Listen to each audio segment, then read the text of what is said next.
of the ashes of World War I, Germany is crying out for a saviour, and a wealthy occultist, Dietrich Eckart, thinks he's found him. He had the notion of a regenerated Germany, but how was that to be achieved? We need a messiah. Young idealist Rudolf Hess becomes a first disciple. This is the beginning of what almost becomes a love affair. A teenage wannabe soldier, Heinrich Himmler, finds the chance to fight for his crazy ideals. Mythological, racial, biological ideas will hold immense appeal, and he'll never lose his absolute adoration for it. And dashing war hero Hermann Göring discovers a cause to fuel his own ambition. He wanted Germany to be in his image. This small gang of misfits and heroes find each other in the violence and disenchantment of their broken nation, and their hunger for vengeance will inspire them to commit the worst crimes in history. And it's these men who'll go from fighting on street corners to end up taking over almost all of Europe in just 15 years. This is the inside story of Hitler's henchmen, the jealousy, power struggles and fawning sycophants that will create a monster and fuel the most brutal horrors of the Third Reich.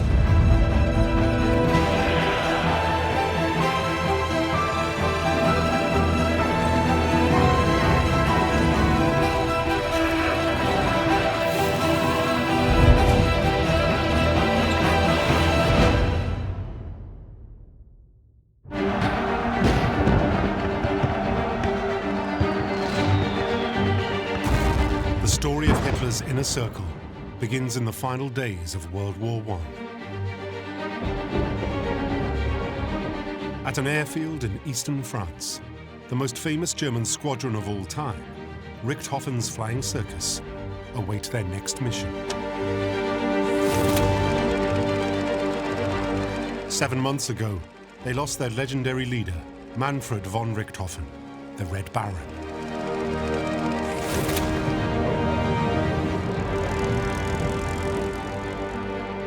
But a new hero has stepped in to fill the void.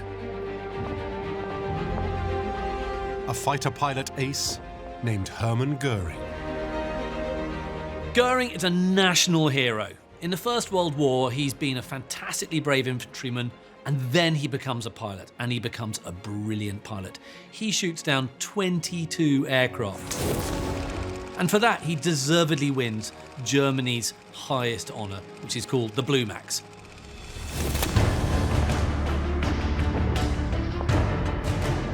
Göring in his early days cut a handsome figure, and he carries himself well. A man of considerable physical courage and bravery. He's a hugely impressive figure to meet. He's funny, he's witty, he's a natural leader. He's kind of one of those guys who, you put him in a room, there's 20 people in the room, and before you know it, he's telling the other 19 what to do. But Göring faces a crisis. Rumours are rife that the German emperor is about to throw in the towel. But Göring is defiant. The war may be going badly, and his squadron down to half, but he's not for surrender. Göring gathers his men together and tells them to fundamentally ignore all these defeatist rumours that the Kaiser is going to desert them. He's never going to do that, he says. The Kaiser is going to be true to them just as they are true to the Kaiser, and will stick up for the glory and the honour of the fatherland. Göring galvanizes his men to prepare for a last death or glory battle. But almost as soon as the cheers die down, orders arrive halting all air operations on the Western Front. This order comes as a huge blow to Göring. It means that everything he's fought for the past 4 years, all those battles, all those combats in the air, it's meaningless. They've lost comrades, they've experienced extraordinary conditions, and it all seems to be for nothing. Everything disappears in smoke in 1918. The Kaiser has abandoned them and fled to Holland. Germany is on the verge of surrender. It looks like the British and the Americans and the French are going to beat Germany without even setting a foot on German soil. For Göring, like many proud Germans, the news is a shattering blow. there's a feeling of betrayal. How could it have happened? And I think there's a sort of mood of casting around for who to blame. To Göring, this war was lost not by brave Germans on the battlefield, but thrown away by the cowardly backroom maneuverings of left-wing politicians. It's going to be the beginning for Göring, as it is for so many millions of other Germans, this feeling that they've been stabbed in the back. Göring's orders are to hand his aircraft to the Allies, but he has no intention of obeying those who've betrayed him. To stop them falling into enemy hands, Göring instructs his men to fly home and crash land their aircraft on German soil. That sort of escapade, of course, reveals his sense of self-belief, self-worth, and the idea that he can ignore regulations and rules that don't apply to him. Germany may have surrendered, but Göring will not.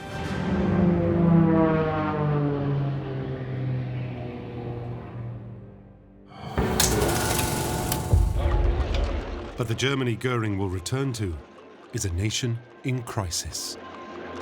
It was a total chaos in the country. When the German army was coming back, millions of people, they were unemployed. It was an unrest politically, but also economically. Poverty and starvation are everywhere. Law and order has broken down, and a socialist revolution is sweeping the country. The German intelligentsia are deeply divided between extreme left and far right-wing politics. And in southern Germany, the Bavarian capital of Munich is a hotbed of these extremist views. Among the city's outspoken right-wing elite is a 50-year-old Bavarian poet and dramatist called Dietrich Eckart. Dietrich Eckart is not a figure that many people would associate with the Nazi movement today, but he is in fact one of the most important figures within it, and it's him who arguably sets in motion the whole political force. Eckart is well known to be a heavy drinker, but having made his name and fortune as a playwright before the war, he's also wealthy and well-connected. He's a cultured individual, he's a well-known poet. He's able to articulate his views reasonably well. But those views are of the extreme far right. And in keeping with the times, his paper, Auf gut Deutsch, or In Good German, is a rabidly racist Jew-baiting sheet. Eckart also has connections with a secretive right-wing occultist group known as the Thule Society. The Thule Society was a really out-there group of people. One of the things they believed in was Atlantis. There was a race of people called the Aryans, who were almost superhuman in beauty and strength, all came from Atlantis.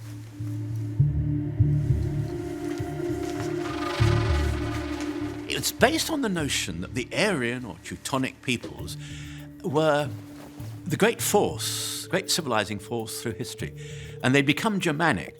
The German people, the Aryan Teutonic people, were the best because that's how fate, providence, nature had intended them.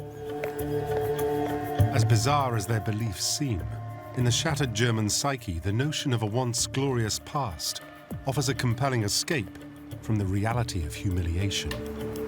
It's important in giving some shape to the Germans, some sense of their own historic identity. Germany as a state is only 40 years old. What bound them together was this strong sense that they wanted to discover the roots of Germandom. What did it mean to be German? But there's a dark side to the Thule Society myth. They believe the superhuman Aryans had been weakened by interbreeding with inferior and morally corrupt races. Now these inferior races are in control, and the chaos Eckart sees in Germany is the result. It's the scapegoat notion. What he's discovered, he claims, is that there is a worldwide conspiracy. Eckart fervently believes that the enemies of Aryan Germany are the Bolsheviks, the communists, and most of all, the Jews. The Jewish race is concerned to destroy all other cultures from within, by infiltration, corrupting the body from within, the bacillus within.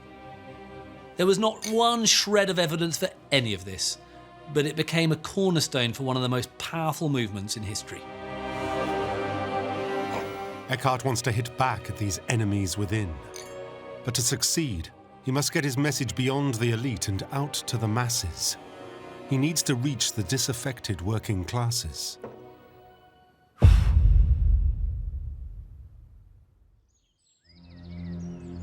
Meanwhile, with his squadron disbanded, Hermann Göring returns to Munich. He comes out of the war a heroic figure in the eyes of many, but with a burning sense of resentment, anger, frustration that Germany, after this great effort, this great suffering, which should have led to great heroic victory, has in fact led to a very humiliating defeat. And Göring tastes the humiliation directly. Street violence is rife, and former military officers like Göring are at the top of the socialist gang's hit list. He is attacked by thugs who try to rip the military insignia from his uniform. It is not the physical beating, but the flagrant disrespect for the uniform that will mark him forever. Göring's bitterness is just entirely magnified by the fact that his uniform and all the medals he's won are no longer marks and totems of respect. This would have been incomprehensible. It could not have happened a few months before, and yet here it is. What sort of homecoming is it for people like Göring? Unable to find work in Munich, the fighter pilot ace is reduced to scratching a living as a travelling stunt pilot. In early 1919, he escapes the mayhem and flies out of Germany. It's this compulsion to flee chaos that will become a feature of his future career.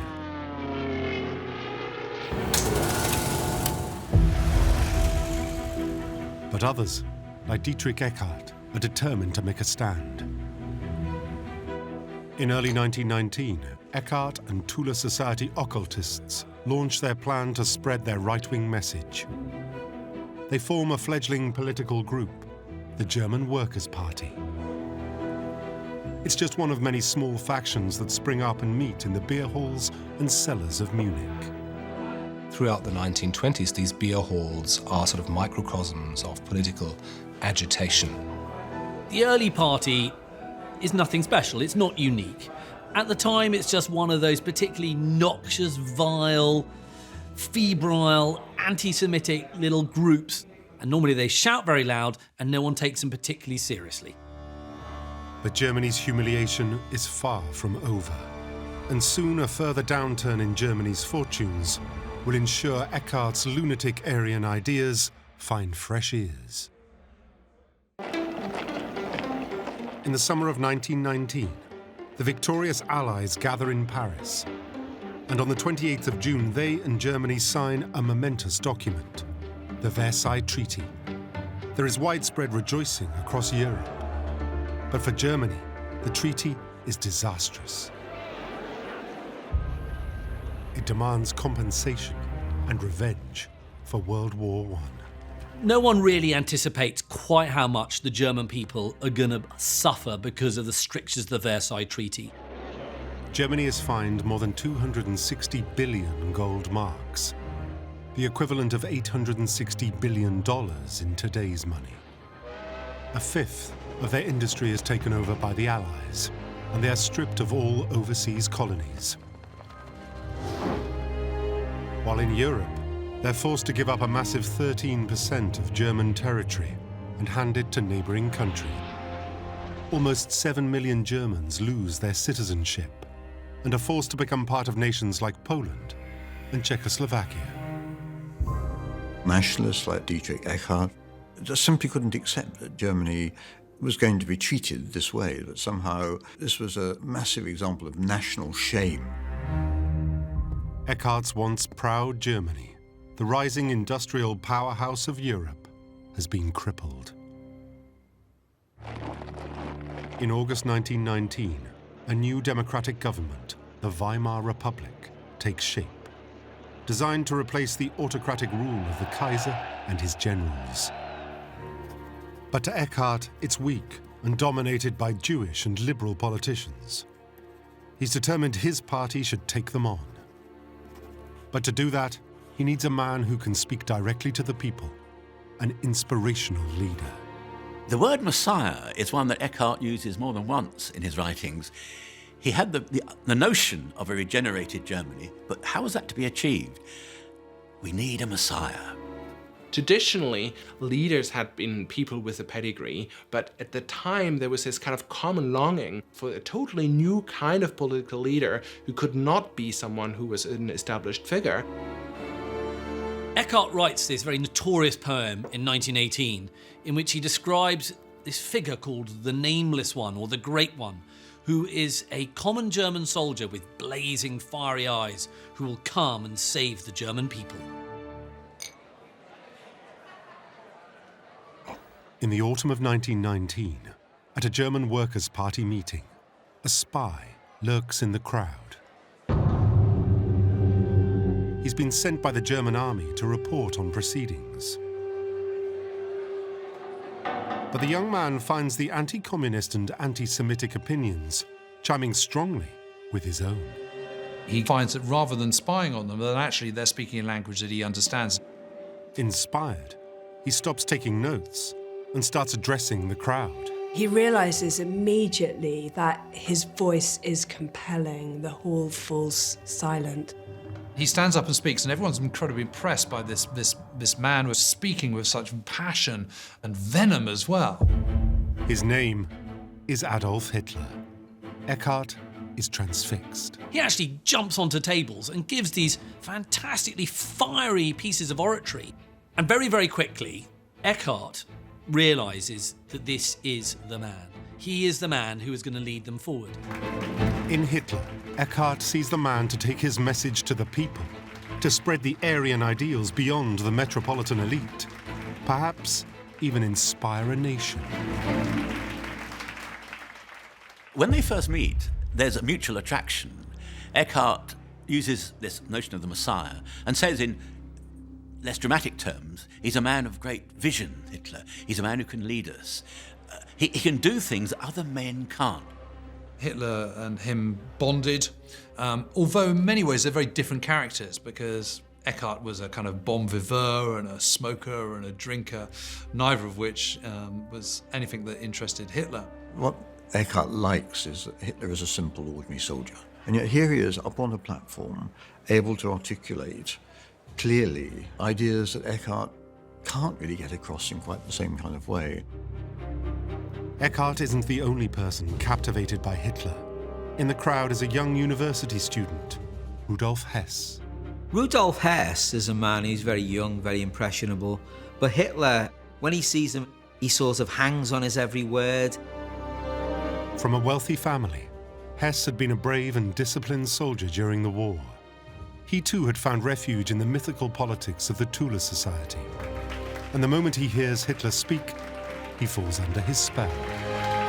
He goes back home to his girlfriend and says, I've seen this man. His adulation for Hitler, he pours out to her in this long description of the skills and ability and charisma and messianic quality of the man he's met. This is the beginning of what almost becomes a love affair. The besotted Hess will become one of Hitler's first disciples and a founding member of the inner circle. He will soon be joined by others.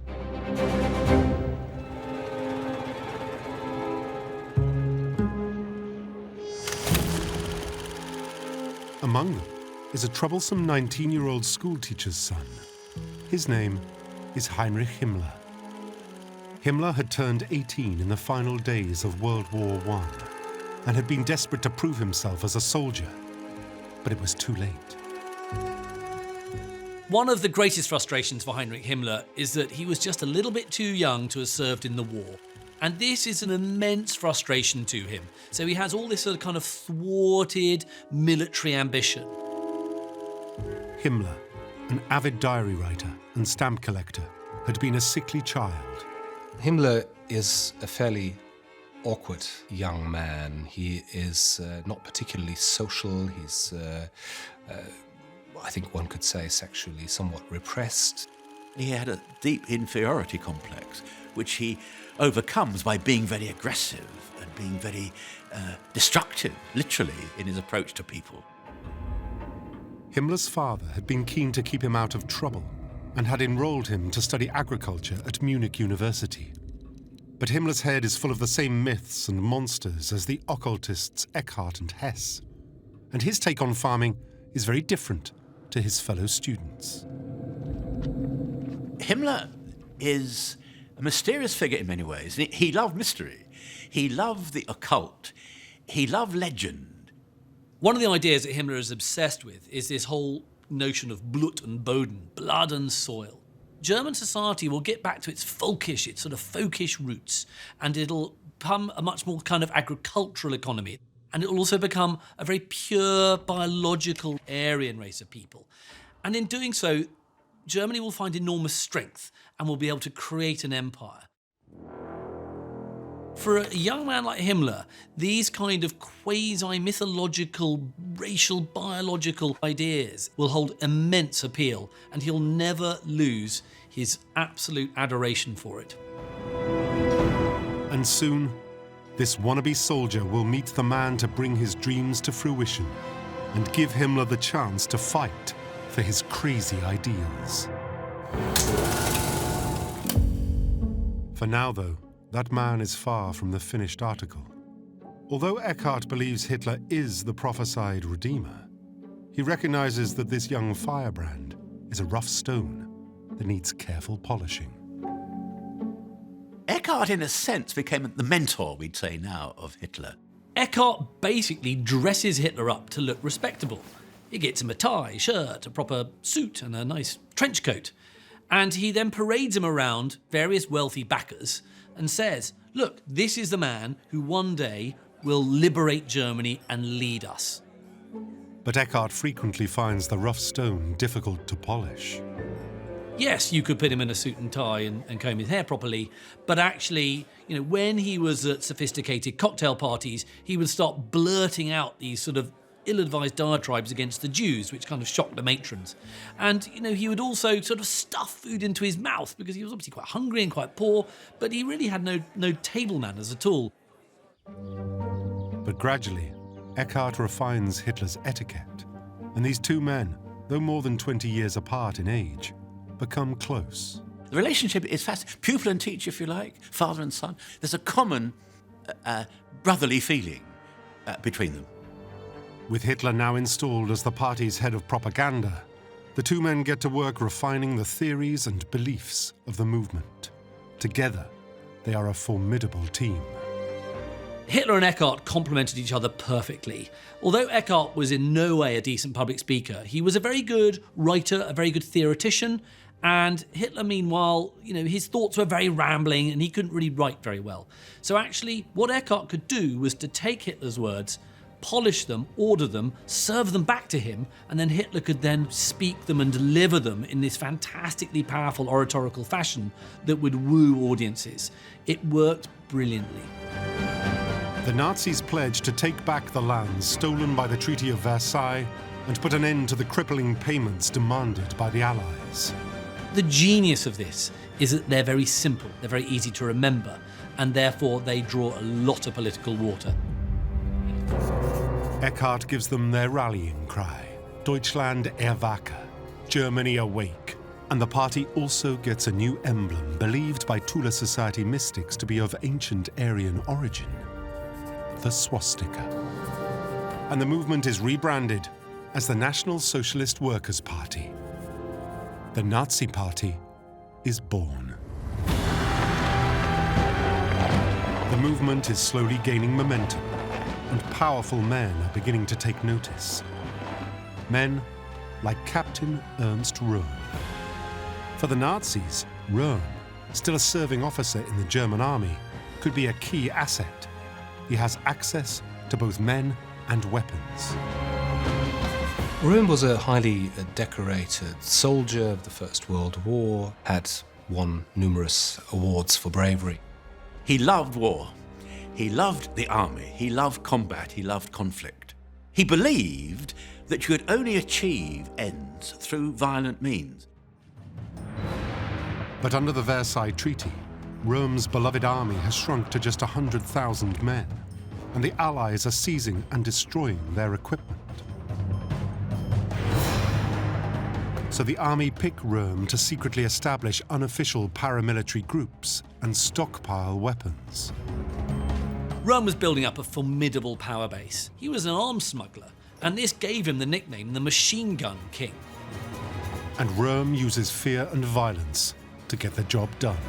He's a deeply unpleasant character. He's a bully, a thug, and he is also addicted to power and authority. Röhm is inevitably drawn to the Nazi message and to their charismatic new spokesman. But his relationship with Hitler is no love affair. To him, Hitler is a means to his own ends. Remember, he's an officer, he's a captain, so he sees himself as above Hitler, and Hitler should be doing his bidding.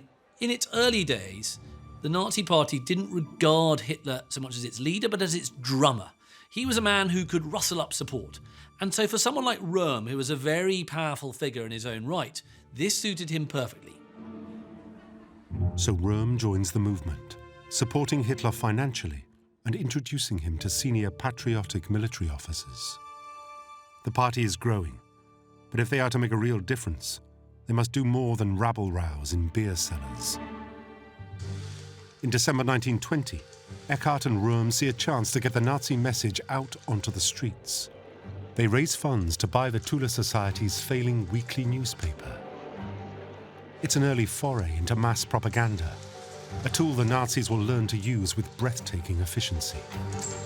The Völkischer Beobachter is a classic example of the way the Nazis are using media to get their message across. So with this newspaper, it's big headlines, it's really arresting content and powerful images. You know, any newspaper editor today would recognise those are very powerful tools. At this point, Hitler is still officially just the party's mouthpiece. But Eckart, installed as the paper's editor-in-chief, wastes no time in selling his vision of Hitler as Germany's Messiah. Hitler doesn't think of himself as the Messiah. He thinks he's probably John the Baptist, and that at some point the Messiah will appear. But Eckart refers to Hitler as der kommenden Großen, the coming Great One, ascribing to him the mystical powers of an Aryan mythical Teutonic chieftain. It captures the imagination of his readers, but also feeds Hitler's ego. He begins to realize, encouraged by men like Eckart, that he might be the person who will save Germany. Hitler really started to see in himself someone who had almost divine powers.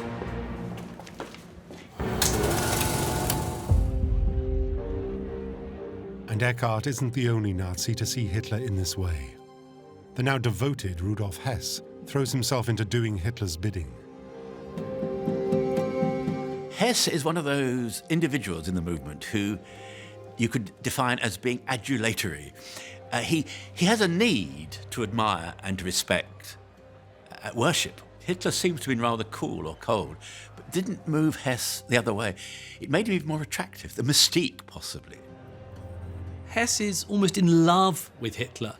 You know, he's mesmerised by him. He's like a puppy dog. He's affectionate. He realises that he's always going to live in the shadow of this man, and he wants to live in the shadow of this man. Shortly after Eckart's article, Hess begins addressing Hitler as the leader, der Führer. Hess's Führer is about to be transformed.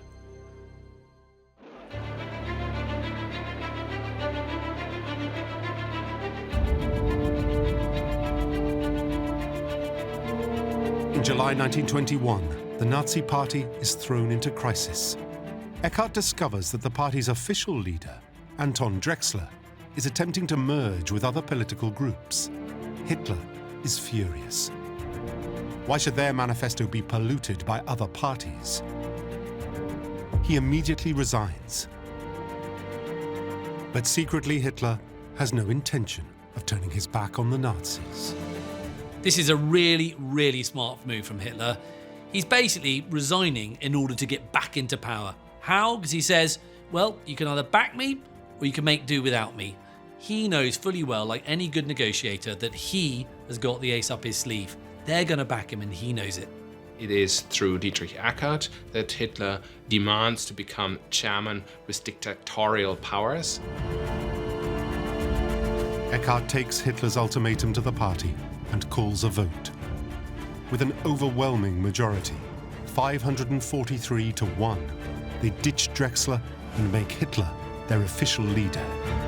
Eckart has handed Hitler complete control of the Nazi Party, but he will soon live to regret it. The Nazis are still only a small fringe organization. If they are to fulfill their plan to seize power by force, they need more than words. They need an army. You have to remember at this time that politics in Germany is an extremely violent activity. Ernst Röhm starts creating the party's own paramilitary force, the so-called sports section. By the autumn of 1921, it has 300 men and a new name, the Storm Section, or Sturmabteilung. Röhm's SA ejects hecklers from meetings and intimidates political opponents. But they're ill-disciplined. They need a leader, and as an army officer, Röhm can't be seen to do it. As if on cue, the perfect man for the job returns to Munich. Renowned war hero Hermann Göring is back, and the ambitious former fighter ace heads straight for the cause that could hand him the power and influence he craves. Göring thinks, actually, this is something I should join. It's a small movement, and I can be a big man in it. Göring doesn't buy into all Hitler's extremist policies, but he's willing to set aside any moral objections for his own personal power and recognition. He saw in Nazism a means of achieving personal advancement. He was looking after his own interests. He wanted Germany to be in his image. A day after first seeing Hitler talk, the two men meet, and Göring fully understands his worth to Hitler and the Nazi Party. He is a celebrity. He's well known. People venerate towards Göring. He's good to have on your team. Along with the other members of the growing inner circle, they will begin to bring the fledgling Nazi Party out of the shadows. With Hess recruiting ever more members and Röhm securing secret army training, Göring sets about turning the Sturmabteilung into a formidable force. Göring was definitely a capable politician, and he was a capable organizer of the stormtroopers. He knew what he was doing. Hitler would later state, I gave him a disheveled rabble. In a very short time, he had organized a division of 11,000 men.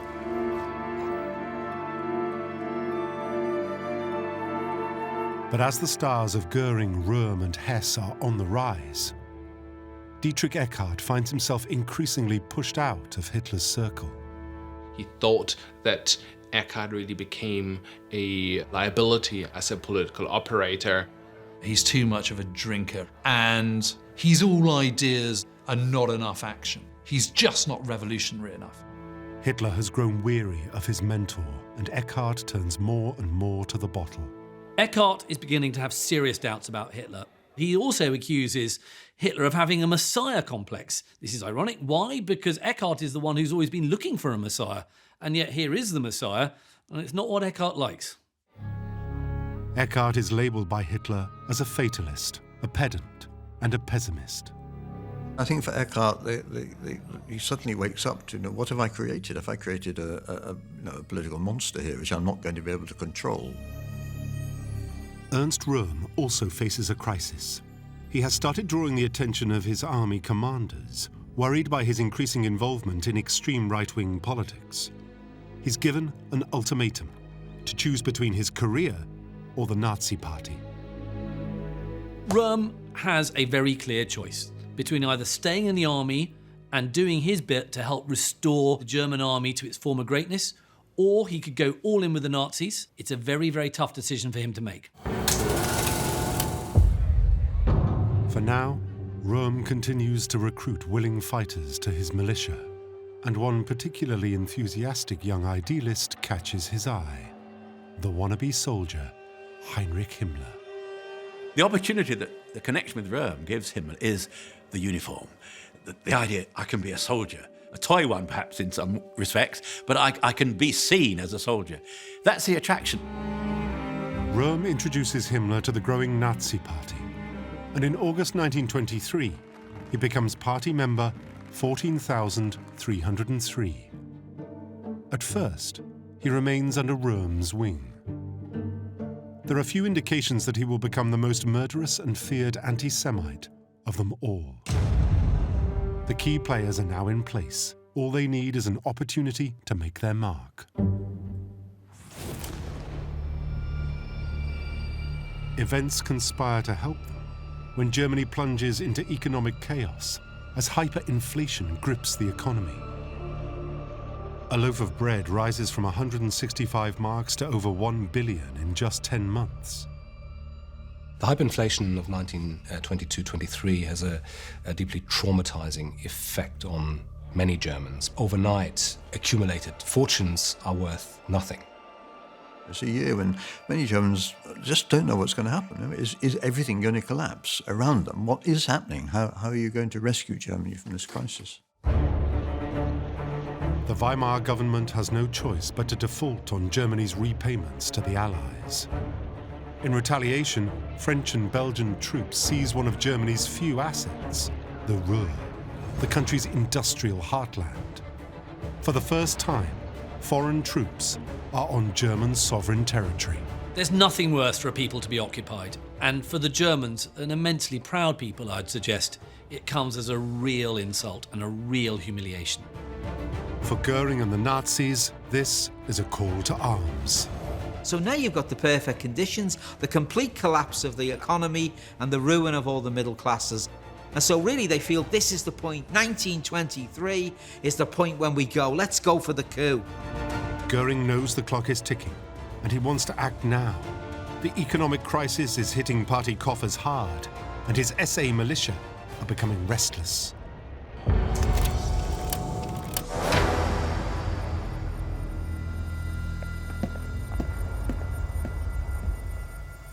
For Röhm, it's decision time.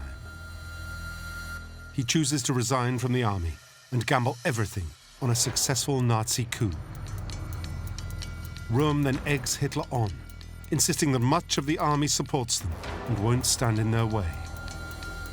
It's agreed. Now is the time to seize power. But how? The inspiration comes from abroad. Europe's most successful fascist, Benito Mussolini, had stormed to power in Italy just months earlier. He'd acquired huge popular support and marched on Rome with his 30,000-strong militia. Göring said, this is the way it works. Don't wait for electoral support. Don't wait for massive support from the people. Take power now, as Mussolini did, and then justify it. The plan is to take Bavaria first, before marching on the national government in Berlin. The aim of the putsch, quite simply, is to challenge the Bavarian government in Munich with the aim of challenging the government in Germany overall. It's that simple. Bavaria rests in the hands of three people: the head of the police, the military, and the state prime minister, Gustav von Kahr. If they can get these three men on side, they'd have the army and the police behind them. But there's a problem. Unlike Mussolini, Hitler is still largely unknown outside Munich. To stand any chance of success, they need a temporary figurehead with nationwide appeal. They approach General Erich Ludendorff, hero of the German right and one of the great commanders of World War I. Ludendorff looks the very model of a Prussian-looking general, and actually he's an enormously respected figure amongst the German people. When the Nazis hear that Prime Minister von Kahr is holding a public meeting in the Bürgerbraukeller, one of Munich's main beer halls, and that the chiefs of the Bavarian army and police will also be there, they know they have to move fast. When they learn of this, the Nazis fear that von Kahr is going to steal a march on them.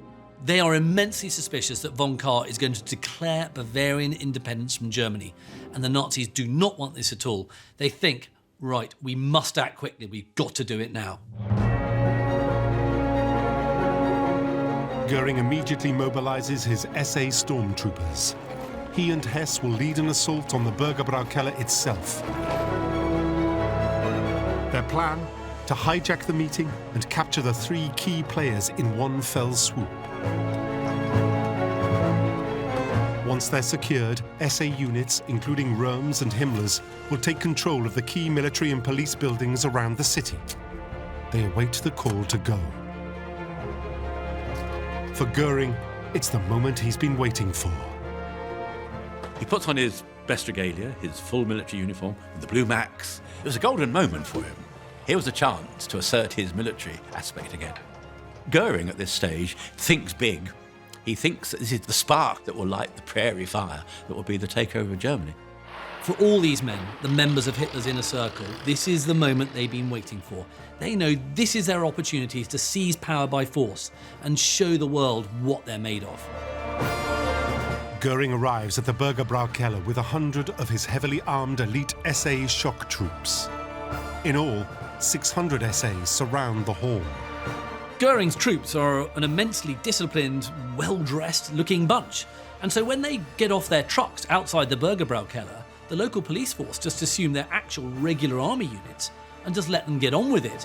It's actually a marvellous bit of deception. Inside, Gustav von Kahr is addressing the crowd, and as predicted, the chiefs of the Bavarian police and army are with him. Göring and his men smash through the doors into the Bürgerbraukeller, and they set up a Maxim machine gun at one end of the hall, which gives them an absolute ability to wipe out everybody in that room. Then they barge their way through the middle of the hall, making way for Adolf Hitler. Hitler marches in with the SA. They take over. He fires a shot into the ceiling. All the plaster and the wood came down. Hitler declares, "The National Socialist Revolution has broken out." They bundle the triumvirate into this side room and they begin their negotiations. Hitler tries to convince the three state leaders to join the coup, but they refuse. Von Kahr and the other two, they're just not going to have it. They're just not going to say to Hitler, "We support you, we're behind you." Hitler desperately needs the persuasive power of their national figurehead, Ludendorff, but he hasn't arrived. This major figure who's been recruited to add this sort of gloss of refinement and authority just hasn't turned up. Pistol in hand, Hitler threatens them, but they won't budge. Hitler realises, that he and his fellow Nazis can't just start shooting everybody. That's not going to achieve anything. It's rapidly becoming an utter shambles. Back in the main hall, Hess targets senior political opponents for kidnap to remove them from the city, while Göring keeps the crowd in check. Göring is trying to keep control within the main beer hall. And so in order to do so, he sort of shows his authority by ripping open his tunic to reveal his Blue Max medal. He joked around with them and told them that they should be calm and that they had beer to drink. It is really here where we have Göring at his best, or at his worst, if you will. With the beer hall locked down, Röhm gets the call to action. He orders his men to march on the Bavarian War Ministry. Himmler proudly carries the old imperial banner. It said he managed to gravitate towards the rear in order to encourage others to go forward. Now, whether that's a slur upon his character, one could argue, but he was literally a flag waver in the march. I'm playing a soldierly role, but now I'm doing a really brave thing. I'm now actually with the people, with the troops on the ground. All over the city, SA units close in on their targets. But back at the beer hall, Göring struggles to maintain calm, and Hitler's negotiations are in stalemate. In a desperate attempt to turn things round, he makes an impassioned speech to the crowd, lying that the government have agreed to back them. Amazingly, the crowd believes him, and then, as if perfectly choreographed, Ludendorff arrives. Ludendorff works his magic, and the leaders of Bavaria agree to join them. The Nazi coup is suddenly ignited. Out on the streets, Röhm and Himmler's unit have seized control of the war ministry. And some army and police units around Munich even agree to join the uprising. It begins to look like the coup is going to succeed. Hitler then decides to leave Göring and Ludendorff in charge to check on Röhm's progress. Hitler leaves the Bürgerbrau Keller and goes off to the barricades where he finds Röhm. And he embraces Röhm and says to him, we're on, the new Reich government is being formed. Back at the Bürgerbrau Keller, the atmosphere is now more relaxed. But with Göring distracted fetching drinks for his men, Ludendorff makes a grave error. It appears that Kahr persuaded Ludendorff to let him go. And Ludendorff said, OK, give your word that you won't back out. Von Kahr assures Ludendorff he won't betray them. He walks past Göring's drunken troops and leaves. In another beer hall across town, Dietrich Eckart, Hitler's one-time mentor, is completely oblivious to the putsch taking place. You don't need a greater example of how far out the inner circle Eckart has been pushed by the fact that he knows nothing about the coup until he receives a phone call after midnight. He was telephoned by a colleague to say, where were you? Look what's happened. And the party's over. Literally, the party's over. When the caller informs Eckart that von Kahr has been released, he sees the danger. He knows he can't trust von Kahr, and, he exclaims, we've been betrayed. Eckart's instincts are right. Von Kahr quickly rallies the army. In an instant, the tables are turned on the Nazis. The coup has stalled, and as the sun rises the next day, Göring and the rest of the inner circle are unsure what to do.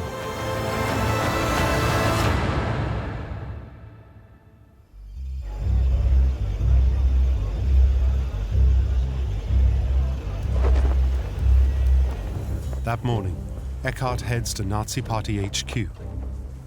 The SA troops are chanting his slogan, Germany awake. But Eckart, the man who helped ignite it all, has been totally left out of the coup. Then, his former protégé arrives. Hitler's automobile comes to a very, very sharp stop before Eckart, and Hitler shoots him an angry glance and tells him, look, get in the car behind and follow me. This will be the last communication these two men will ever have.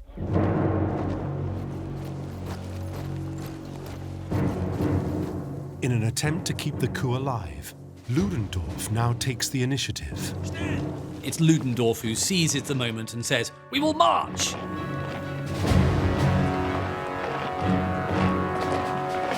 The Nazis set off for the center of Munich in a last desperate roll of the dice. Göring, Hitler, Ludendorff, yes, they're all in line. And they link arms. But the authorities are waiting for them.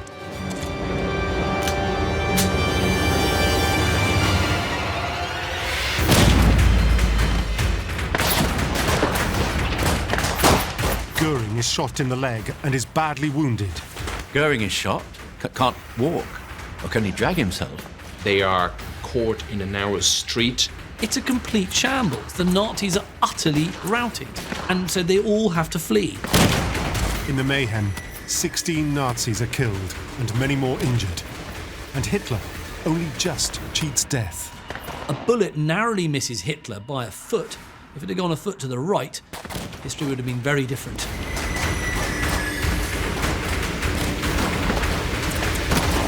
Eckart watches as the man he'd moulded as the Great One flees to save his life.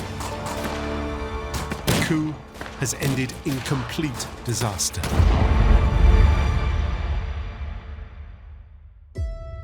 Badly injured, Göring escapes to Austria.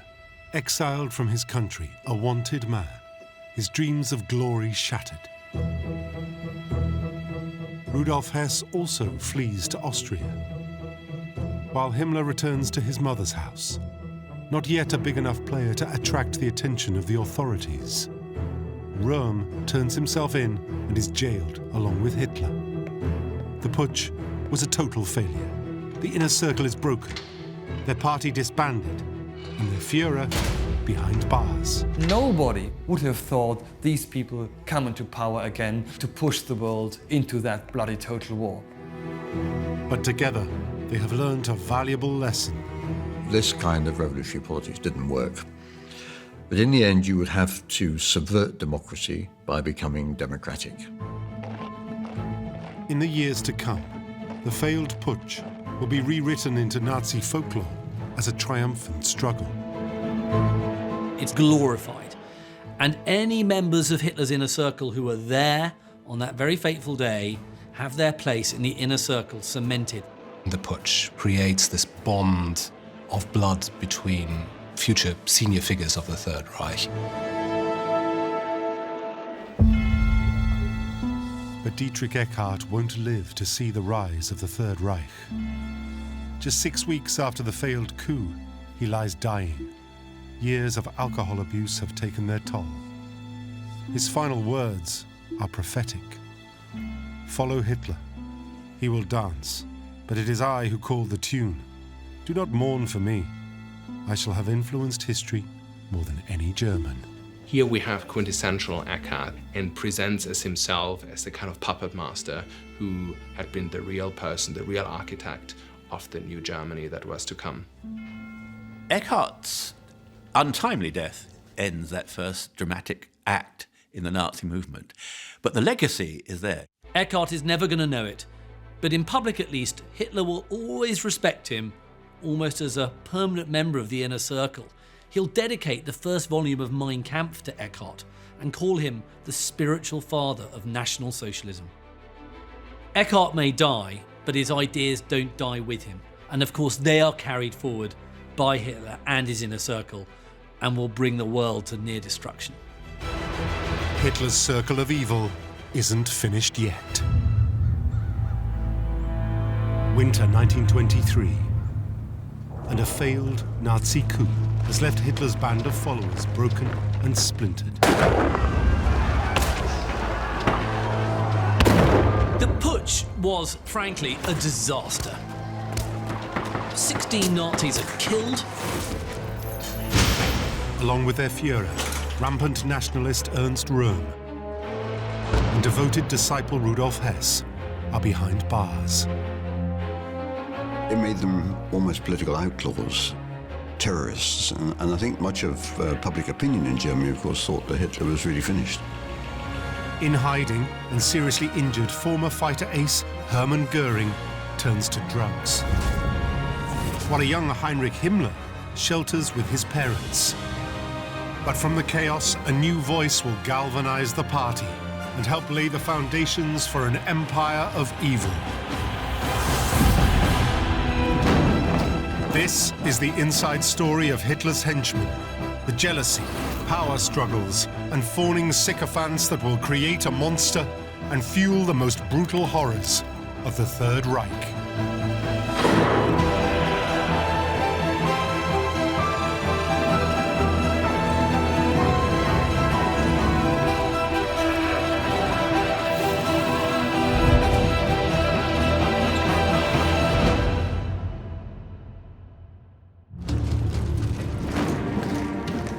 In November 1923, the fledgling Nazi Party march into history.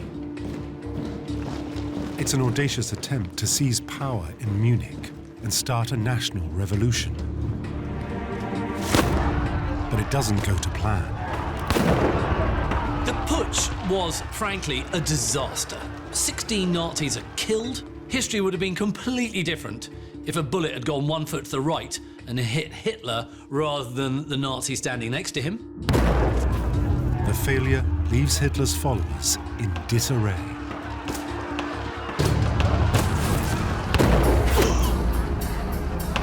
Seriously wounded in the hip and groin, Hermann Göring, the war hero and darling of the upper classes, is on the run.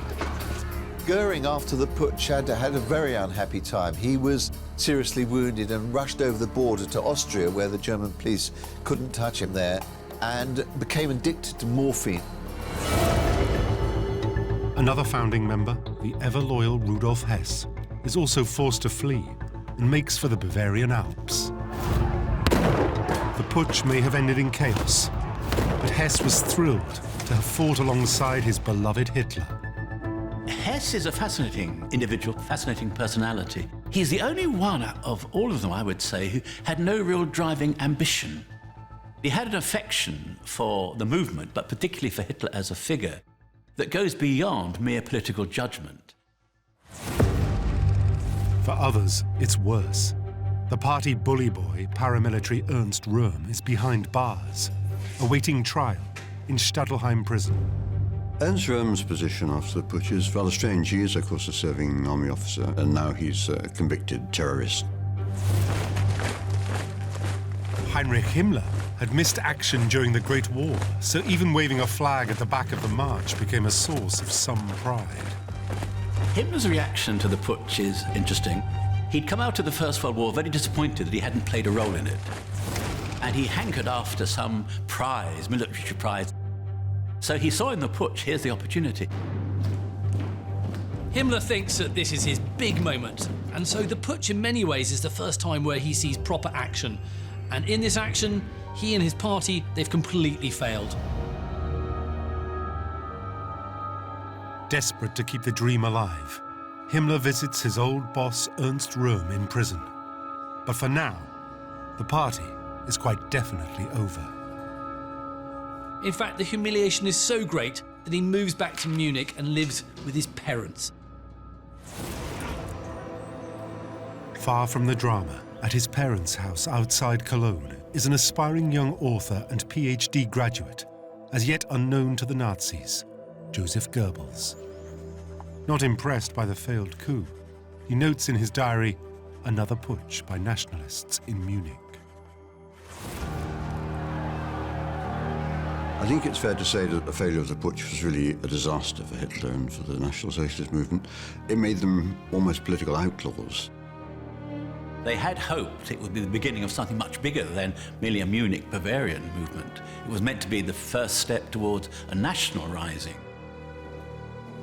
After 2 days in hiding, Adolf Hitler is caught and imprisoned, potentially facing the death sentence. The firebrand revolutionary is a broken man. Hitler's behaviour immediately after the putsch fails is not the kind of redoubtable behaviour we'd expect of an Iron Cross holder. He sees his political life, at least, completely falling to pieces. He became very despondent, and it was said by a number of his colleagues that he genuinely contemplated suicide. But in the 10 weeks leading up to his trial, something remarkable happens. Hitler undergoes a transformation. Once Hitler had recovered from his sense of despair, his sense of politics began to play, and he realized that although he's going to be on trial, it would provide a platform for spreading ideas. Rather than pleading for mercy, Hitler goes on the attack. He realises this is centre stage. And where else does Hitler love being more than anywhere else but centre stage? And so he turns the whole thing around to his advantage. And remarkably, he shows an uncanny ability to take from disaster triumph. He turns a humiliation for the Nazis into a sort of triumph by presenting himself as a sort of martyr figure and a salvation. And he made harangues and speeches. Rather than answering questions, he would launch into a political discourse, which got applause, of course, from those in the court. I did what I did in the putsch for Germany. I did it for my German people. I'm on trial, but fate will not judge me wrongly. Hitler was always regarded as this kind of southern German rabble-rouser, but actually the courtroom has turned him into a national figure. Hitler's audacious display doesn't just win applause in the courtroom. It makes front-page headlines across the world. For acts of terrorism like this, of course, Hitler could have been sent to prison for a very long period of time. He's given a 5-year sentence. I think it's clear that the Bavarian authorities and the Bavarian judicial authorities had a good deal of sympathy for Hitler's position. Although found guilty, Hitler receives a light sentence. And, more importantly, his performance in the dock has galvanized the right wing, even winning over the highly skeptical aspiring journalist Joseph Goebbels. Goebbels' first engagement with Hitler came through these transcripts of the trial proceedings held in early 1924, which were widely printed in German newspapers. A brilliant writer, Goebbels is a complex character, a young man with plenty to prove. Joseph Goebbels, someone said rather cruelly that he was a physical and emotional cripple. And although it's cruel, it has a strong element of truth in it, because he had a deep, dare I use the terms, inferiority complex. And like Hitler, he holds a grudge against the Jews, believing his writing career stifled by Jewish publishers. Although it will be many months before the two meet, Goebbels and Hitler are on a collision course that will shape the destiny of their country.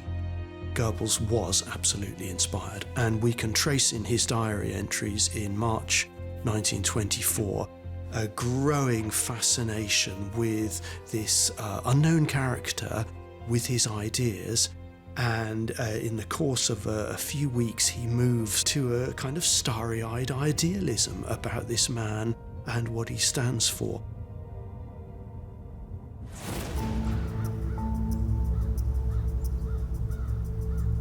Along with Hitler, fellow conspirator Ernst Röhm is also found guilty.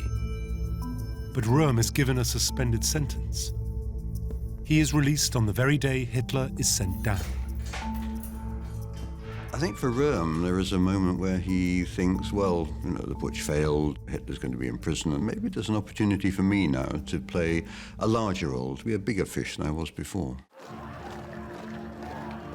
Hitler asks him to build up the SA, the brown-shirted street muscle of the Nazi Party. As a disgraced officer, Röhm relishes the chance to create an army in his own image. Hitler is keen that the SA becomes a kind of political army, waiting for him when he comes out of prison. But Röhm has one man in his way. Göring is still the official leader of the SA. So Röhm travels to Austria to convince him to hand over control. He finds Göring penniless and dependent on morphine.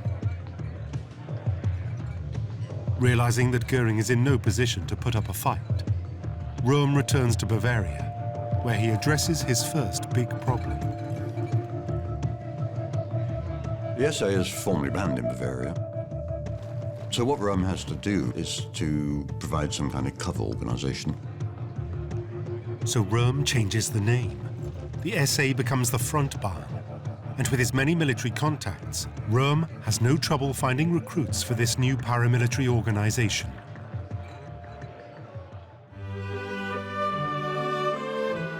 Meanwhile, in Landsberg prison, Hitler discovers he has admirers in high places. His quarters are more like an officer's mess than a cell, and he is granted extensive privileges. He has his own cell. It's furnished with books, some 200 books. He even has an elaborate 35th birthday party there. It was made into a fete. It was made into a day of joy. And he had visitors, almost like a royal court session. They would come and pay respects. It was really a very joyous occasion for somebody actually in prison. And Hitler even has his own personal secretary, the devoted Rudolf Hess. Intelligent army veteran Rudolf Hess had been something of a drifter before meeting Hitler. But now sentenced to 18 months for participating in the putsch, he's delighted to discover he will be serving time alongside his idol. I think Hess could not have believed his luck, actually, that he ends up in Landsberg jail alongside Hitler, the man he absolutely idolizes.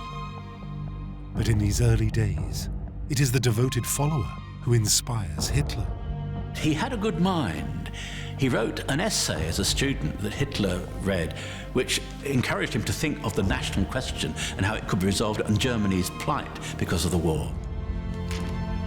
Now together in Landsberg prison, Hess encourages Hitler's ambitions and gently starts to coax him into a new role, an authoritarian leader, a savior of Germany. It's just what Hitler wants to hear. Being incarcerated in Landsberg with his hero Hitler is a terrific opportunity for Hess. I mean, they are forced together, literally, and it means that, he can be by Hitler's side all day. And as a result, the relationship between the two men becomes incredibly close.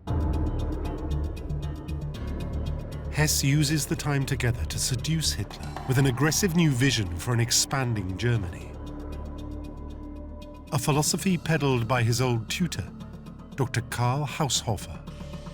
Hess had been a student of Haushofer's, and he picked up these very strange, esoteric geopolitical ideas, which are very hard to define even, but they amounted really to the idea that Germany had a destiny and a fate and a right to expand. It's through Hess and Haushofer that Hitler starts getting these ideas about Lebensraum. The theory of Lebensraum, or living space, becomes a powerful new motivation for Hitler. It plants the seed of a new Germanic superstate, expanding to the east. So therefore Hess is a very important figure upon Hitler's thinking. But perhaps Hess's greatest contribution to the Nazi movement is encouraging Hitler to write down his vision for the future of Germany.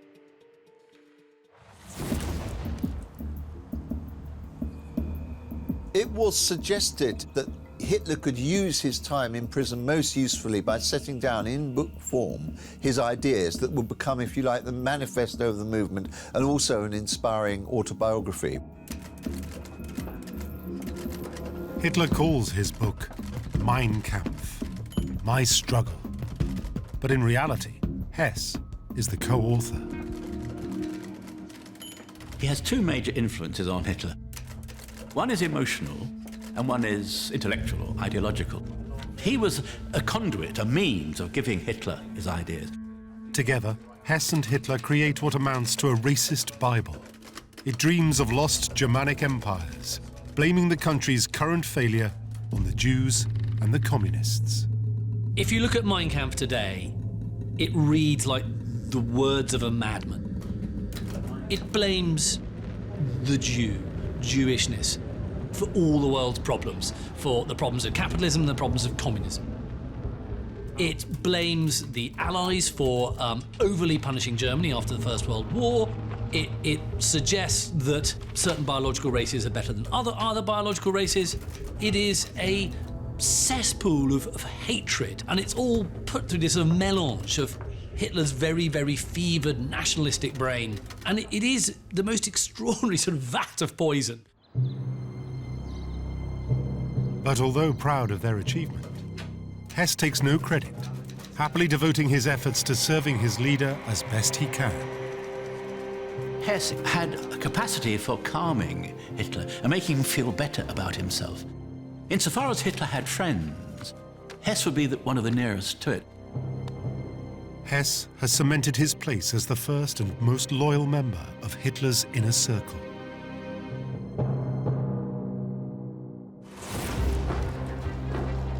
But other veterans of the failed putsch aren't doing so well. For Göring, the years after the putsch are difficult years. They repeat really his experience just after the First World War. He's a drifter. He doesn't really know where he's going and what he's doing. He's in Austria, he's a wanted man back in Germany, he is basically living on handouts. This is not how Göring would have seen himself at this stage. After all, this is a war hero. He's got the blue max around his neck. He is now this incredibly marginalised figure. In constant pain from his wounds sustained in the putsch, he seeks solace in narcotics and becomes a morphine addict. Unable to help Hitler or himself, he's out of the loop and has left a vacuum for others to flourish in.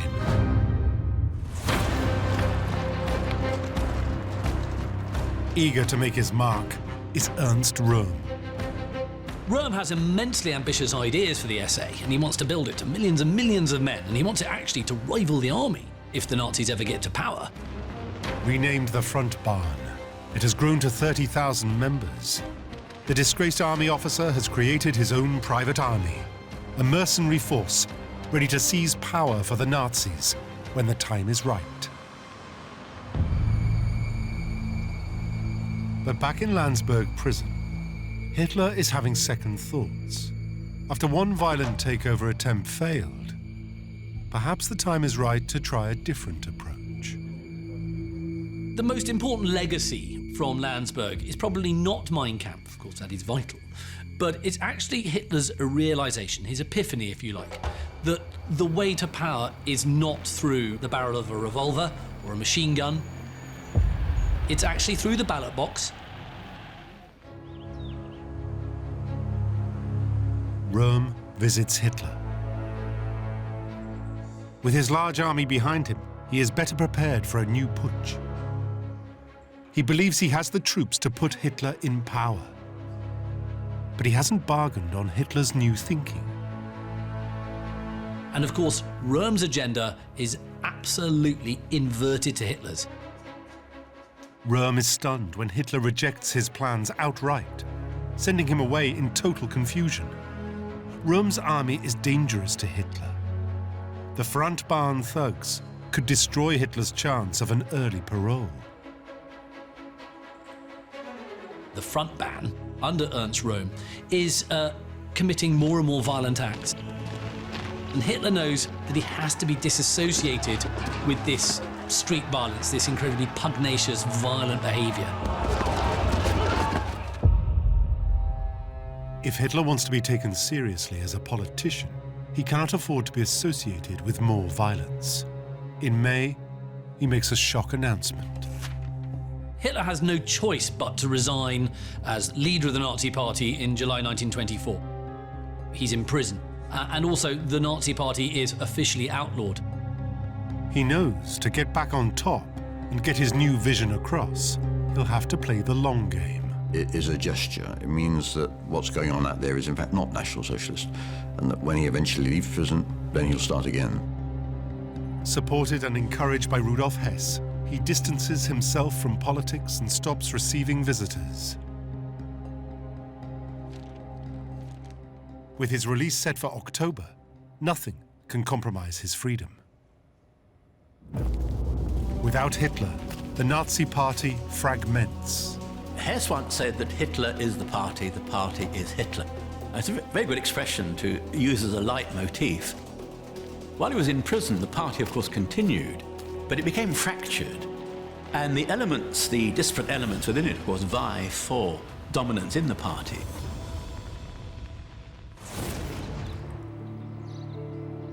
But the movement doesn't completely collapse. And in the midst of the political chaos, pulling himself out of depression and sensing an opportunity to make a mark, Heinrich Himmler is on the rise. For a while, he kind of retreats from political life, although he continues to have a very active interest in right-wing politics and is trying to find a way of reintegrating himself into the movement as quickly as possible. Key to Himmler's appeal is that he is hard-working and smart. In a party of ideologues and hotheads, Himmler gets the job done. You know, he's a very conscientious man, he's very fastidious, and any political movement, no matter how radical, needs a very, very, very capable backroom boy, if you like. Himmler takes on roles. He's a can-do figure in the party, and I think increasingly people say, oh, well, we'll get Himmler to do it. Following Hitler's resignation, local Bavarian Nazi chief Gregor Strasser assumes the role of party leader. It isn't long before Himmler becomes his deputy. So with Strasser, as well as with others, it is partly about him keeping a foot in the door, but simultaneously also about building networks that can be utilized at a later stage.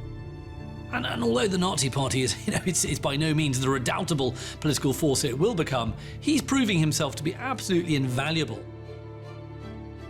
Although officially Strasser's deputy, at just 24, Himmler soon finds himself the de facto Nazi chief in Lower Bavaria.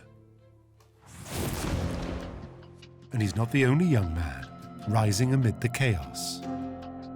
Joseph Goebbels was born in 1897 into a lower middle class family in the town of Reit in the Rhineland. Like Hitler, Goebbels is something of a pampered mother's boy.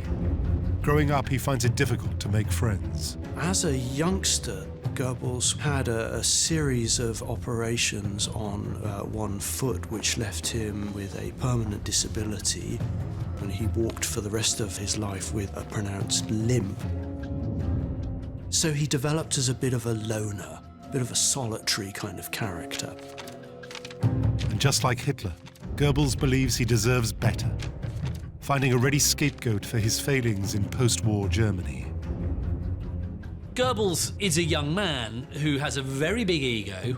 He's got a doctorate behind him, he's got books and plays that he's written but not published or staged, and he's also got an extremely virulent strain of anti-Semitism running through him. Inspired by Hitler's courtroom performance, Goebbels' political enthusiasm is boosted when, in 1924, he travels across Germany to Weimar and attends his first right-wing rally.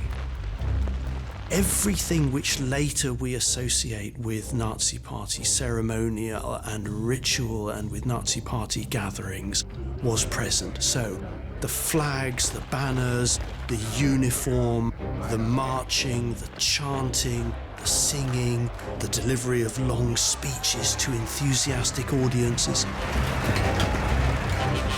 the violence, the attacks on passers-by, people beaten up at the railway station, drinking and conviviality in the evenings. That was all there. Though not yet a Nazi member, he throws himself into right-wing politics. But as a disabled evangelist, Goebbels' weapon will be language. He gets a job on a struggling political newspaper. He had to write the whole thing, and suddenly, though, in his own mind, he was a journalist, and he had a proper job. Before long, he takes his ideas on the road and discovers he has something else in common with Hitler. He can work a crowd. And here we start to see now the extraordinary work ethic which drove him for the rest of his life, because he combined this journalistic work with public speaking. At first, a very small, very local audience. But this is where he discovered that he actually had a particular talent for this. And in the space of a few short weeks, he started to gain a reputation as an effective speaker. And his reputation started to spread within the Nazi Party.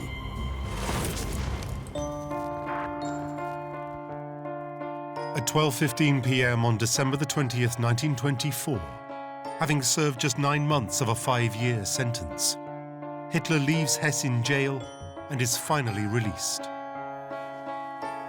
After the sensational incarceration and recent leadership resignation, this should be a big deal. But there are no crowds to meet him. Just a single car. Things have changed, and his country is no longer desperate for a messiah.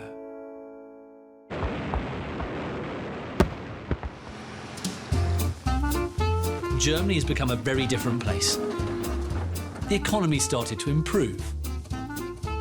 The Weimar Republic is starting to feel a bit stronger. There feels more stability, there feels more confidence in the air. So Germany, which has coped with crisis and has now decided it wants to settle down, it wants to try and find a way of living within the terms that have been dictated by the other powers. In this climate, and without Hitler's leadership, in the 1924 elections, the Nazis take just 3% of the vote. They look finished. Membership that stood at 35,000 in 1923 has collapsed by half. And railing against American loans looks ridiculous in a period of prosperity. The mood has changed. He can't just sort of shriek and shout at street corners or try to machine gun people. That's not going to work. With the party on its knees, Hitler is now free to rebuild it in line with the new political vision, forged with Hess. The Nazis must no longer be a revolutionary, violent party. They must adopt the forms of legalism. They must stand in elections They must enter Parliament, the Reichstag. They must go through the motions of being a democratic parliamentary party. Hitler sets out to regain control of his party, but he quickly discovers the ghosts of the past are hard to shake off. Ernst Röhm has been eagerly awaiting Hitler's release, convinced that they can still work together. Hitler is keen that it becomes a proper political party, that they pursue the legal path to power. But there are people like Ernst Röhm who have a much more revolutionary outlook, who really think that, national revolution means national revolution. Having given him the opportunity to develop the SA, even in a veiled form, he suddenly finds that Röhm has thousands and thousands of followers. It's a situation Hitler has to address. On April the 16th, 1925, in his Munich home, he confronts Röhm, laying out his political vision. They've got to look like they are working within the political system and that they are a kind of a real and credible political party and not just a bunch of geeky lunatics who try to seize beer halls in Munich. But old-school fighter Röhm believes any revolution must start with a putsch. Röhm talks revolution, and Hitler says, very dramatically, revolutions follow takeover of power, they don't precede it. We take power first, and then we have a revolution. The relationship between Röhm and Hitler very quickly breaks down. Hitler says to Röhm, "You've developed this huge political army and revolutionary danger. I don't want that. It's not what I expect you to do." And Röhm clearly is in a great huff about this. Hitler knows how powerful Röhm is. With an army at his disposal, it is a dangerous moment. But remarkably, it is Röhm who backs down. It's a battle that Röhm cannot win because Hitler's grip on the party, although not as iron-tight as it will be, is incredibly strong.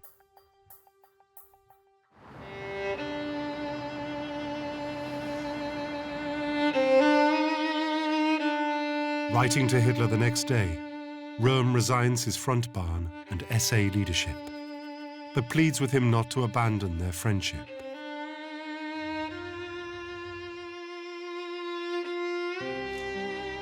Hitler doesn't reply.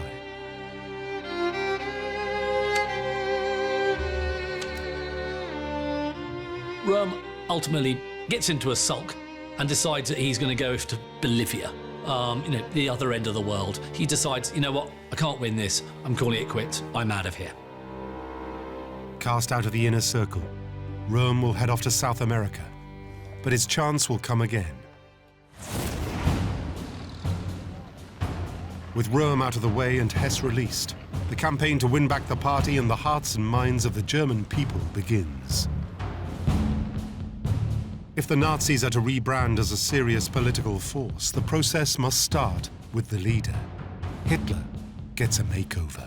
You can either present the kind of traditional German folkish figure in lederhosen, the long socks and the walking shoes, and that appeals to a certain element of the community.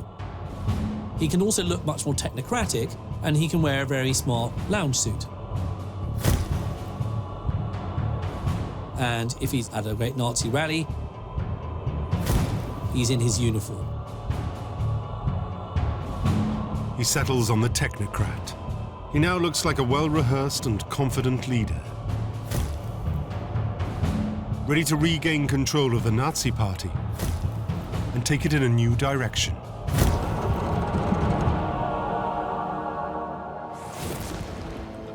At the start of 1925, the ban on the party and its propaganda papers is lifted. But the bad news is the newly groomed frontman can't be unleashed on the German public. As part of the parole settlement, Hitler agrees not to speak in public until granted permission. He doesn't keep his word, doesn't keep his parole, literally, because he does make speeches, and they ban him from speaking again until 27. They're going to need someone new to help sell their vision.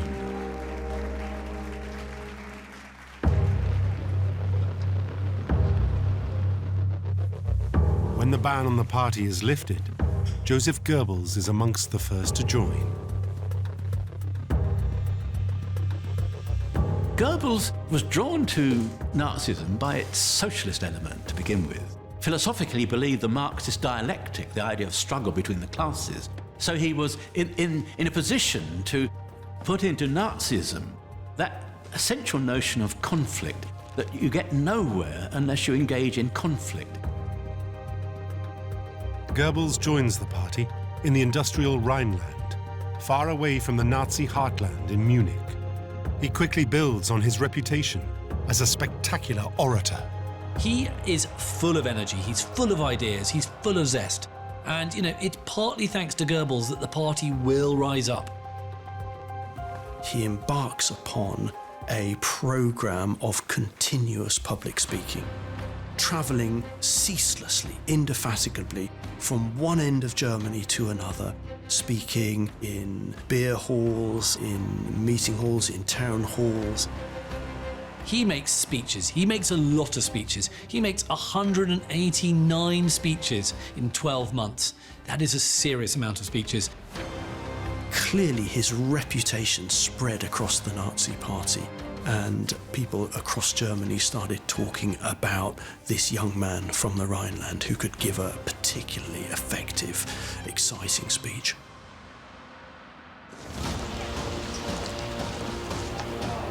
On Saturday, the 12th of July, 1925, Hitler breaks his speaking ban to represent the Nazis at a right-wing rally. The young orator Goebbels is in the audience. The first time Goebbels sees Hitler at this rally of right-wing parties, he effectively falls in love with him. Now, this seems like a very strange word to use, but it is a form of love, and the word love in relation to Hitler appears time after time in Goebbels' diaries. Goebbels becomes convinced Hitler is his future. It's a life-changing moment. Shaking Hitler's hand, he knows he wants to work closely with this man.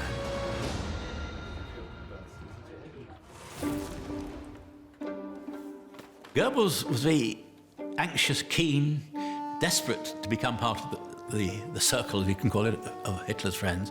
How to break into it, though? So what he thought, what I'll do, I'll become useful, I'll become vital, I'll become essential to the movement. Goebbels' plan works. The authorities may turn a blind eye to Hitler's appearances at a local level. But if he dares to go nationwide, he knows he will be arrested. The Nazi party needs a public face, and Goebbels could just be that man. Hitler clearly had decided to try to bring Goebbels on side. He had heard of Goebbels' reputation as a speaker and saw him potentially as a valuable asset. Hitler makes a play to bring this rising star into the inner circle.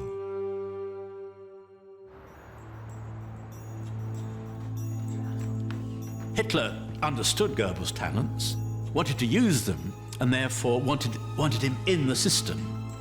And Goebbels was only too willing to become part of the system. Hitler plays Goebbels, flattering him in a charm offensive.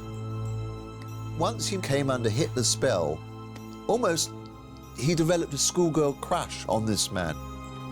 With Goebbels on side, Hitler wants to see just what he's made of. And Goebbels was not just invited to come and visit party headquarters there, but he was invited to speak at the Beer Hall, which had been the centre of the Putsch in 1923. And Goebbels didn't let Hitler down. The meeting itself was a huge success. Goebbels spoke very well. He said afterwards how Hitler embraced him, he had tears in his eyes. And we see from this point the beginnings of a really strong personal relationship between the two men. Goebbels becomes the newest recruit to the inner circle, and Hitler immediately sets him to work.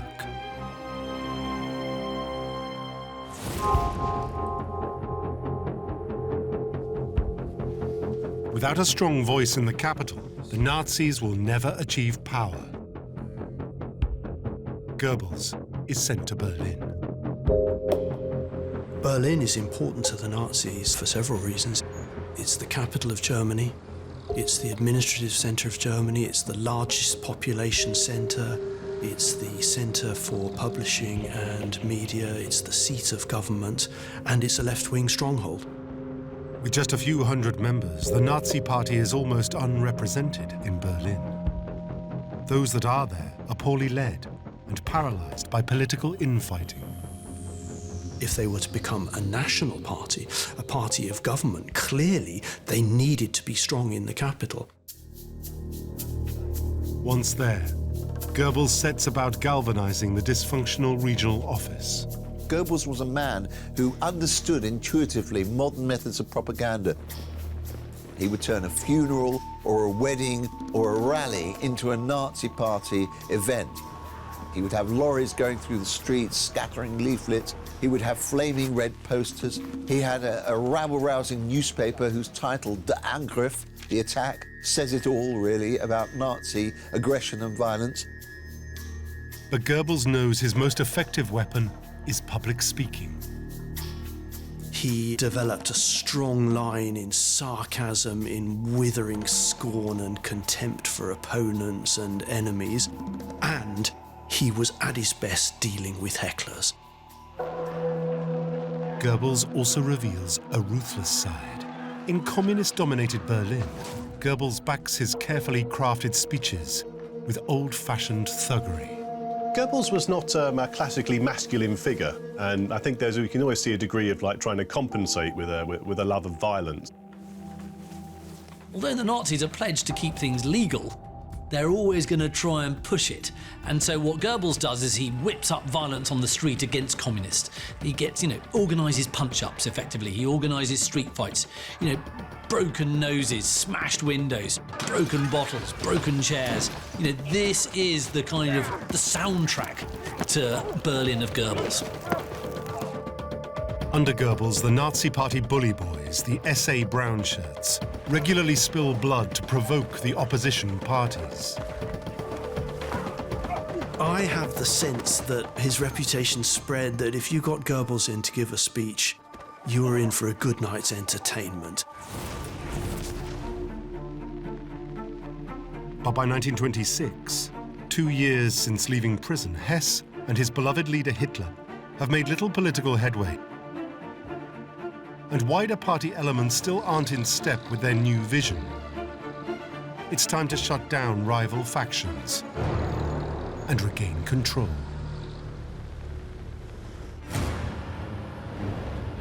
They become anxious that the longer they wait before they start to realise the election results that they're looking for, the more difficult it will be. He began to question, is the party structured in a way that's going to make it effective? They relaunch the party along their own lines, creating a virtual government in waiting. Hitler leads, with the ever-loyal Hess acting as gatekeeper and controlling appointments.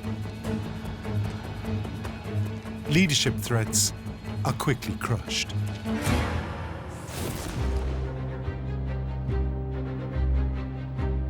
Along with the new departments comes a new political protection force. For wannabe soldier Heinrich Himmler, this is a great opportunity. He now wants to run this elite group known as the Schutzstaffel, or SS. He sees the SS as this potential elite warrior samurai-like unit. They aren't just a kind of local protection squad for Hitler. What this is going to be the creme de la creme of the Nazi vision, and Himmler wants to put himself right at the heart of it. While most regions pick their SS from brown-shirt thugs, Himmler has different plans.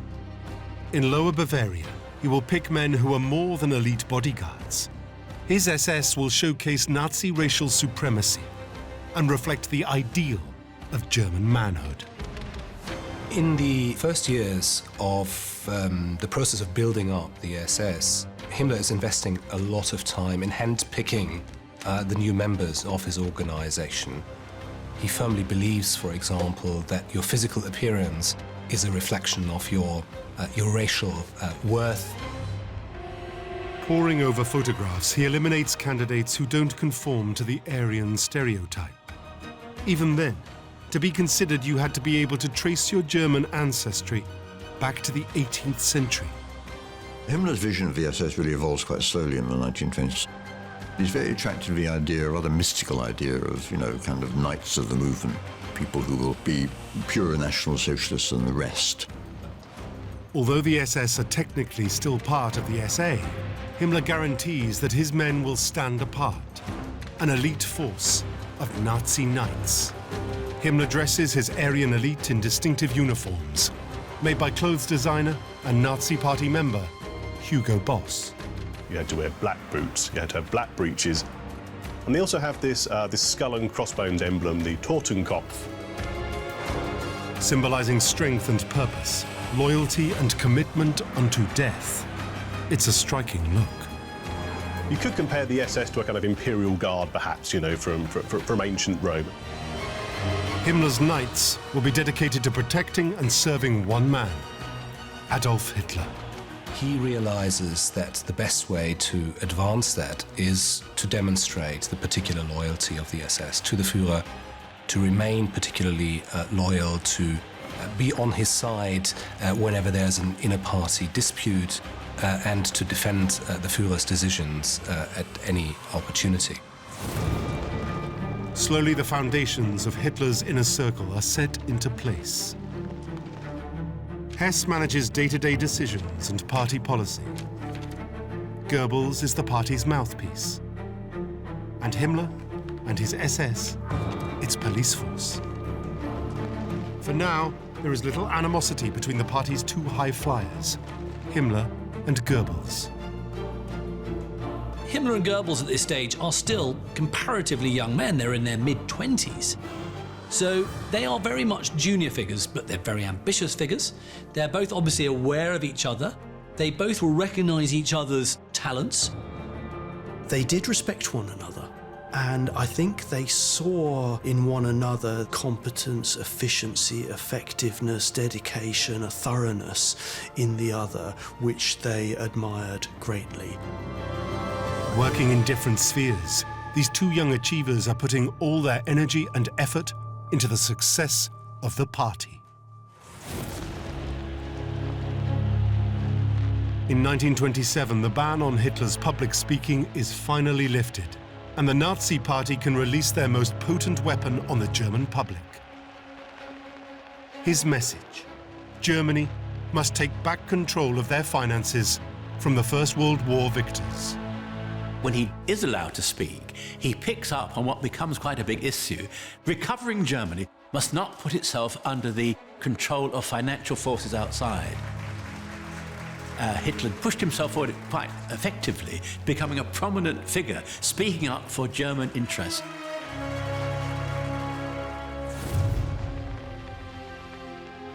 Hitler's populist speeches woo the German masses, but the Nazis need Germany's power brokers on side too.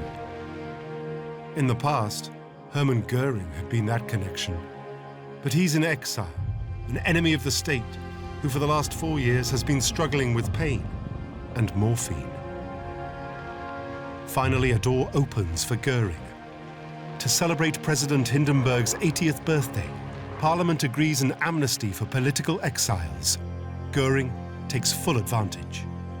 In 1927, he returns thinking that he's going to be welcomed back with open arms by the Nazi movement, and Hitler's going to say, "Oh, come back, Hermann, we're old pals." But instead, he finds the kind of response and the welcome he gets is a little frosty.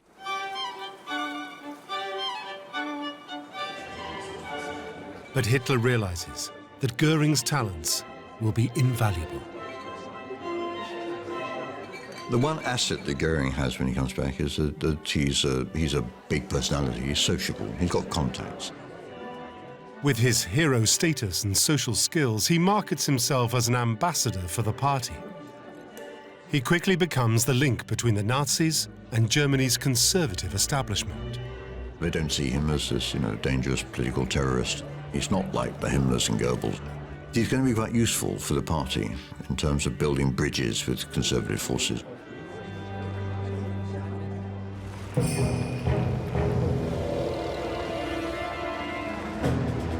With the inner circle reunited, Now they need to rise to the challenge and take their chances in the 1928 national elections. Public speaking, leafleting, behind-the-scenes wheeler-dealing, everyone has a role. It's time for the years of rebuilding to pay off. For Hitler, this is a test. He's very confident, in fact, that 1928 will be a turning point. You know, if the legal path to power means anything, it means winning votes and winning seats. But while the Nazi machine runs smoothly, their message of impending crisis is out of step with the general mood. The 1928 election for the Nazi Party was an unmitigated disaster. It really was the Nazi attempt to show that they were a legitimate party, that actually this nationalist and socialist vision for Germany was the way forward. The people didn't really buy into Hitler's policies. Polling just 2.6% of the national total, they are 100,000 votes down on the 1924 election. After 4 years of hard campaigning, it's catastrophic. Even in Berlin, where Goebbels had campaigned tirelessly and courted all sorts of trouble to try to get notoriety and publicity for his small movement, they had built up more support, but they were nowhere close to being the majority party. As long as Germany remains prosperous, no one wants to hear their tales of doom and gloom. Fringe parties at either end of the political spectrum need a crisis to get into power. 1928, the German public felt comfortable and they did not need, to be taken out of their comfort zone by Adolf Hitler. The Nazis gain only 12 of the Reichstag's 500 seats. Of Hitler's gathering entourage, only Goebbels and Göring become elected members of parliament. It's scant consolation.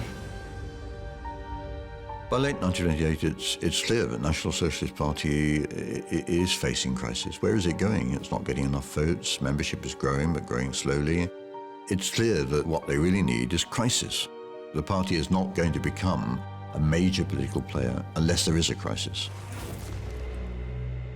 With their predictions of financial catastrophe falling on deaf ears, the Nazi Party are on the verge of disappearing as a political force. They need a miracle. And they get it. On the 29th of October 1929, the American stock market on Wall Street crashes, and American financiers call in their loans to Germany. Overnight, the country returns to the anarchy of unemployment and bankruptcy. Only one man had predicted this: Adolf Hitler. He's immediately transformed from political footnote to prophet. As the country collapses into chaos, the ambitious men surrounding Hitler are delivered a golden opportunity, one they will grab with both hands. In 1928, the fledgling Nazi Party is reeling from election disaster and struggling for legitimacy. Any observer worth his salt would have just written off the Nazi movement. But global events will throw them a lifeline. This is definitely an opportunity to access power, which even in their wildest dreams wouldn't have seemed possible. Propaganda man Joseph Goebbels devotes himself to tireless electioneering, while former war hero Hermann Göring gets a foothold in parliament. And wannabe soldier and backroom bureaucrat Heinrich Himmler inducts a dangerous new ally into the inner circle. He builds loyalty by giving people who had a breakdown of their careers a second chance. In their fight for political and personal power, the key players will turn on each other, and one of them will be destroyed. What takes place, of course, is one of the most infamous acts of political violence ever known. This is the inside story of Hitler's henchmen, the jealousy, power struggles, and fawning sycophants that will create a monster and fuel the most brutal horrors of the Third Reich.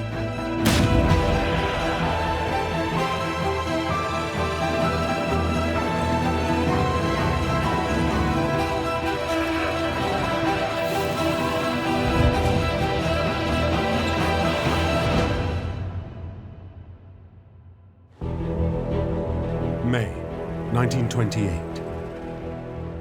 Federal elections present the Nazis with their first major assault on the German electorate. Combining Himmler's obsessive organization, Göring's wooing of the establishment, and Goebbels' relentless propaganda, the inner circle have high hopes for political success. But it's not to be. The 1928 election for the Nazi Party was an unmitigated disaster, and the people didn't really buy into Hitler's policies. Any observer worth his salt would have just written off, and indeed did write off, the Nazi movement. Despite throwing everything into a professional, well-branded campaign, their message, one of economic doom, falls on deaf ears. In Germany, the good times roll. After years of financial crisis, the country is riding high on American loans. Things have never been better. In 1928, the German public felt comfortable, and they did not need to be taken out of their comfort zone by Adolf Hitler. Fringe parties at either end of the political spectrum need a crisis to get into power. The inner circle needs a miracle. But then, America delivers this committed group the national calamity they have been predicting. October 29th, 1929, becomes known as Black Tuesday. The American Stock Exchange on Wall Street crashes. Germany had prospered briefly in the 1920s on American loans. It depended on an expanding world economy for German exports. The Wall Street crash brought the international economy to a grinding halt. Overnight, millions of dollars worth of American loans are recalled. Germany and its economy go into free fall. The Wall Street crash and the Great Depression are an enormous disaster for Germany. Germany doesn't have the stability and structure that can weather this extraordinary crash. This is a major opportunity for the Nazis. After seeming irrelevant, they now look like prophets. In this chaotic climate, it finally looks like the inner circle have a shot at real power. When the coalition government collapses, another national election is called for 1930. For two of the party's young guns, this is a chance to shine. Propagandist and public speaker Joseph Goebbels throws himself into the campaign. This is a massive opportunity for Goebbels, who's now the Nazi propaganda chief. You know, this is now a national stage he can, well, not strut across, but limp across, certainly. And backroom boy and meticulous planner Heinrich Himmler lends his organizational skills. They want to make themselves visible. They want to be everywhere. And top priority is paid to making sure there's a representative in every village and every small town. Together they run a campaign that aims to give the party maximum exposure. A political blitzkrieg.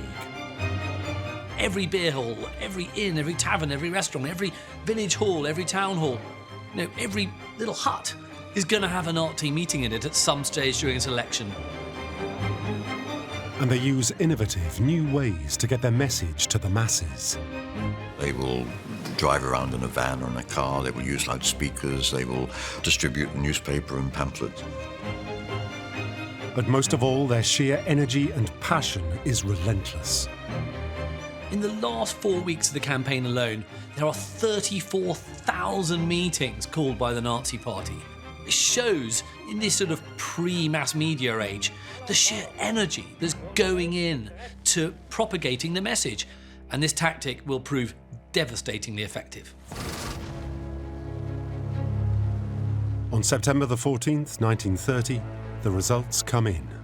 The vote for the Nazis is absolutely enormous. It's 4 times greater than it was just 24 months before. They now win 6.5 million votes, and it gives them 107 seats in the Reichstag, up from 12. I mean, this is a political earthquake.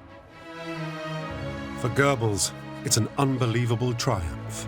Goebbels was actually taken aback. He had hoped to do well in the elections, but not that well. This marks the moment when the Nazi Party becomes a national force and clearly a force to be reckoned with. They're not in power yet, and there's still a long way to go. But they're on the map, and as the second biggest party in Parliament, people are taking notice. For the big players, the outcome of this election changes everything. The 1930 election is a turning point. You know, they can now suddenly begin to think about the possibility that they might even get to power one day, that they might actually have ministerial jobs, that they might have political responsibilities. For the first time in 6 years, their plan of achieving power through legitimate means looks like a real possibility. But for one member of the inner circle, ambitious former war hero Hermann Göring, the result means more than political gain. The election actually really sees a fundamental restoration of Göring. He'd been in Parliament since 28, but he's got what is now a safe seat in Parliament, and also he's got the ability to start lining his pocket. He is an industrialist himself, he runs his own companies, and he's able to use the promise of what the Nazis might do to encourage support among the major figures in industry for Nazism. But in Hitler's inner circle, it never pays to take your eye off your rivals.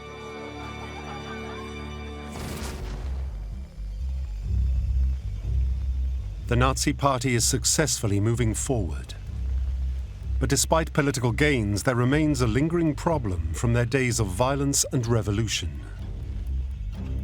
The SA brown shirts, the street muscle of the party, is becoming a redundant embarrassment. The SA look like the rabble they actually are. Yes, they wear uniforms, but actually they're a bunch of thugs. They're causing a lot of trouble, and of course they feel emboldened because Nazism is now this huge political force. During the lead up to the election, at times they'd abandoned their duties, and in some cases even attacked Nazi Party offices. In the early 1930s, there's no doubt that the SA is a problem for Hitler. Sometimes they actually get involved in conflicts with party members. They urgently need a leader to get them under control. With his military background, Hermann Göring is the obvious choice. Göring was the commander of the SA before the putsch in 1923, and there is a sense, perhaps, that this is a job that he might actually take on. But Göring will be disappointed.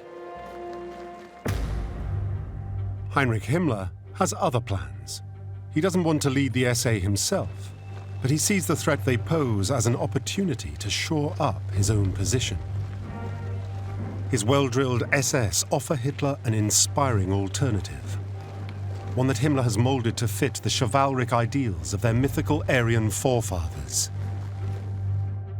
Himmler wants the SS to be the embodiment of an ideal. He doesn't want it just to be a bunch of thugs. He wants it to be a highly disciplined, a highly politicized, and highly elite force. But the SA, in direct competition with his SS, are a major obstacle to his plans. Whoever takes charge of the SA needs to be sympathetic to his vision, and he thinks he knows just the man. A long-forgotten member of the inner circle, Ernst Röhm. 5 years ago, the World War I veteran and hardened street fighter had been a leading light in the SA, before a clash with Hitler over the militia's role saw him excluded from the party. Soon after, he moved to Bolivia. Throughout all those sort of years in almost self-imposed exile, there's been a Nazi who stayed in contact with Röhm, and that is the ever-thoughtful, ever-cunning Heinrich Himmler. Himmler had been recruited into the Nazi movement by Röhm, and now he sees him as a viable alternative to Göring. Working behind the scenes, Himmler smooths the rift between Hitler and his old friend Röhm. And it works. In 1930, Hitler asked Röhm to come back from Bolivia to take command. Hitler never entirely trusted Röhm, but he recognized his skills were necessary to the movement. Röhm is back. For Himmler, the arrival of Röhm restores the relationship which he'd had before 1923. Himmler really thinks that there's a chance of collaborating with Röhm. Maybe this will help to strengthen his position in the party, which at the moment is still quite weak. The move looks like a masterstroke. Röhm will strengthen Himmler's position whilst undermining Göring. Hermann Göring desperately wanted to run the SA. So Göring essentially regards himself as being somewhat marginalised. It's another example of the shape of the inner circle shifting again. Röhm's return is initially welcomed by propaganda man Joseph Goebbels, but things soon go sour. During the period after 1930, the relationship between Goebbels and Röhm is not a particularly warm one. Goebbels didn't like really the military formality that Röhm brings. Goebbels quite liked the fact that the SA was pretty rowdy, but it did go out and beat up and kill communists. As Goebbels loses his influence on the SA, Göring sees a string of powerful jobs going to Röhm. As Röhm's rise erodes their power, it creates an unlikely alliance between the two rivals. Röhm was being given a position that intruded upon the ambitions and advancement of those two individuals. Röhm is dangerous to the interests of both men. Now back in the inner circle, Röhm is making powerful enemies. But whilst the self-confident former street fighter has Hitler's favour, they must bide their time.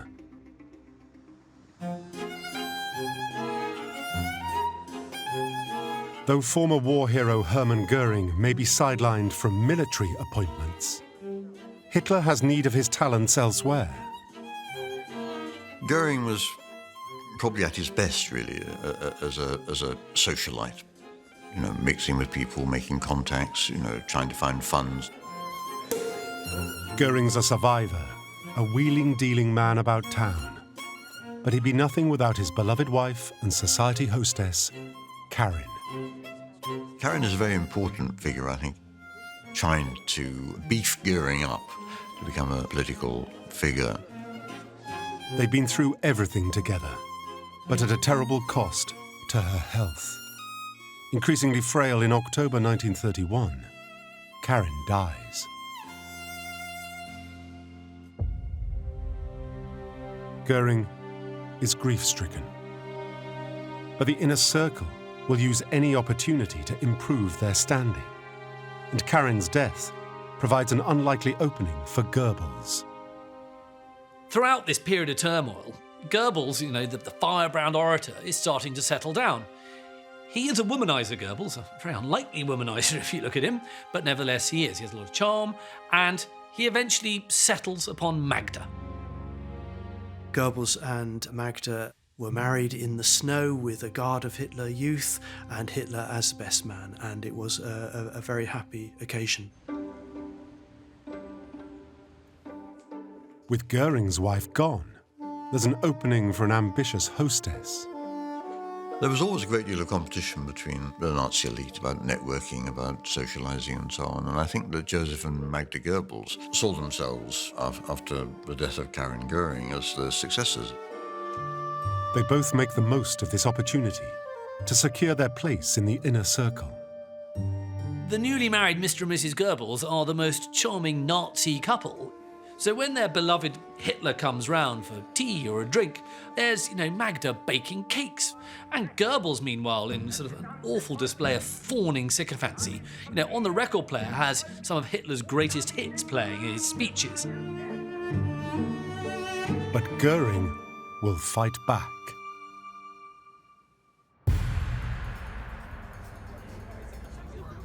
He soon overcomes his grief, and now with nothing to check his desire for money and power, he makes himself available to Hitler 24/7.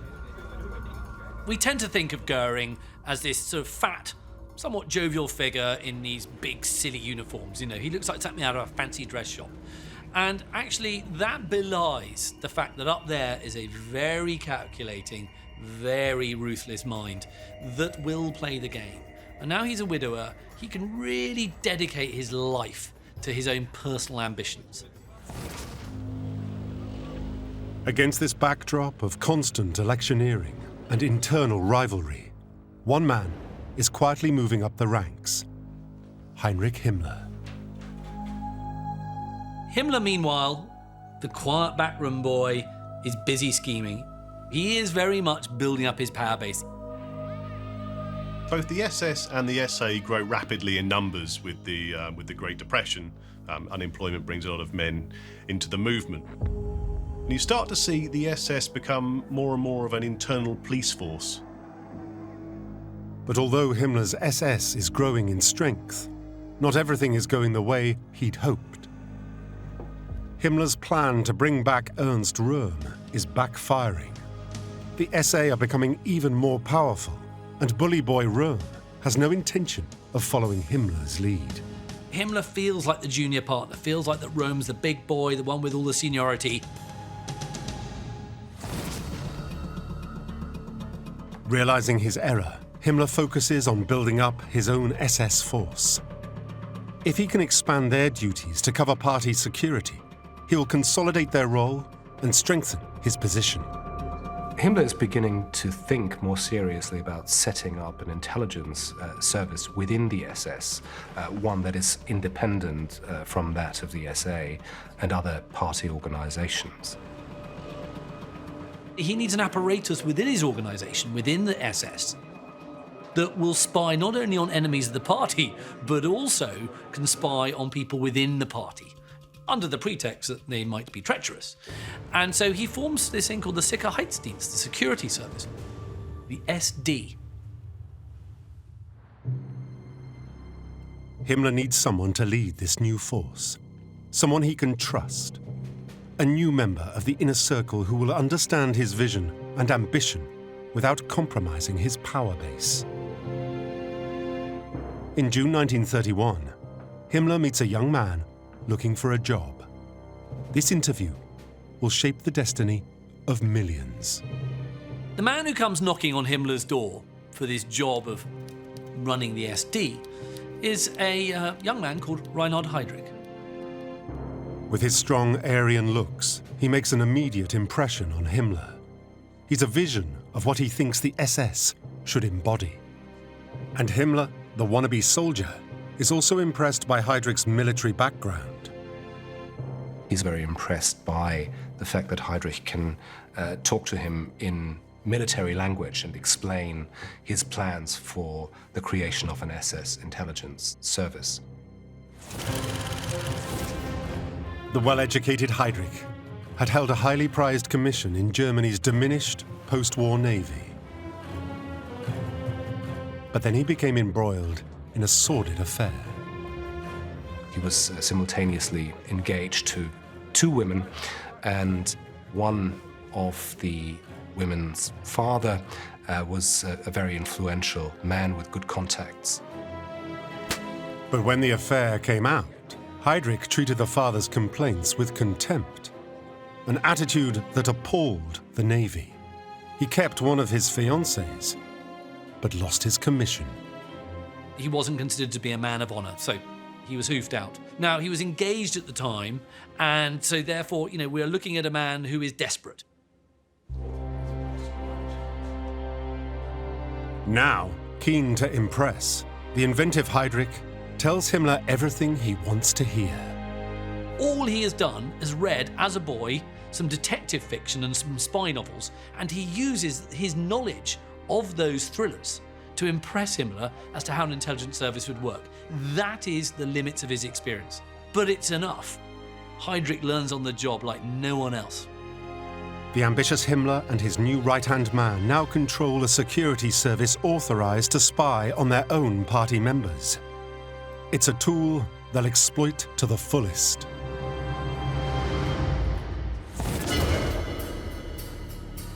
Whilst the inner circle jockey for position in the party, Germany is falling deeper into political and economic crisis, and Hitler continues to capitalize on the discontent. One of the things that Hitler manages to do in the period after the 1930 elections is to make the party appear more and more as a valid political party, as a respectable political movement. A series of elections brings steady political gains, and by 1932 the Nazis are technically the single largest party in parliament. But a string of coalition governments and political alliances conspire to deny them power. By now, a massive 30% of Germany's workforce is unemployed. When yet more elections are called for November, the inner circle fear that if they don't seize this chance, they'll miss their moment. For a failed playwright and frustrated academic, the Nazis have been good to Joseph Goebbels. At just 35, he's in charge of a national election campaign. This is his biggest opportunity to date. Goebbels' approach is entirely innovative and brand new. He is using all the theatrics at his disposal to present Hitler in a way that no political leader's ever been presented before.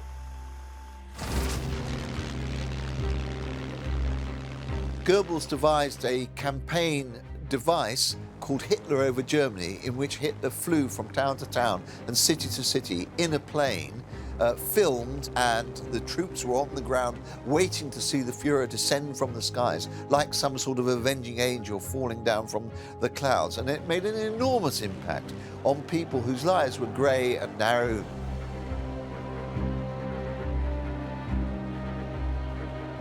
It's inspired. Joseph Goebbels makes Hitler look like a serious statesman, a real leader, a viable option.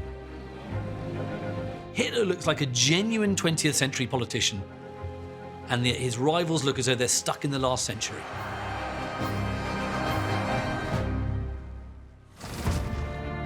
But despite their efforts, the elections don't hand them victory. Sharing 50% of the vote between them, the Nazis and communists are locked in political stalemate. If the inner circle are to tip the balance, they'll need the support of the establishment. But that's easier said than done. The German president, Field Marshal Hindenburg, deeply distrusted Hitler. Couldn't understand mass politics, couldn't understand where Hitler was coming from. Hindenburg, the president, cannot believe that he has to do business with this former corporal. Only President Hindenburg can give Hitler what he wants, the chancellorship. Knowing this, a key member of the inner circle seizes a chance to improve his standing.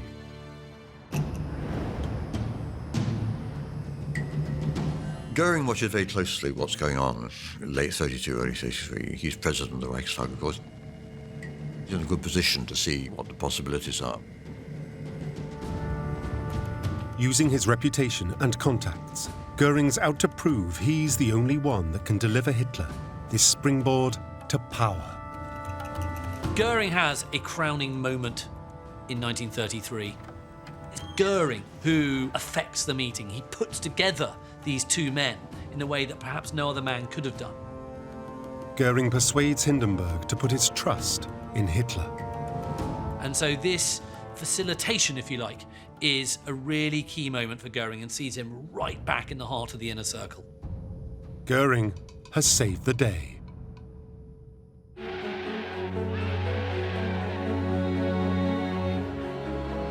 On January the 30th, 1933, President Hindenburg finally appoints Hitler Chancellor of Germany. For the inner circle, it's an incredible moment. Within 10 years, they've gone from street-fighting terrorists to politicians, part of a ruling coalition. The day that Hitler was actually made Chancellor, the SA stormtroopers marched through central Berlin and under the Brandenburg Gate, each carrying torches. And this had a sort of visceral power over the masses. The celebrations, naturally orchestrated by Goebbels, are spectacular and give the world a taste of what's to come.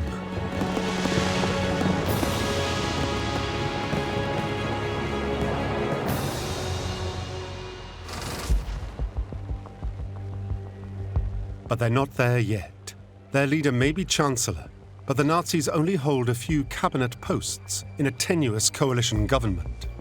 And beneath the veneer of a united Nazi party, the competition for those roles means inner circle rivalries intensify.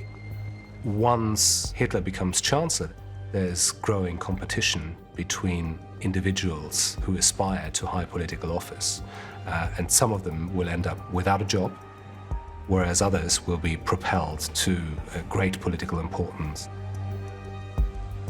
Among those awaiting the trappings of success is campaign genius Goebbels. He expects to be given prestige and privilege, maybe even a ministerial job in the new cabinet. Whenever a new government comes to power, all the leading lights of the successful party are basically waiting next to their telephone, waiting for their leader to give them this plum job or that plum job. But although thanked for his incredible efforts, Goebbels' years of terror tactics and aggressive campaigning haven't made him popular in Berlin. Goebbels suddenly realises, as he waits by the phone, that it's not ringing.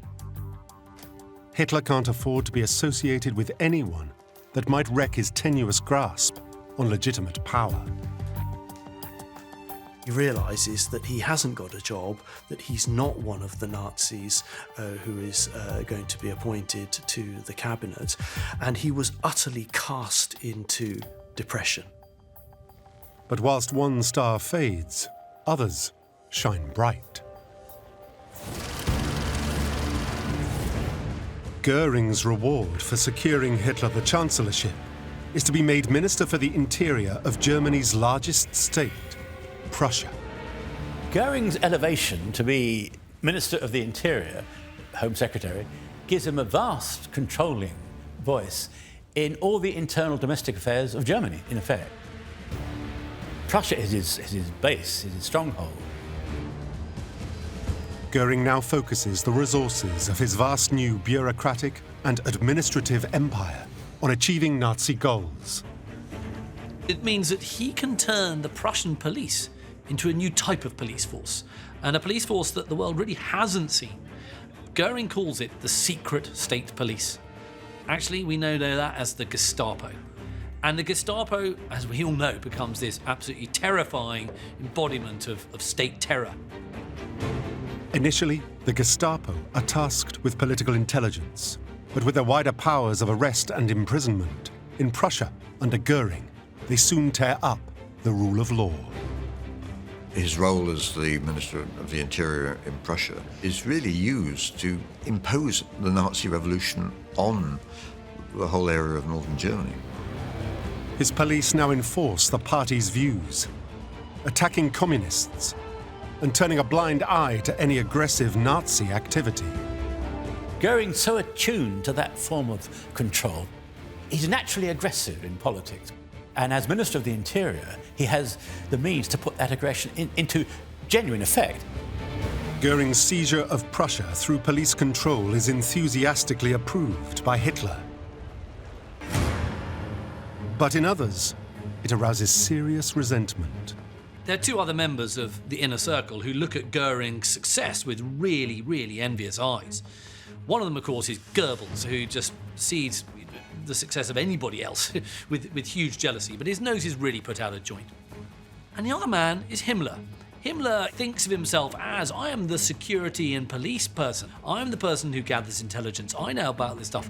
Why the hell is this bloated former pilot now suddenly in charge of the Gestapo? No, this should be me. But even if Göring senses a growing enmity against him, he feels secure. He's got a couple of aces up his sleeve. He sets up his own research office, which begins to investigate other members of the party. He holds dossiers and files, which he's going to use at some future date. He shows a good deal of political cunning. What the Gestapo also has is a great head start for Göring because it's got all the Prussian police's files on Göring's fellow top Nazis. So this gives him a lot of power. Better still, within a few weeks of taking over Prussia, he acquires the holy grail of intelligence gathering. Phone tapping, which is a very modern device at the time, becomes a very important source of information for Göring, and he's able to surprise people at times by saying something to them they'd said on the phone. If Göring is attacked by the others, he'll be ready. Now the Nazis prepare to make their next move. They're still part of a tenuous coalition with just a few cabinet posts. This is not absolute power. Although the Nazis are in power, they really want to strengthen their grip. The inner circle decide they must raise their game. They argue the coalition is doomed to fail and call for yet another election. They now have just 2 months to secure a majority. Their plan? An all-out attack on their main political rivals, the Communists. The threat, or the imagined threat, posed to Germany by the Communists was a vital part of the Nazi narrative, and Goebbels lost no opportunity to capitalize upon this. Goebbels campaigns hard with his slogan, "Attack on Marxism." But they know propaganda alone won't be enough. At this stage, there's no doubt that what the movement needs is a crisis of some sort, something to do down the Communists, who are, after all, the largest party still in the Reichstag. But however hard the Nazis try to provoke a major outrage, the Communists refuse to oblige. In February 1933, Joseph and Magda Goebbels are entertaining Hitler and other party leaders at their apartment when they are delivered a miracle.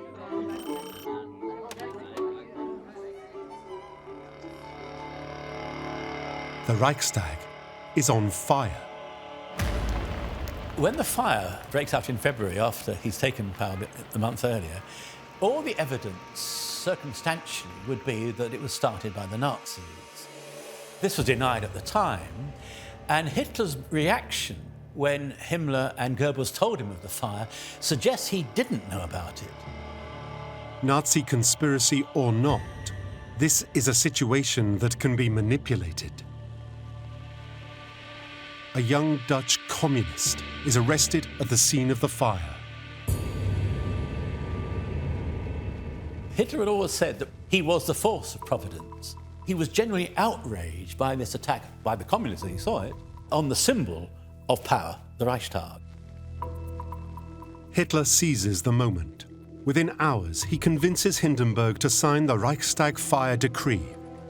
Under the pretense of protecting the public, civil liberties are suspended, and the Nazis are effectively handed the legal authority to suppress any opposition. The Reichstag fire thus gave the Nazis precisely the ammunition they needed to argue that the Communists were about to stage a national uprising. The Reichstag fire was the signal, the beacon that was lit for the unleashing of unrestrained Nazi violence across Germany. Röhm's SA, Göring's Gestapo, and Himmler's SS all leap into action to brutally and systematically destroy all political opposition. You have the Prussian police descend upon Germany with pre-prepared arrest lists of leftist activists. At the same time, the SA and the SS are unbound. The SA, now enrolled as auxiliary police, are able to pretty much attack and kidnap their communist opponents, drag them off to torture cellars and submit them to violence, terror and extortion.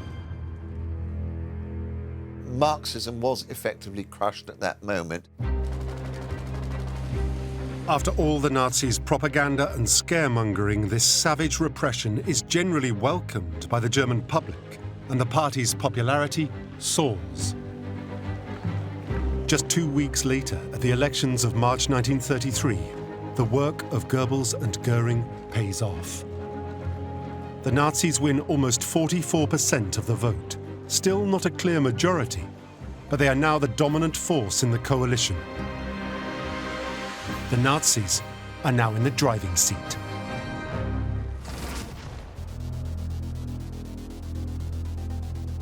Once again, the inner circle await their rewards.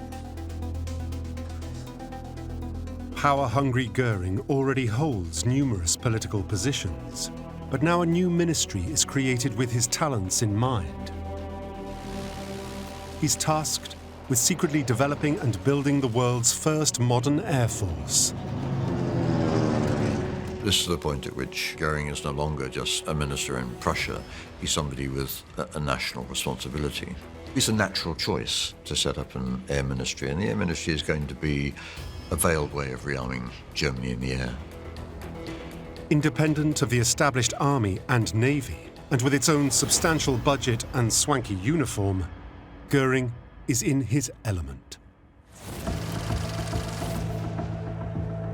Joseph Goebbels also finally gets the recognition he craves. It was the fulfillment of a lifetime's ambition for Goebbels to be made Minister of Propaganda in an entirely new ministry. He was very proud of the idea that he was the youngest man ever in Germany appointed to ministerial rank, and he was absolutely delighted with the opportunities that this new role offered. It is a role he relishes and rapidly expands. After a number of months' preparation, he brought all of Germany's artists, writers, musicians, painters and sculptors together in one organisation.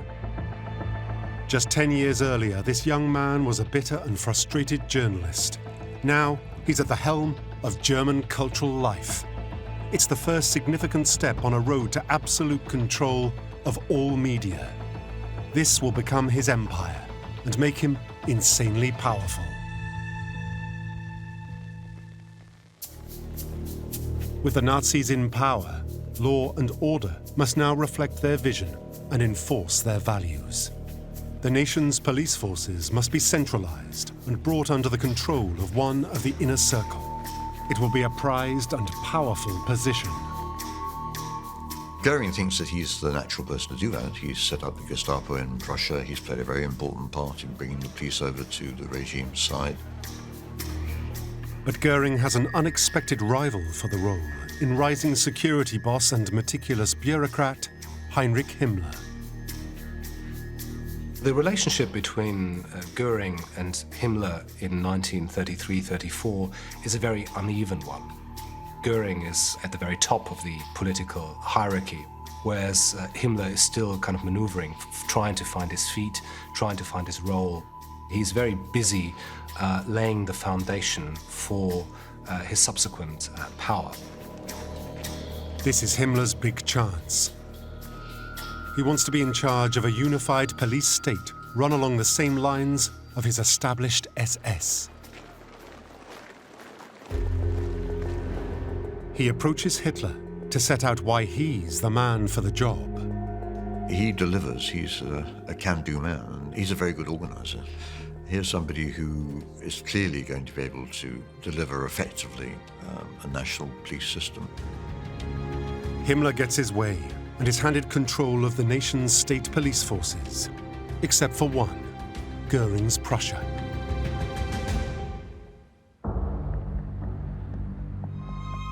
Göring retains his valuable Gestapo, and though he's lost out to Himmler for the bigger prize, he recognizes the young bureaucrat is a good man to get on side. He soon recruits him as his deputy in Prussia. He comes to the realization that Himmler can be quite useful, so they decide to work together. But of course, Göring is the more senior person within this partnership. Once again, he's underestimating Himmler, his ambition, and his ability to build an organization. Göring has an ulterior motive for recruiting Himmler. He wants the combined force of his Gestapo and Himmler's SS and secret police to take down someone he sees as a major threat, Ernst Röhm and his SA. By early 1934, the size of the brown shirt movement has increased to 3 to 4 million. This starts to go, I think, to Röhm's head. Röhm starts to make speeches calling for the SA to become a people's army. There was a real bid for power from within the Nazi party, from the brown shirts, that with some justification had seen themselves as the battering ram that had opened the gates of power for the Nazis. The SA remain fixated on the idea of a second revolution, a military junta with them on top. Although Hitler and Röhm still appear close, they are ideologically poles apart.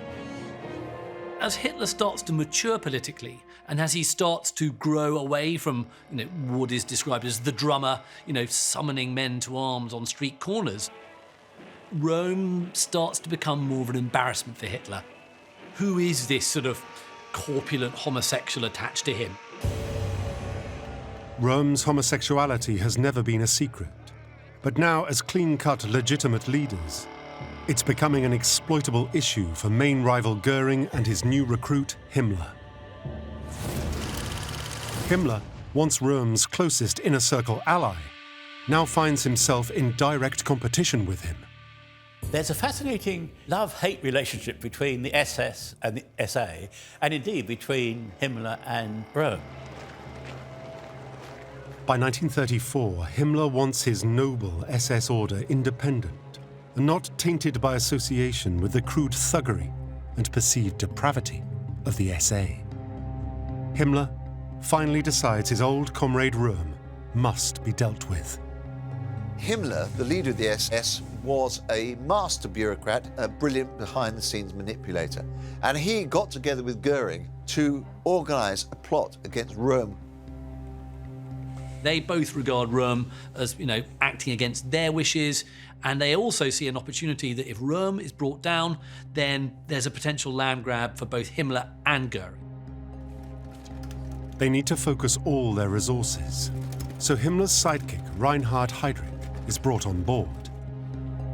Tasked with finding damning evidence, he puts his new SD on the case. They begin an intelligence surveillance program in which they try to find out what the SA is thinking. And they bring all this material together, and they're going to feed it to Hitler. Despite targeting Röhm's homosexuality, Hitler isn't that receptive. As old colleagues, he's fully aware and has put it aside. But the plotters know which buttons to press. No secret is made when Göring and Himmler were trying to persuade Hitler to act that there is a decadent element in the SA.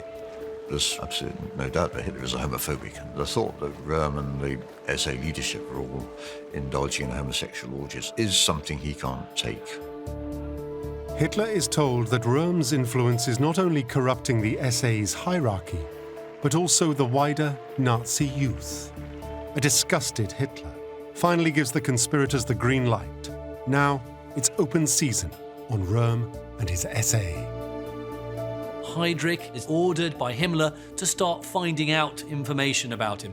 Confected information, but it's going to be enough. The Nazi way is make stuff up, throw it at the person, find them guilty, and this is what's going to happen to Röhm. In June 1934, Hitler prepares a purge of the SA. He cancels their annual military exercises and orders them to go on leave. Dispersed across the country in small groups, they will be easier to manage. One of the strange things about the purge of Röhm, of course, is Röhm's naivety. He seems to have no sense, really, that he's perceived as a threat. And yet I think he really thinks that he's a help to Hitler, and that the SA, will help to push the revolution on in a way that Hitler might want.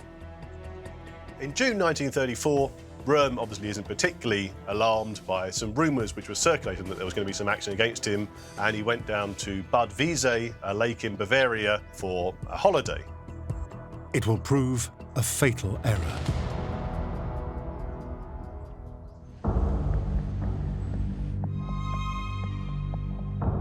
Göring, Himmler and Heydrich have been working around the clock to discredit Röhm and have finally found their trump card.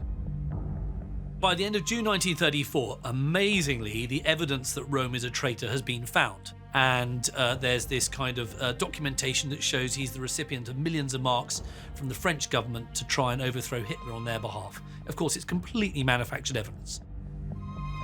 Armed with their apparent proof that Röhm is a traitor as well as degenerate, the plotters move to convince Hitler he must act fast.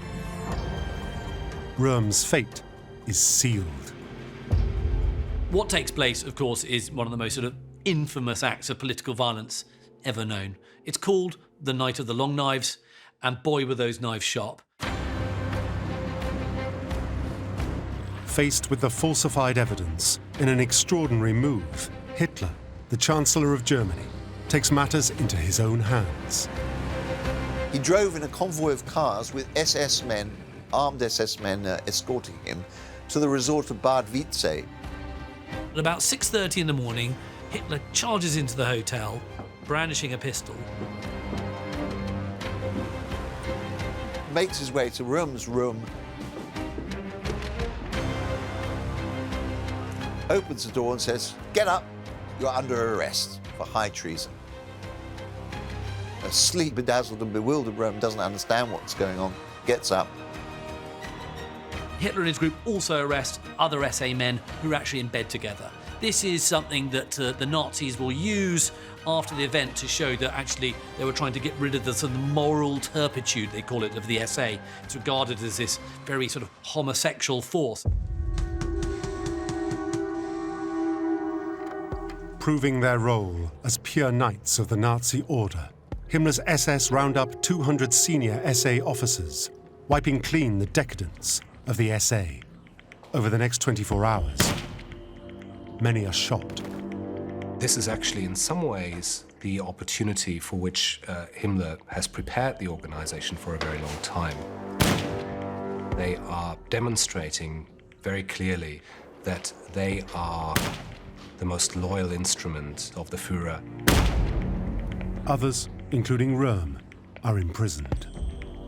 Out of a sentimental regard for Röhm personally, Hitler wants to spare his life, but he's persuaded otherwise by Göring and Himmler, who say it's no good, mein Führer, if you kill all the underlings of Röhm, if you spare the chief pig himself. After going this far, there can be no turning back.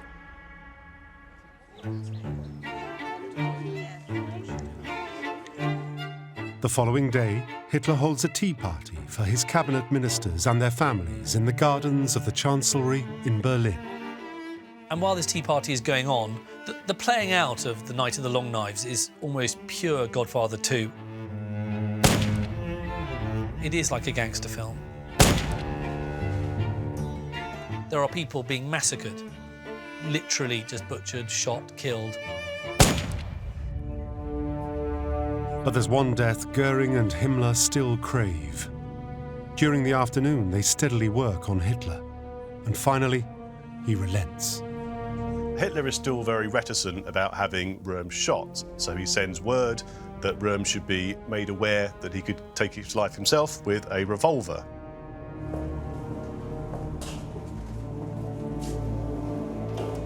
The SS guards give Röhm a pistol with one bullet in it. He's told, you know what to do. If we don't hear a shot in 10 minutes, we'll go and do it ourselves. It might be checkmate, but Röhm's no traitor. 10 minutes passes. Not a sound. A fighter to the end, he's not going to give them the satisfaction. 2 SS men open the door, and he says, you have to shoot me yourselves, or Adolf Hitler should shoot me.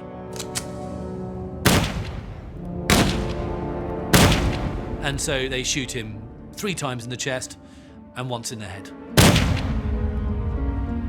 Röhm's death is the bloody finale to Göring and Himmler's murderous purge. We still don't know how many died in that bloody long weekend of violence, but it was certainly in the hundreds. And it gave a notice, not only to Germany, but to the world, that you oppose the Nazis the slightest whim at the very peril of your own life.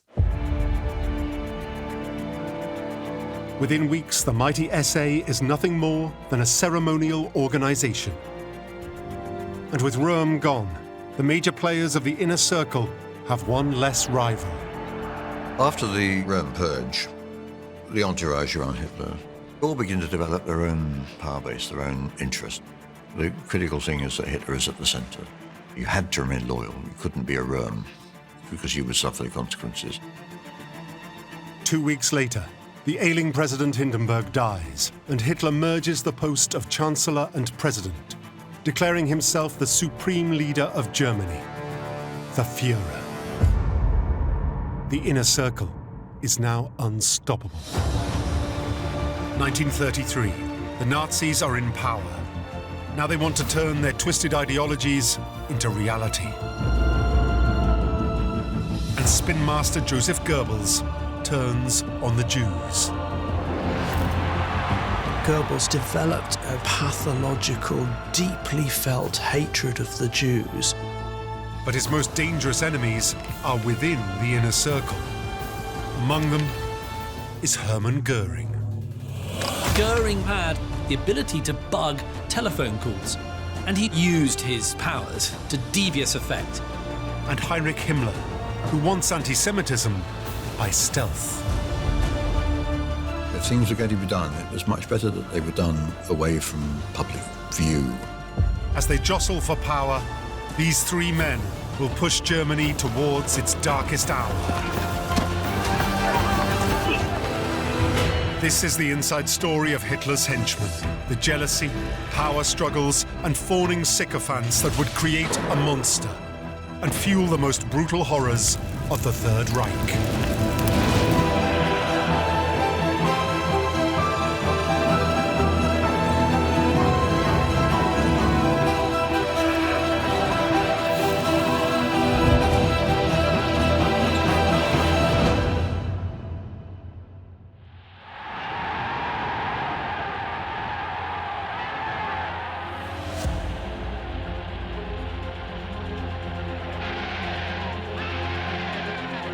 By 1933, the Nazi Party has risen from obscurity to become the most popular political party in Germany. And its leader, Hitler, is now Chancellor. Finally, he is able to drive forward his ambitions for Nazi Germany. But behind the facade of a united party leadership, Hitler's inner circle of closest advisors will soon begin to fracture. Hitler's loyal aide, Hess, is made Deputy Führer, but his influence will be quickly outstripped by the others. The bureaucrat Heinrich Himmler has already risen to head of the SS. He now begins his takeover of the German police. And war hero Hermann Göring gains charge of the largest state in Germany. This will put him in direct conflict with the Nazis' ruthless spin master, Joseph Goebbels. And it is Goebbels who will take the initiative first. Goebbels has been instrumental in getting the Nazis to power. His propaganda machine has legitimized the party and won over the German public by promising peace and an end to poverty. Germany is in the depths of the Great Depression, and fixing the economy, he said, would be their #1 priority. The Nazi slogan was Brot und Arbeit, bread and work. Basic things that the Germans had grown accustomed not to having, they promised to restore. But the economy may just be a smokescreen. Once in power, they focus on a long-standing obsession.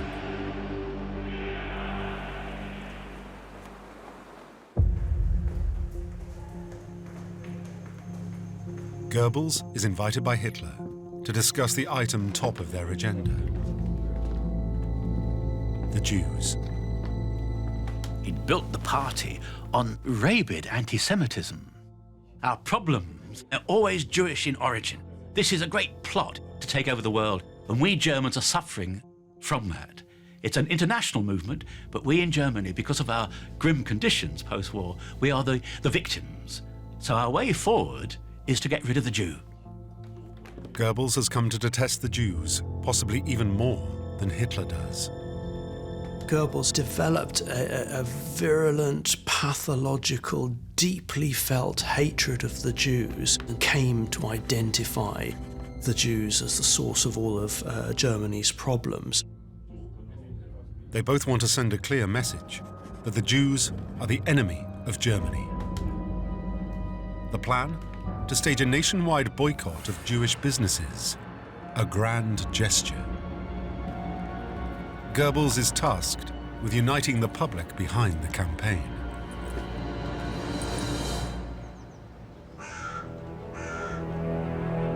While Goebbels throws himself into the task, not everybody is on board.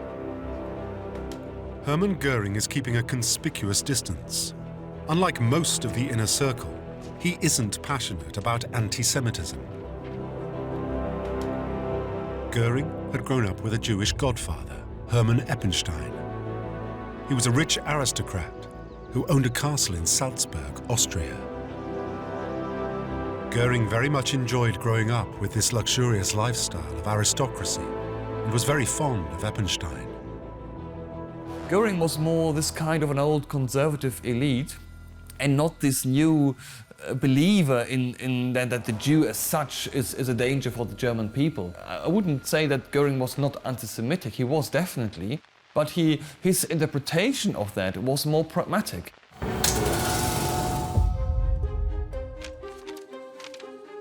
While Göring keeps his distance, this gives his rival the perfect opportunity to grow closer to the Führer.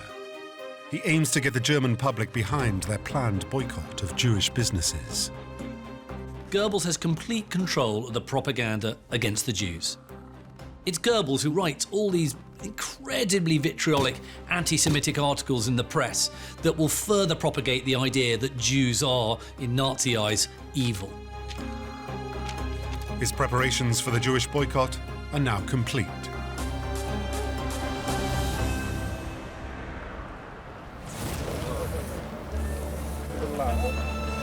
As the day arrives, the SA stormtroopers take menacing positions outside Jewish shops. Placards are erected while others scrawl anti-Semitic graffiti on the walls and windows. Their job? To make it clear Germans should obey the boycott. Signs were appearing all over Jewish businesses saying, "Don't buy from the Jews are our misfortune, go back to Palestine." This was absolutely virulent state-sponsored anti-Semitism in the absolute raw. But for Goebbels, it's not the success he hoped. Göring isn't the only person ambivalent towards the boycott. Many Germans don't support it. When the SA stood outside the shops, some were deterred physically. Others went through and said, "No, I have an order, I've come to pick up." And the SA weren't entirely clear as to whether they could physically block people. So if you had enough nerve, and you were unhappy anyway with the idea of the SA doing this, you would go through. There were still many Germans who carried on in defiance of the SA men standing on the door. This was a moment when Germany had not yet moved to becoming a full terror state, and people could get away with this just about. What they wanted to prove was a massive support for the boycott, and they didn't get it. I mean, I would call it a flop. This was a great disappointment to Goebbels, so he had to swallow his outrage in a way and accept that they were thwarted on that front for the time being.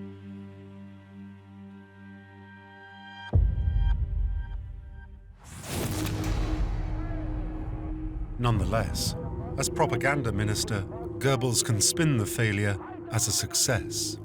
He issues public statements celebrating the boycott, and he threatens that others could happen at any time. But it's a bluff. While the party faithful are in full support of his anti-Semitism, he realizes he needs to convince all of the German people. To do that, he must first gain their confidence.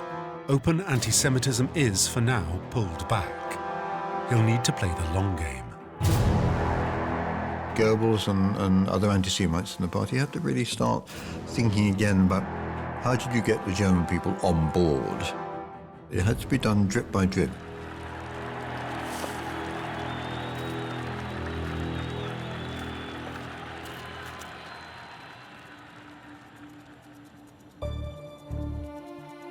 To change the will of the people, Goebbels needs more powerful tools of propaganda. He sets his sights on nationalizing all of German media under his control. Newspapers, the newly evolving movie business, and radio. It will not only help him brainwash the German population, he will also create his own personal media kingdom.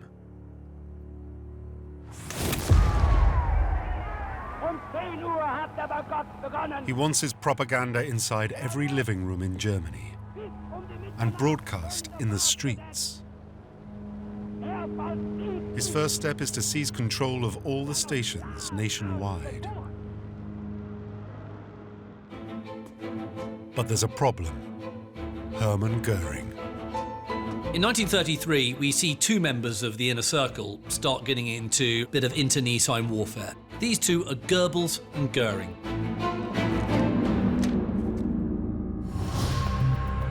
Each state in Germany controlled their own radio stations. But now Goebbels takes charge of all of them. Except for one. The state of Prussia. By far the largest, this is the state that Göring has direct control of as Prussian Interior Minister. Göring wants to have his own empire, and his empire, of course, at the centre of his empire is Prussia. Goebbels passionately argues his case to have control over Prussian media. Goebbels is really keen to defederalize all these little German states and bring them all together into one unified German Reich. But Göring confidently stands his ground. Göring sees this as a land grab by Goebbels, and he tries to counter it. And Goebbels writes in his diary that he's absolutely livid with Göring. And this is just another example of these two men fighting each other all the time. Goebbels considers taking the matter straight to Hitler, but realizes that with Göring, it's wise to bide his time. For now, Göring gets his way.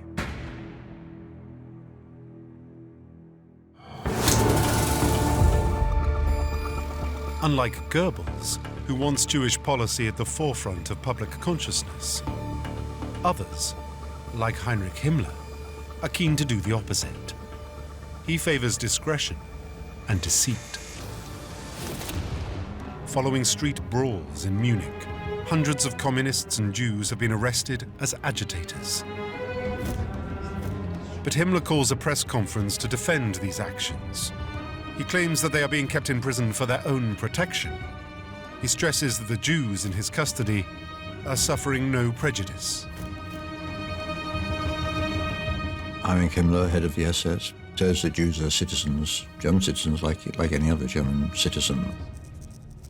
This is a strange thing for Himmler to say, given he's been anti-Semitic since the 1920s. I think he's really, at this point, anxious to make sure that anti-Semitic policy is not highlighted too much, not publicized too widely, because they're not quite sure yet what the German public is going to think about this. While Himmler presents a public appearance of law and order, behind the scenes the reality is far different. A concentration camp is established specifically to detain enemies of the Nazi state, near Munich in Dachau. The majority are left-wing political opponents, along with some Jewish activists. Within days, the Nazis indulge in an orgy of violence against the prisoners, resulting in 4 Jewish deaths. Many more will follow. When the Dachau concentration camp first opens, conditions really are not good. Here are people who are regarded as enemies of Germany. People who've undermined Germany for 15 years. Prisoners are abused. They're strung up with their hands behind their back. They're whipped. Some people die in the camp. Himmler knows many of the German public may disapprove of this brutality, so issues orders to cover up the scale of the violence. The violence that happened, the torture that happened, the executions that happened in these camps were totally edited out. He recognizes the importance of keeping his actions under the radar, hiding the true horrors, something he will do with increasing success.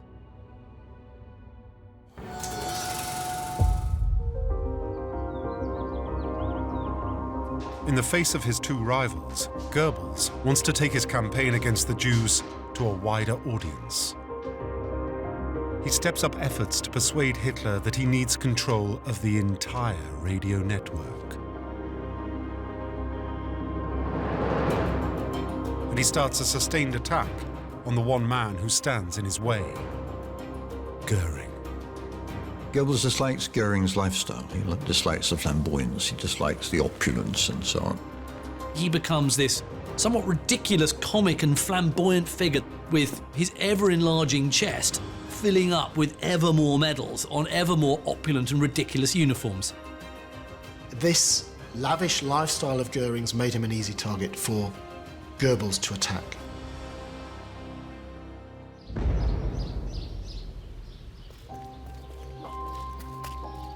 Goebbels steadily poisons Hitler against the Reich Marshal. Goebbels tried to find ways of persuading Hitler that the flamboyance, the lifestyle and so on was not properly National Socialist, certainly not socialist. But Goebbels has to be careful to not be too obvious. Because of the nature of Hitler's style of government, any attack upon a colleague or an opponent within the party or government had to be oblique. The technique of relevant omission is key. You won't mention a person by name, but you'll say, many in the party, mein Führer, and in the government are unhappy with the ostentation that's developing. We're losing sight of the true purposes and principles.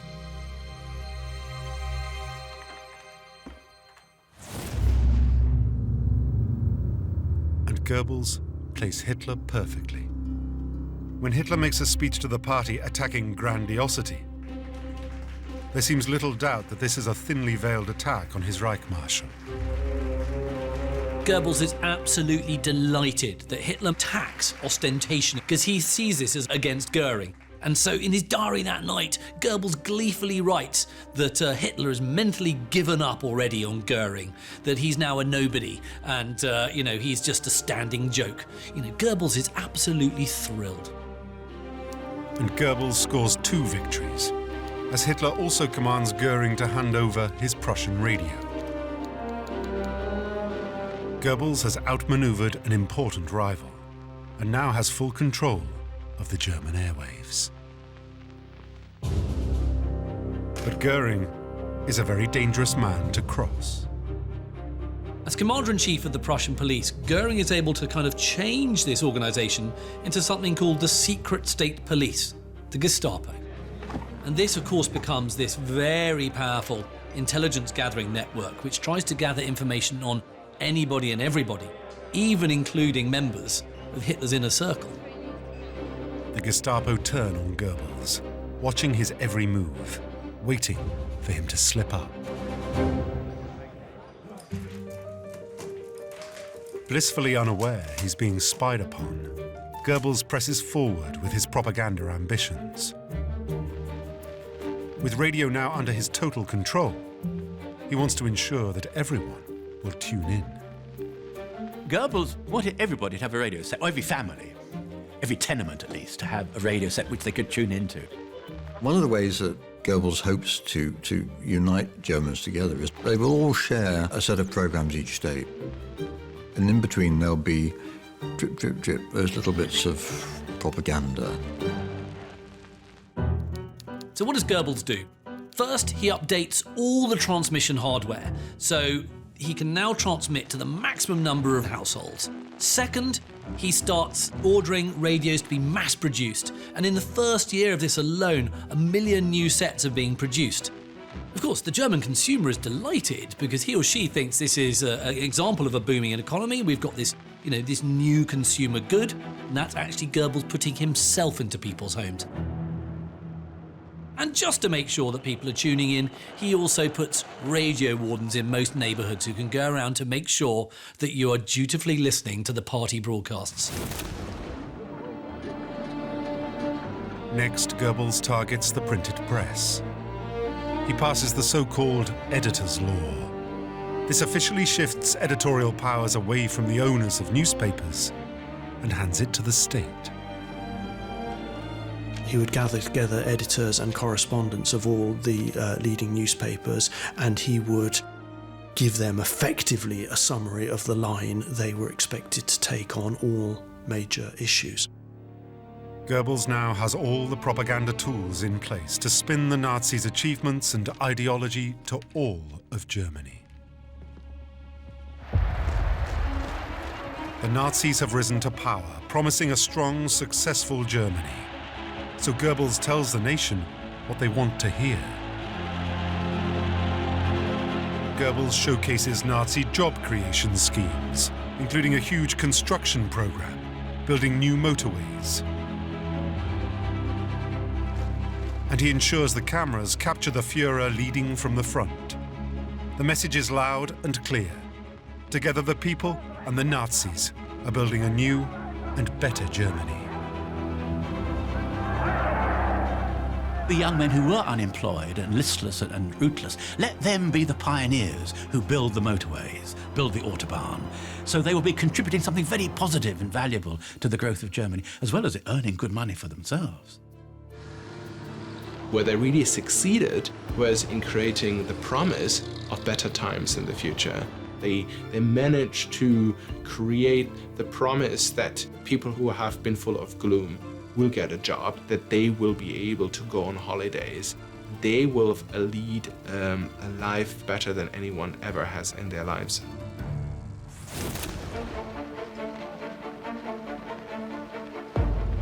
The Nazis cement the spirit of unity by launching the Volksgemeinschaft, the People's Community, a social engineering project of epic proportions.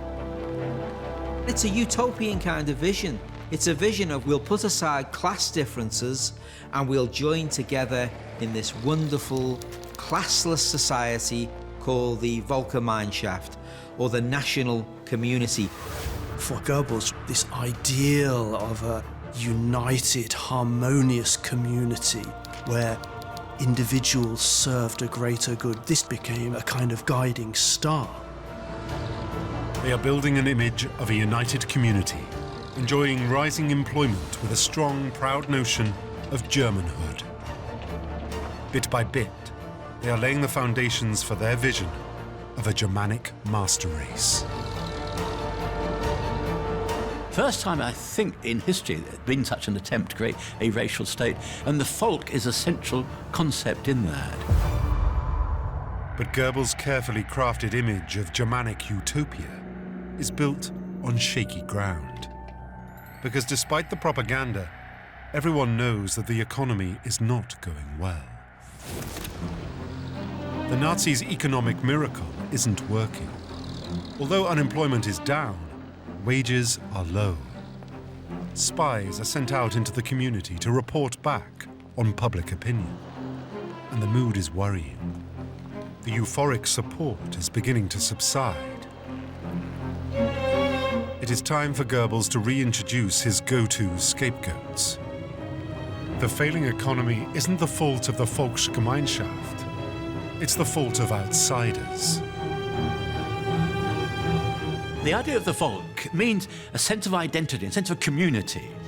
Now, if you're not part of that community, you must be opposed to it. You can't be half and half. Your racial, ethnic background marks you as one or the other. Now Goebbels can drive a wedge between the hard-working German folk and the poisonous outsiders. In other words, the Jews.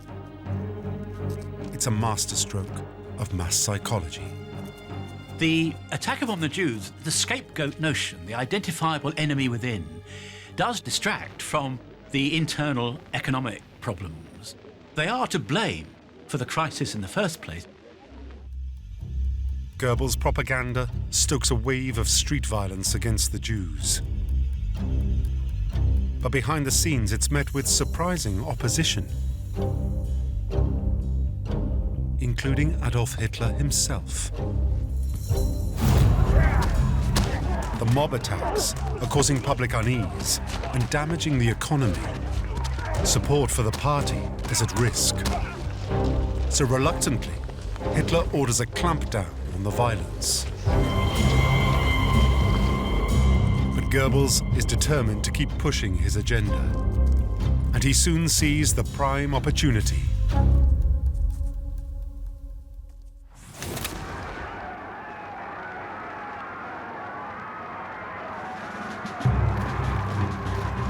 the annual Nuremberg Rally, the biggest feature of the Nazi calendar.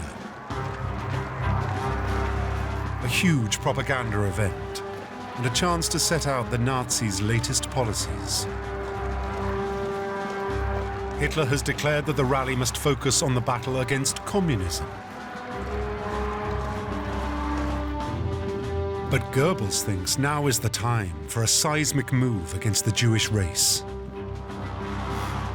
He pushes the issue in what could be a dangerous play against the Führer's wishes. And he delivers a blistering attack on the Jews. It's at the 1935 Nuremberg Rally where we're reminded what a powerful and vile orator that Goebbels was, because it's there that he starts really railing against the Jews, and he declares them enemies of the state. Goebbels wanted the Jews out of German society. He wanted them out of German cultural life, he wanted them out of German economic life, he wanted Jewish children out of German schools. He wanted them all physically out of Germany. If he's trying to force the Führer's hand, it could be political suicide. But it soon becomes apparent that the rally is firmly behind him.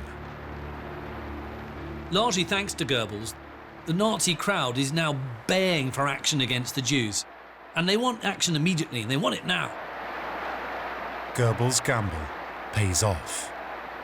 Hitler concedes and appeases the crowds by bringing anti-Semitism to the top of the agenda.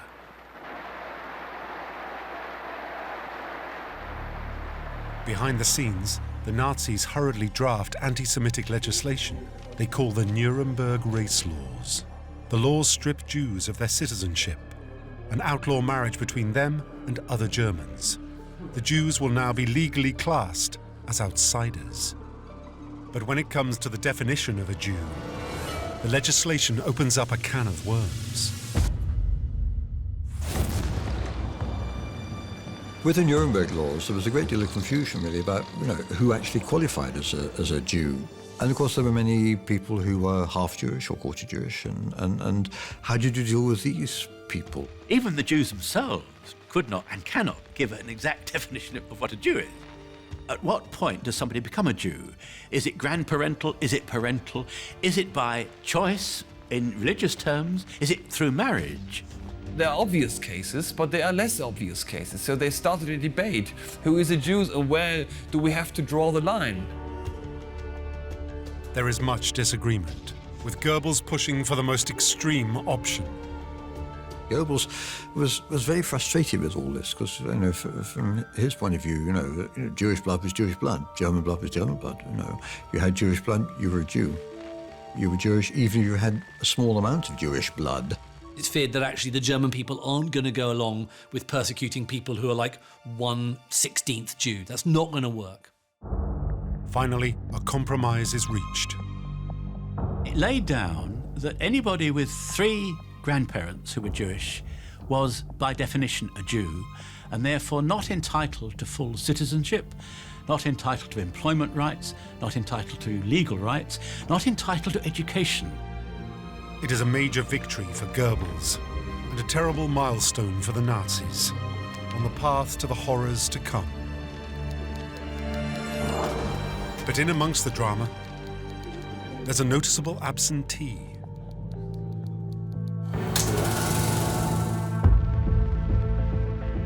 Göring isn't even invited. He is preoccupied with the build-up of his air force, and Goebbels has taken care to keep his rival on the sidelines. Göring wasn't involved in drafting the laws and wasn't really consulted about this. Göring felt a little bit put out.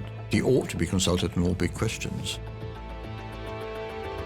It's another dent in Göring's pride, and further spice to the simmering animosity between the two Nazi heavyweights. Goebbels has secretly lobbied against Göring's preening flamboyance, and he had seized control of his radio network in Prussia.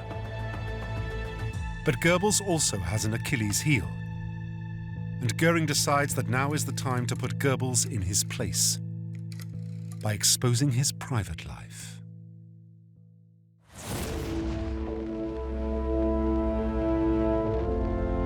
Goebbels' media empire has now branched into the film business, and as well as promoting his propaganda, it's also allowing him to indulge in some personal perks. Even though he was married, Goebbels was not a faithful husband. He was very intelligent, he was a good conversationalist, and he was, very attractive to a lot of women. Also, he had a lot of power, which of course is a famous aphrodisiac, and as control of the media, he's also in control of the movie business. What do the movie businesses typically have? A lot of attractive women. So where does Goebbels find himself quite often? Down at a movie studio. He had numerous affairs with leading actresses, and he propositioned many leading actresses all the way through, and he was very successful in this.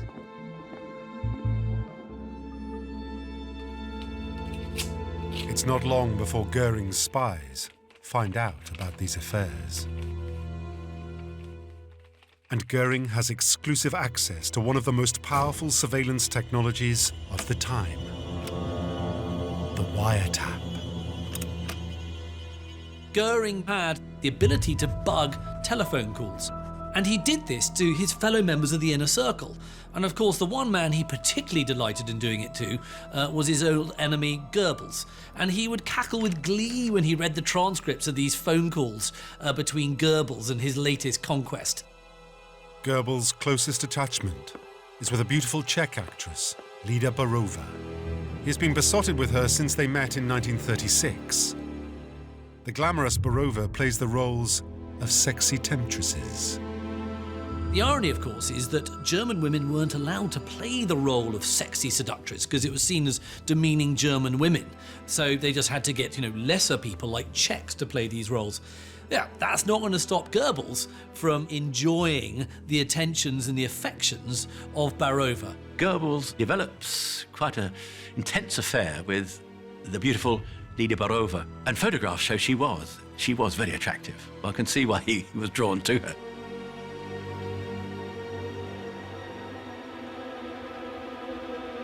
Goebbels' torrid affair gives Göring all the ammunition he needs. He passes his dossier to the Führer. Göring is fundamentally a swine because he passes on these transcripts to Hitler because he knows that Hitler has no time for marital infidelity. And Göring knows what these reports will mean for Goebbels. Hitler was the best man at Goebbels' wedding and is especially fond of his wife, Magda. The knowledge of the affair puts Hitler in a compromising position. But while Magda doesn't know, Hitler holds his counsel.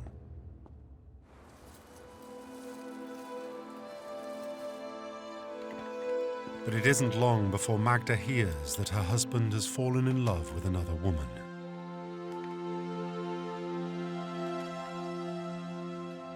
The two become distant and increasingly bitter. Their marriage is on the rocks.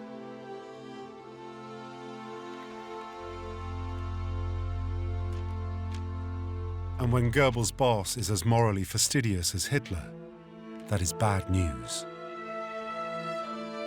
Göring has Goebbels exactly where he wants him, as events come to a head. Magda seeks the advice of a surprising confidant. The last person Goebbels wants her to talk to. This is Goebbels' umpteenth affair, but Magda now is just absolutely fed up with it. So she goes to tell a close friend, and that's Hitler. She goes to Hitler for marriage guidance counselling. The news is music to Göring's ears.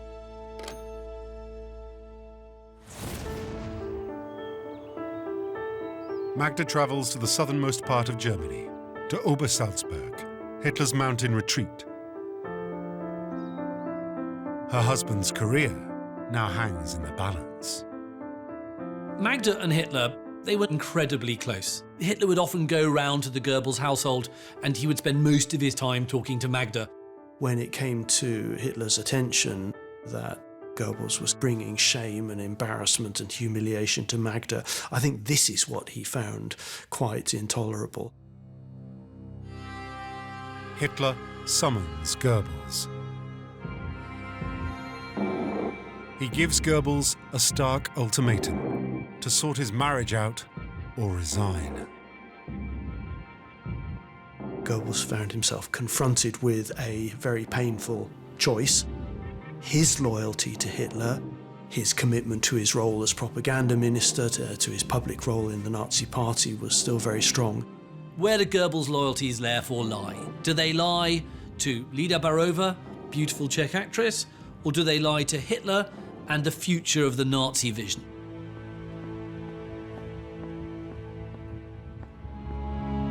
He feels he has little choice but to end his affair with Lida Barova. And he has even starker news for her. Because she's also tainted in the ideas of Hitler, there's no way Barova should be allowed on the screens of the Third Reich-controlled cinema. Goebbels has no option but to also end her career. For Barova, it really is a double whammy. She's lost her boyfriend and her lover, and she's also lost her acting career. Göring has dealt his rival a devastating blow. From that point on, I think we can say Goebbels is never quite the same in the Führer's estimation. I mean, he maintains his position, but he's been damaged by the divorce proceedings. Goebbels has gone from hero to outcast in the blink of an eye. The whole affair left Goebbels feeling wretchedly cast down. Göring has muted a major rival in the party. But nothing stays still for long in the inner circle.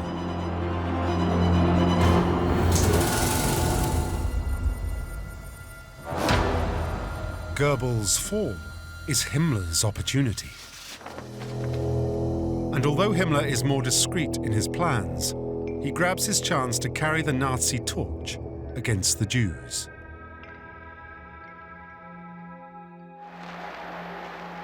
Since the 1920s, Hitler has dreamed of reuniting Germany with his motherland of Austria.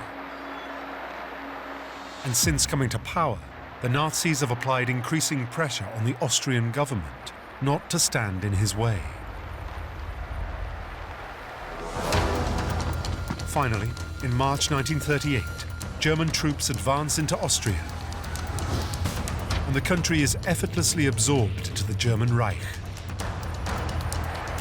Many Austrians welcome the union, but those who oppose it are swiftly dealt with. Himmler and his SS forces quickly establish control over the region, and he makes his move on the Jews.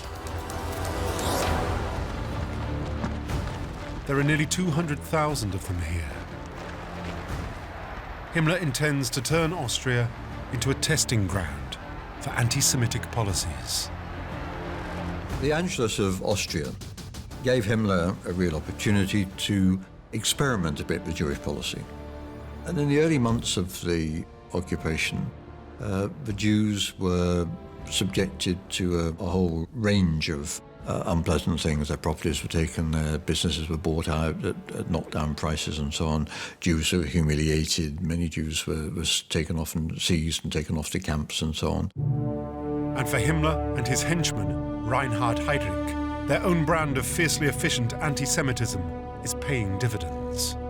The centerpiece of Jewish policy in Austria was really to get rid of the Jews. It wasn't yet to exterminate them, but to get rid of them. Find ways of getting them to leave the country, with their wealth, of course, behind them. And this was very successful. Within weeks, they drive vast swathes of Austrian Jews out of the newly expanded German Empire.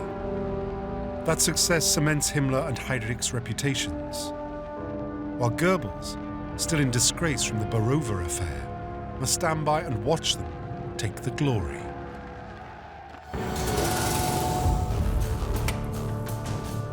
But then, a dramatic incident hands Goebbels an opportunity to make his mark on the war against the Jews. A Nazi diplomat called Ernst von Rath is shot and critically wounded. The attempted assassin was Jewish. First to react is Himmler. He sees the aggression as the beginning of an all-out assault by the Jews. He secretly briefs his SS troops to prepare for a fight. Himmler delivers this really powerful and violent speech in response to the attack. And he claims that it's not just, diplomats who are under threat by Jews, but the Jews want to kill all Germans, and not one German is safe at all. Behind closed doors, Himmler's rousing speech pushes the Nazis' anti-Semitic agenda into even more radical territory. And what does he suggest should happen? Himmler's solution is very simple and it's very violent. And he says, we're going to drive out the Jews with increasing ruthlessness. Soon there'll be no place left in the world for Jews.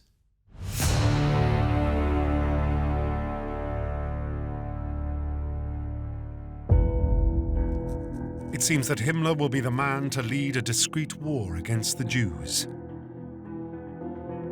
But Goebbels will soon seize back the initiative.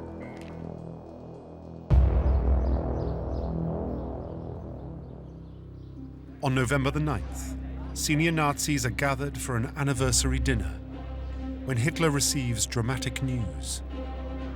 Von Rath has died. Hitler addresses the crowd and he's absolutely furious. And he's reported to have said, "Hold back the police. The Jews should feel the anger of the German people." Now, what does this mean? To some, it means that actually what he's saying is, this is an authorization for an attack. It is clearly a green light for something to happen. It is all the encouragement Goebbels needs. He saw this as an opportunity for him to not only push forward the anti-Semitic agenda, but also to raise his own profile within his rivals. Goebbels declares war on the Jews. But his war won't be waged in private by Himmler's SS, but out on the streets. The German people must engage. He's got a chance to redeem himself in the eyes of his beloved Hitler, and so he addresses the crowd and whips them up into a real frenzy and declaring that it's all world Jewry that's to blame. The Germans must defend themselves. And so therefore he's really trying to get a bloodlust going. Goebbels had been like a dog straining at the leash. He'd been itching for years and for months for this opportunity. He wanted a nationwide, very public manifestation of hostility towards the Jews. Goebbels' call to arms gets a passionate reception. But this unleashing of open street violence goes against everything Himmler has been arguing for. Himmler spent quite a long time constructing a terror apparatus which was actually a quiet terror apparatus. It operated very ruthlessly and very efficiently, but it wasn't in people's faces all the time. Himmler really believed that anti-Jewish policies needed to be done in a systematic, dispassionate fashion, and that street violence really should not play a major role in it. Goebbels didn't believe that. Goebbels really did want a gesture. He wanted somehow or other for the German people to demonstrate that they shared that National Socialist conviction that the Jews were the enemy. Over the next few hours, a flurry of telegrams fly back and forth between Nazi departments. The momentum is such that Himmler knows he is powerless to oppose it. Himmler has to play a role because he's the chief of German police, and the police have to know what they're supposed to do, and they're, of course, encouraged not to interfere. Let the SA and the Hitler Youth and so on have their way. Nevertheless, Himmler and his deputy, Reinhard Heydrich, do what they can to limit the potential damage. Heydrich issues strict instructions both to the security police and the SA stormtroopers. The supposed rules of engagement are very swiftly drawn up, and the idea is that no German property must be looted or destroyed in any way, and in fact that, anything of value seized from the Jews can't just be stolen and looted, it must be handed into the proper authorities. Any Jewish property shouldn't be just set alight or burnt or destroyed, it actually should be preserved. Mindful of the potential for a political disaster, Himmler tries to distance his SS from the imminent riots. He instructs the SS not to wear their black uniforms. They should dress as ordinary civilians.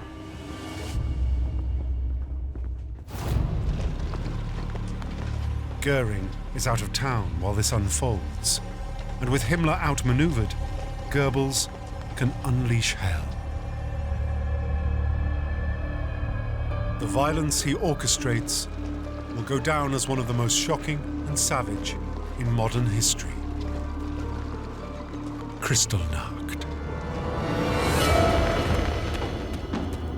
Less than 2 hours after news of von Rath's death, the riots begin. Somehow, the stormtroopers didn't get these supposed rules of engagement, which was there supposedly to preserve anything of value, and instead there was absolute carnage. Houses, property, possessions were burnt, destroyed in every way possible. Synagogues are burnt to the ground, Jewish properties and shops are looted and destroyed. But it wasn't just property that was being destroyed, it was people who were being destroyed. People were being beaten to death with clubs, with axes. It was a real pogrom, and it was sanctioned by the state, there is no doubt about that. Hundreds of synagogues are burnt to the ground. Houses and businesses are ransacked. Nearly 100 Jews are murdered. Over 30,000 are dragged off to concentration camps. For them, the horrors have only just begun.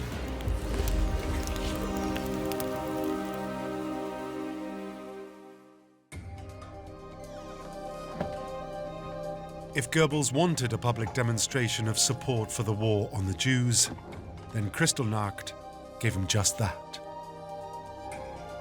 But it's at a heavy price. The level of damage is shocking. Göring is livid. Not only was he kept out of the loop, but he is horrified by the looting and mass destruction of valuable property. Göring was obsessed with material possessions, and so the idea that all these nice things were being smashed up was complete anathema to him. 7,500 Jewish businesses have been destroyed, and an enormous amount of valuable property has been looted. This could be hugely damaging for the economy. Himmler is also furious that things got so out of hand. To him, the idea of kind of thuggery on the streets belonged to the old days of the Nazi movement and was certainly not something the Nazis should be doing now they were in power. And he lobbied very hard to sack Goebbels. This was really a critical moment for Goebbels. Himmler hoped he could, put enough influence on Hitler to really say, finally, enough is enough, you've gone too far. For Goebbels, Kristallnacht could blow back against him. It's just provided an enormous opportunity for all his rivals to circle around him like vultures.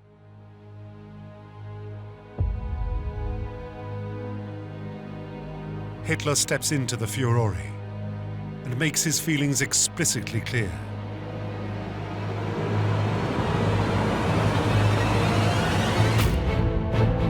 Ultimately, Hitler takes the side of Goebbels, and in a very public display of support for his propaganda minister,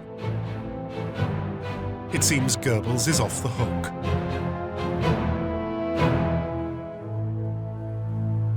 But despite Hitler's support, it is clear that Goebbels' rivals are going to make him pay.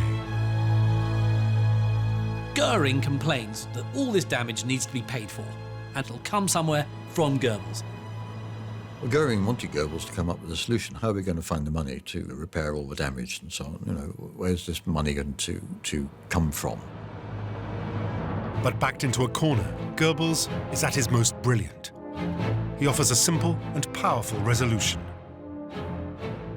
Goebbels then presents the most fiendish and unpleasant solution possible. He says, I'll tell you what, the Jews can pay for it, because ultimately they're the ones responsible. In a moment of wicked inspiration, Goebbels saves his political career.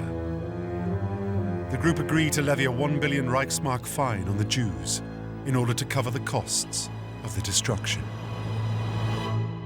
They have to pay for the damage that's inflicted on them by the state, which of course is horrendous for the Jewish people. It's sort of piling agony upon agony for them. Goebbels has now twice survived what could have been the end of his career, despite the efforts of his bitter rivals inside the inner circle. But more important than his survival, his actions have set a precedent. The public horrors of Kristallnacht have set the tone for ever-increasing brutality against the Jews. As a Nazi, it's now not enough just to hate them, you have to destroy them. But they learn to do so more discreetly.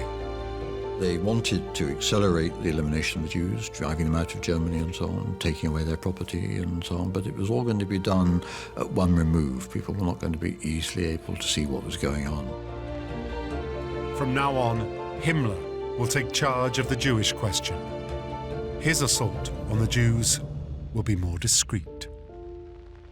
But his brutalities will be far more shocking as he launches his party into unprecedented acts of horror.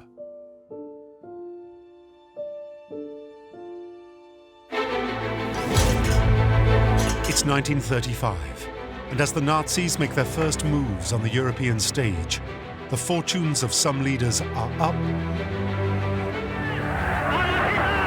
and some are down. What everyone's trying to do is get close to the Führer. There's lots and lots of backstabbing. Everyone is jockeying for position. Joseph Goebbels is riding high with his Nazi feel-good propaganda. Hermann Göring is fighting rivals and inner demons. But it's Rudolf Hess who's the biggest loser. The inner circle around Hitler are like cats in a bag. They're all fighting each other, and the man holding the bag is Hitler himself, and he's willingly letting his fight continue. And now they're joined by a dangerous new player, Martin Bormann. Cunning and ruthless, he'll work behind the scenes to undermine them all.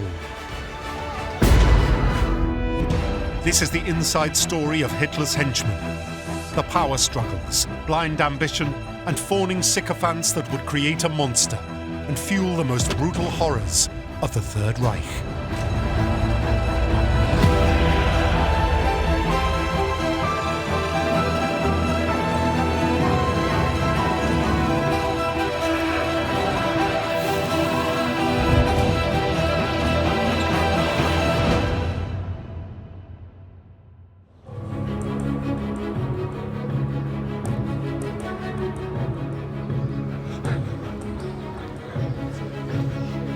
It's 1935, and Rudolf Hess, the deputy Führer, is given a request by his leader, a request which he cannot refuse.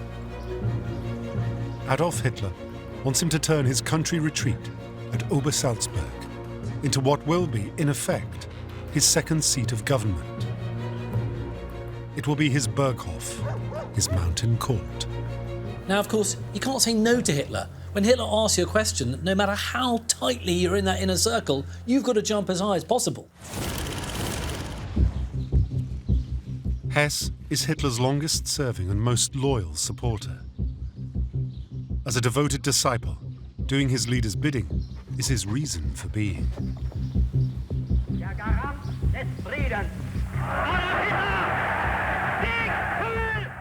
What you have to remember about Hess is that Hess is slavishly devoted to Hitler. He's an absolute yes man. Intellectually, he's not a complete dolt. Hess likes to think of himself as Hitler's right-hand man and the architect of the great Nazi vision that will conquer Europe. But he doesn't get that most of the time the members of the inner circle are fighting each other, not the world. And that's a battle he's not well equipped to win.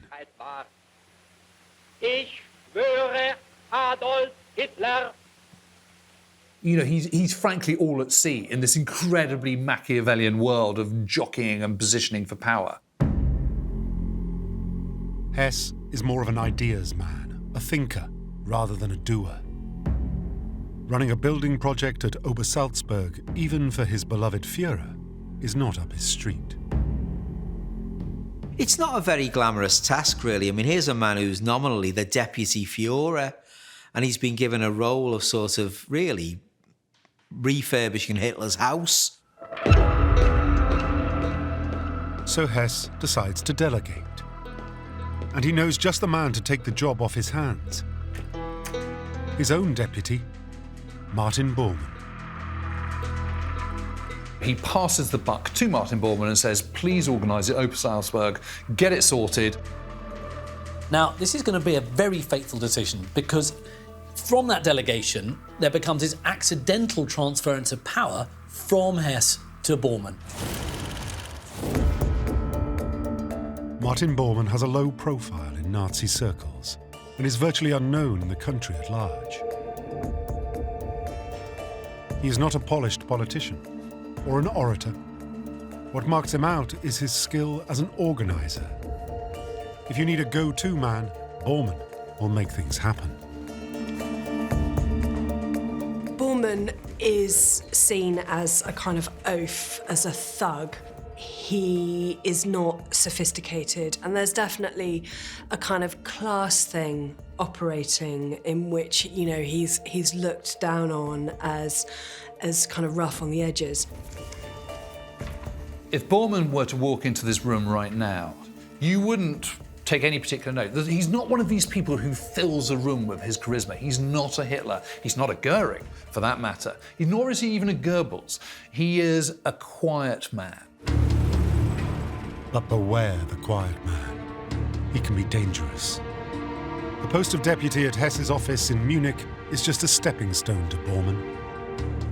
He does servile well, but it's a front. Bormann is determined to get to the real centre of power, whatever it takes. This man is completely ruthless, very ambitious, and he will do anything that he can think of to please Adolf Hitler. The man is a complete psychopath. He sort of looks a little bit like a mafioso thug. He has a photographic memory as well. So for someone who has that attention for detail, there are opportunities to rise up the greasy pole very, very quickly.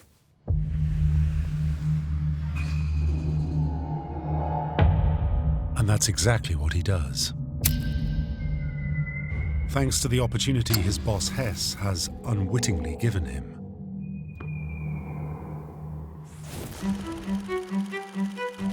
Martin Bormann understands how important Bavaria is to the Führer. Hitler had first visited the small town of Berchtesgaden 12 years before and fell in love with the area. He had rented, then bought, a holiday home nearby at Obersalzberg. That house was called Haus Wachenfeld, and he spent considerable time living in that house on the Obersalzberg, and eventually came to buy the house. That house is now being completely rebuilt as the centerpiece of a massive complex on the mountainside. Others might see the Berghof project as little more than an admin job. But Bormann is shrewd enough to realize that taking the assignment on could be his ticket to the big time. It has the potential to place him in direct and frequent contact with the Führer.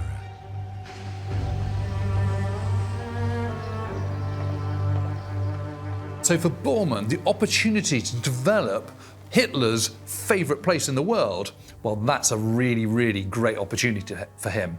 And he knows this and is going to grab it with both hands. As work continues on the ambitious rebuilding of Hitler's mountain retreat, the whole country is also undergoing something of a revival. Even some of the Nazi Party's greatest detractors would have looked at Germany at this stage and seen what the regime was bringing and looking, well, it's not all bad. Unemployment's falling, GMP's going up, therefore maybe Hitler and the Nazi Party are bringing this kind of economic miracle he had promised.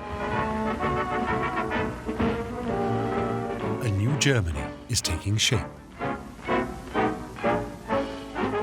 In March 1935, there were the first television broadcasts in Germany. I mean, there were a very, very small number of people who could receive the broadcasts, and this was a very early experiment.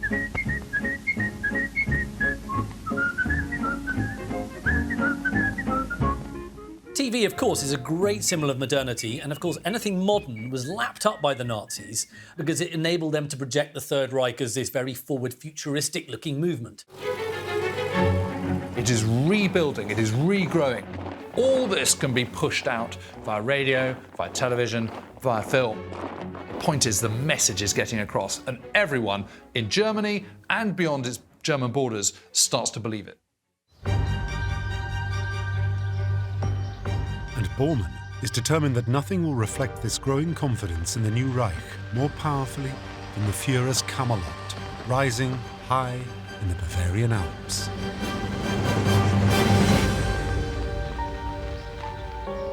But there's a problem. To fulfill his lavish plans, he'll need to acquire more land. It's a challenge he takes on with characteristic brutality. Bormann visits neighbours with a request: sell up and move out. It's a proposition that's hard to refuse. Right next door to the Berghof itself is a hotel, and the owner of the hotel doesn't want to sell.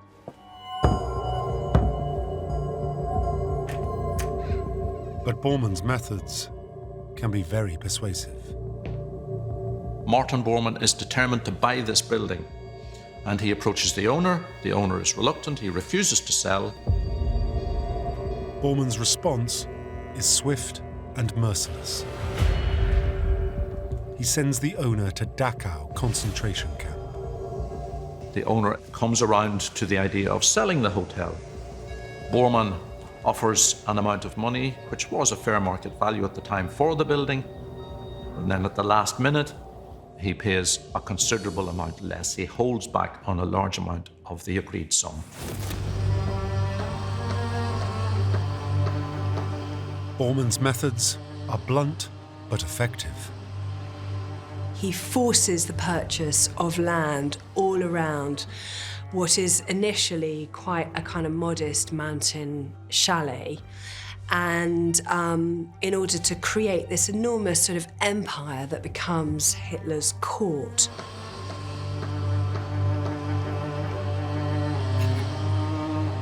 As the new Berghof takes shape, Bormann is in his element, driving his workers on and stopping at nothing to fulfill the Führer's wishes. He oversees this very, very fully. And of course, you know, he's an incredibly hard taskmaster, he's a complete bully, he makes the life of his foreman an absolute misery, but it gets done. Ich warne mit der gleichen Schärfe. While Bormann begins to make a name for himself, his boss, Rudolf Hess, is too busy to notice that his own deputy is stealing a march on him. And having given Bormann a leg up to the Führer, he doesn't learn his lesson. He's about to make the same mistake again.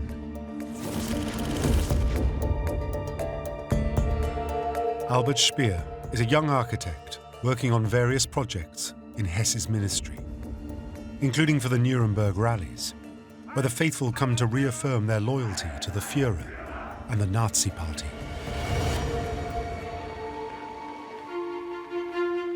Speer has designed an enormous eagle to use as a backdrop. Not wanting to take the responsibility for signing off the design himself, Hess sends him to Hitler. It's an introduction that will change Speer's life. Hitler warms to this new whiz kid. Hitler has seen Speer, this rather glamorous young architect, and whisked him up to work for this wonderful Nazi project.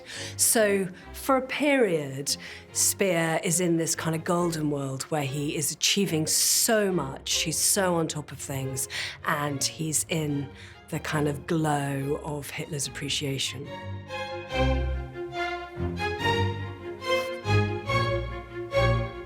Before long, Speer is appointed Hitler's official architect. He's completely overwhelmed. having come from nowhere to being a fully paid-up member of the inner circle in less than 4 years.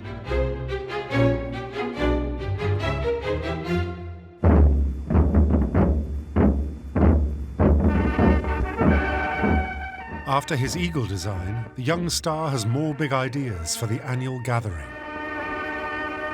He wants something dramatic for the Nuremberg rally. So he's heard about that in America they use these searchlights that go into the sky. So if you turn them upward to the sky, they look like never-ending classical Roman pillars. But Speer's ambitions bring him into conflict with one of the Reich's heavyweights. Naively, he thinks he can just ask the Luftwaffe to lend him 130 anti-aircraft searchlights. But he's treading on the toes of the wrong man. Commander-in-Chief Hermann Göring throws a fit, saying it'll jeopardize national security. Göring makes the point that, you can't just take bits of my Luftwaffe and use them for some ceremonial occasion. Of course, he's just jealous that, that really Albert Speer has risen as this young man, but it does reveal his ego can be pricked. Undeterred, Speer goes over Göring's head, direct to the Führer. Hitler agrees with his golden boy and overrules the revered war hero. What you've got is a kind of rather cheeky upstart, a young whippersnapper who's coming in and actually bending the ear of the Führer. And that's annoying. Speer gets his way, and his so-called Cathedral of Light becomes an iconic image of Nazi propaganda. The newcomer to Hitler's circle has got the better of the Nazi stalwart, but he's made an enemy who won't forgive or forget. That's the sort of thing that's going to wind up people like Göring. And from Speer's point of view, he just needs to watch it a little bit.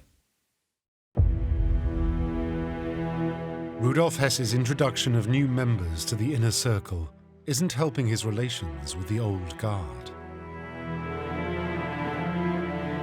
And to make matters worse, too late, Hess begins to realize that his own deputy is making himself rather too indispensable to Hitler. Martin Bormann is using the Berghof project to worm his way ever closer to the center of power. And the deputy Führer is beginning to feel surplus to requirements. So I think this is a really important moment, really, in the schism between these two men. And also, Bormann wins on this one. He's given this huge task. And of course, he does it very well. Hitler's very impressed by the whole project.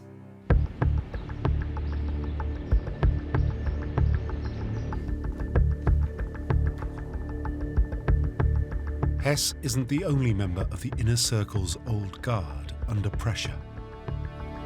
Hermann Göring is starting to become concerned about Hitler's expansionist plans as his Führer prepares to seize a first objective, the Rhineland. Since the end of the First World War, Germany has been banned from having any soldiers stationed in this region along its western border.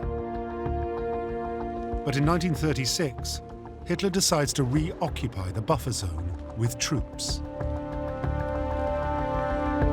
He knows it'll be a popular move at home and a signal to France and Britain. It was a way of saying we are no longer going to be a vassal state told what to do under the terms of Versailles. We are reasserting our German freedoms. But it's a gamble. Göring fears the Allies will retaliate to this blatant provocation with military force. Göring was undoubtedly correct in feeling that this was an unnecessary provocation, but of course he's overruled. Once again, Göring is forced to back down, his pride wounded. You could clearly see that Göring followed Hitler. He was very loyal to Hitler, but he not quite get the point. What is Hitler wanted to achieve, so he didn't understand that. And he definitely wanted to avoid a great war. Diese abermalige große Heerschau But things are even worse for Hess. He may be deputy Führer, but he's not even been consulted about the plans to reoccupy the Rhineland. Hitler doesn't allow others to be informed who should have known, and Hess is one of them, suggesting he wasn't high in the pecking order. He would use him, but he's not prepared to give him information you would think would be critical to a major minister. But while Hess is excluded, a more savvy member of the inner circle sees the Rhineland as a golden opportunity to impress the Führer. Joseph Goebbels has the job of selling the Nazi dream. And this is the kind of propaganda opportunity he's dreamt of for years. It's his moment to shine.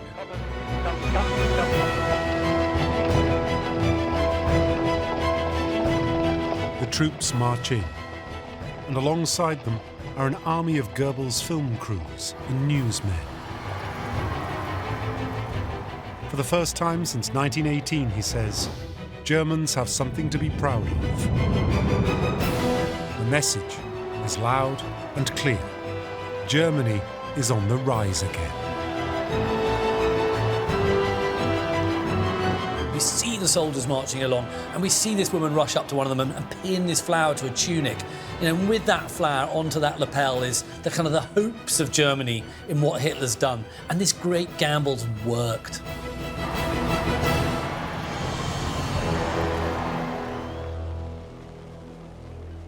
As the Nazi Party takes stock after this first move on the European stage, the fortunes of some of the leaders are up and some are down. Goebbels has created a wave of euphoria in Germany and is in Hitler's good books. Göring has been put in his place, and Hess has been sidelined. But for Martin Bormann, things couldn't be better. In the Bavarian Alps, he's ensured that the building of Hitler's Berghof, Mountain Court, is completed on time and to the highest possible standard. So Bormann's stock as being the man behind the redeveloped Obersalzberg is a much stronger position than he was before.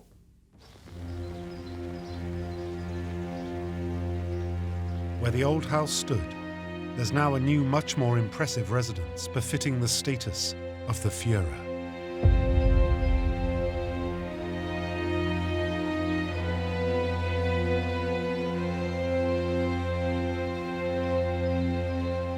The secure compound includes administration buildings, barracks, and guest houses.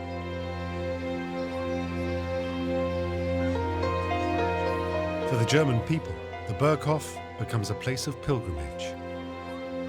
Parties of school children and admirers of their beloved leader travel to Bavaria from all over the country. And favoured foreign dignitaries are invited to visit. Among them Italian dictator Mussolini and the former King of England, Edward VIII, and his wife, the Duchess of Windsor. When you get to the Berghof, you're treated with lots of smart salutes and SS sentries and guards. You're ushered in, it's all very luxurious. You're left with no doubt that this is the place of the leader of the Third Reich. The whole site covers 26 square kilometres, and below ground, Bormann has plans for a Nazi stronghold. A vast area probably capable of accommodating up to as many as 1,000 people below ground in what the Allies believed would have been an underground fortress where Hitler might make a last stand.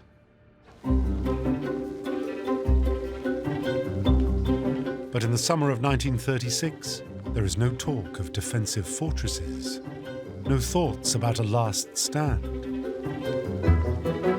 Bormann has created for Hitler a fantasy rural escape and an HQ all in one.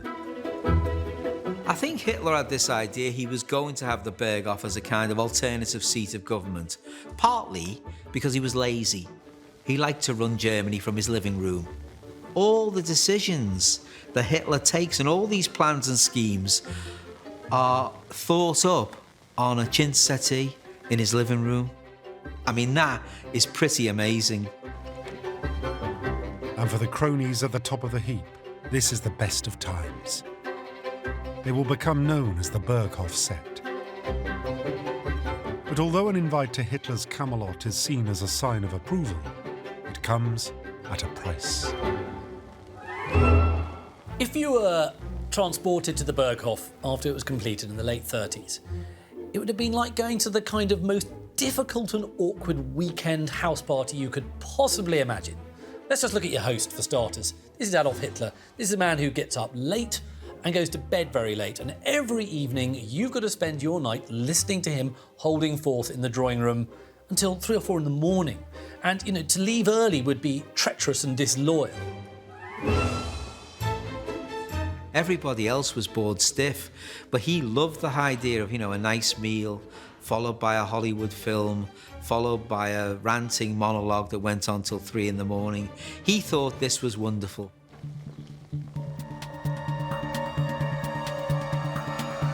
And the new Berghof is the stage on which the rivalries and intrigues between Hitler's courtiers are played out. So you're there on the balcony and you're wearing your kind of Sunday best, and then out comes Hitler, and you all have to jostle around him and sort of allow your heads to be patted and make all the right noises. And at the same time, you're aware of the fact your other member of the inner circle next to you is trying to be even more oleaginous and greasy than you are. And so there's almost a kind of horrible, vicious circle, if you like, amongst the inner circle of who can basically suck up to Hitler the most.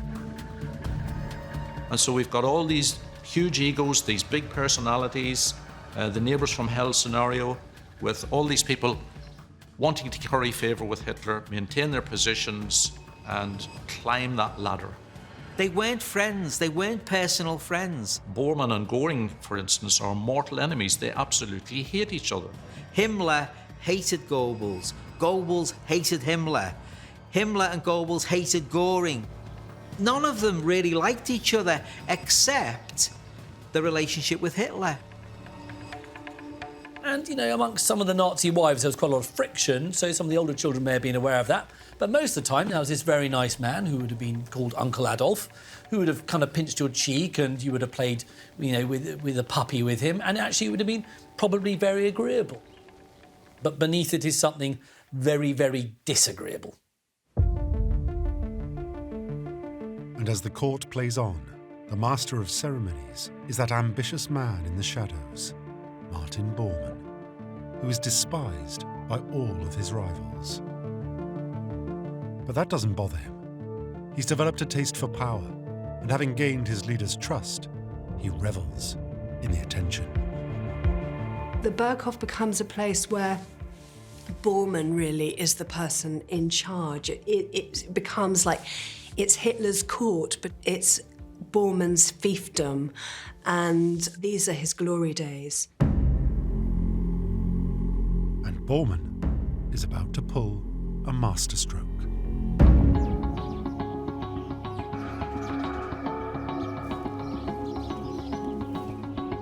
He commandeers a local children's home and moves in. It's one of the largest houses in the area and right above the Berghof. Bormann had already started to control access to Hitler. Now, he is literally his gatekeeper.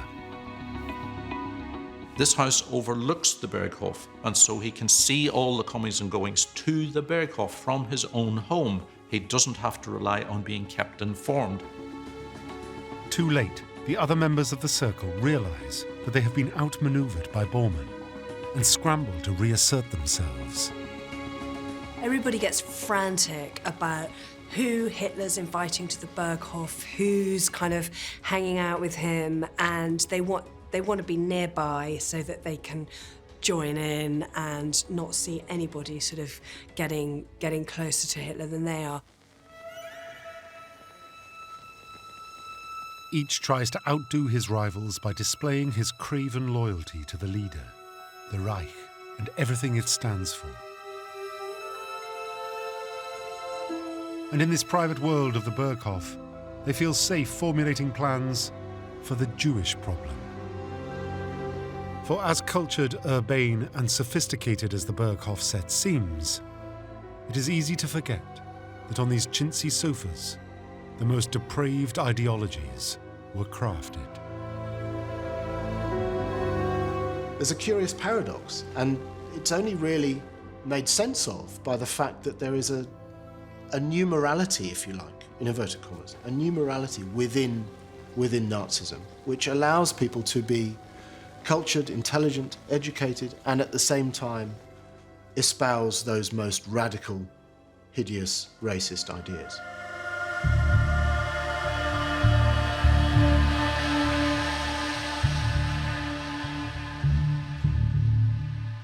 Behind the scenes, Bormann is ever tightening his grip on his rivals and moulding himself as Hitler's enforcer. He takes charge of the Führer's personal finances and the coffers of the whole Nazi party. He says who gets what, and where there's money, there's power.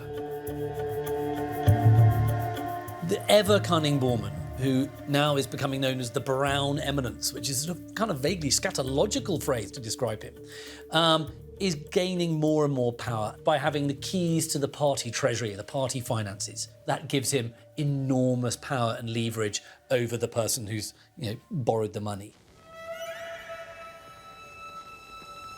As Bormann's power grows, the fortunes of Hess, still his boss in theory, continue to fall.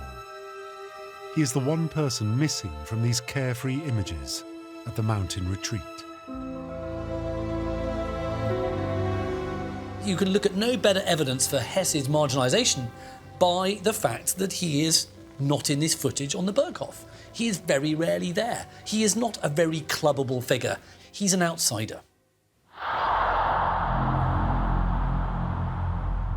Hess's refusal to engage in the inner circle's vicious power plays means he's slipping even further down the pecking order. With each slight, real or imagined, his hurt increases. He becomes a hypochondriac, trusting in alternative therapies to treat his various perceived ailments. His behavior grows increasingly bizarre. Göring, after mentioning to Hess his neuralgia, one day receives a surprise bundle of packages. To his great amusement, Hess told him that he should use those pots and pans in order to treat his neuralgia, and that he should fill them up with water at different temperatures and then immerse different parts of his body in them. And ever since, Göring really had difficulties taking Hess seriously and really thought that he had gone off the rails. Hess was a deeply troubled man. He was deeply insecure about his role within the inner circle, and I think that he was becoming more withdrawn into the kind of slightly out there weirdo that he always was.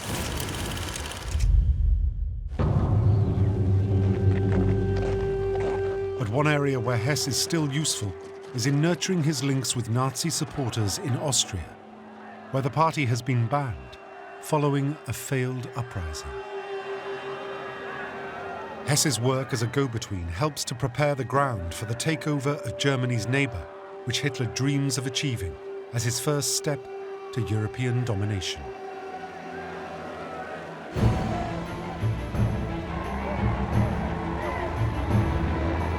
But when words become action and the operation to take over Austria begins, the Deputy Führer is elbowed aside. Instead, it's Göring that forges the way. Göring, first of all, puts on a massive demonstration of Luftwaffe strength. There's a huge fly past, and they sort of keep coming over and rotating, going back, refueling, and continuing on. The overwhelming show of force has its desired effect. The Germans march in without a shot fired. Again, the gamble has paid off. They walk in unchallenged, and it is without casualty. It's an extraordinary piece of diplomacy backed by force, but it works. The Anschluss, or joining together, of Germany and Austria is Hitler's greatest triumph yet, and the Austrians seemingly welcome their new master with open arms. Like the Rhineland thing, it worked. If it works, it's great. If it fails, it's disaster. But it worked. It's a bluff that's not called.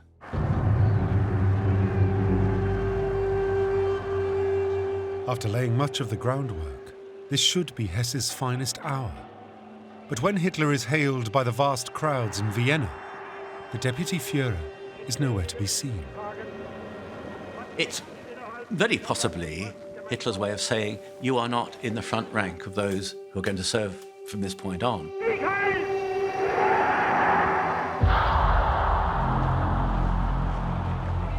On the surface, the Anschluss appears to be a peaceful uniting of nations. But the day after Hitler's victory speech, the terror begins. It's led by Heinrich Himmler, one of those men at the Berghof who like to think of themselves as cultured and sophisticated. He's the cowardly wannabe soldier who doesn't have any military experience to fight armies. Instead, he wages war on defenseless civilians. His SS starts rounding up thousands of Jews and taking them into protective custody. Jews were being arrested, their property was being taken, they were taken off to camps, in some cases murdered by Austrian Nazis.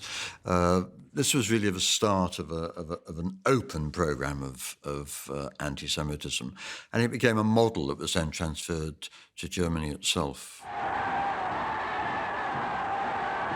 But back in Berlin, Göring takes the plaudits alongside his Führer as an adoring and oblivious German public celebrates another great and apparently peaceful victory.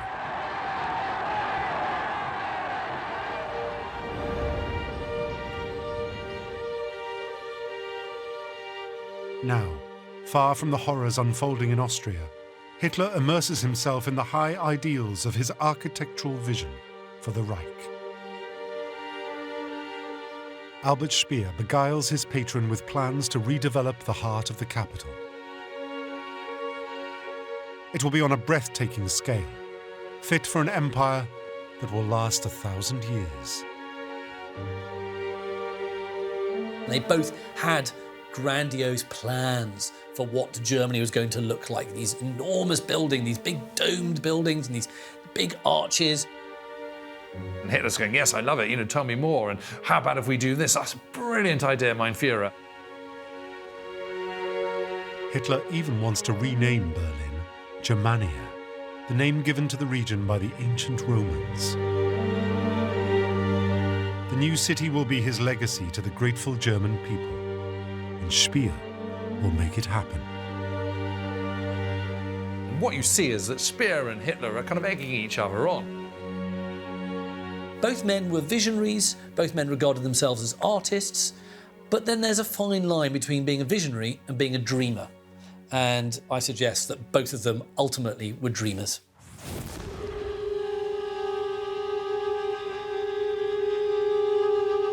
Their shared vision and passion means the two men become close. Speer is one of the very few people who can bypass Bormann's increasing ring of steel and approach Hitler directly. To Bormann, Speer's relationship with the Führer is a threat he'll need to address. But there's another member of the inner circle whose personal ties to Hitler he cannot interfere with.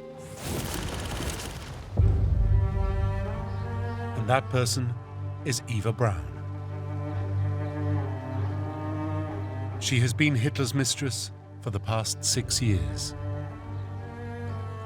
Eva was 17 when she was introduced to the 40-year-old Nazi Party leader whilst working as an assistant to his official photographer. Eva Braun was quite an outgoing person. She was fun-loving, she liked exercise, she liked to smoke, and these were all things that Hitler did not really like. So when Eva Braun was on her own on the Berghof with a small number of close friends, she led a totally different kind of life than from the time that Hitler was there.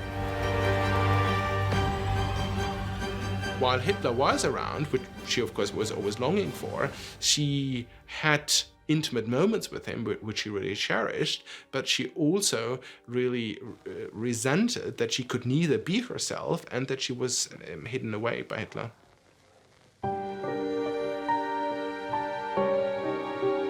Eva is kept out of sight, a closely guarded secret from the German people. It was necessary for Hitler's PR that, rather like Elvis in his early days, that he shouldn't have an open girlfriend because it would turn off lots of fans. And it would have been very, very bad for Hitler, as Germany's rock star politician, to be seen in a loving, marital or sexual relationship with another woman. So that's why Eva was kept under wraps. Eva Braun may come across as a typical fun-loving girl in her home movie footage, but she had unique influence over the Führer, and the competing rivals of the inner circle knew it. Unsurprisingly, it seems that Eva Braun and Martin Bormann hate each other as they sort of jostle for supremacy in this Hitlerian court.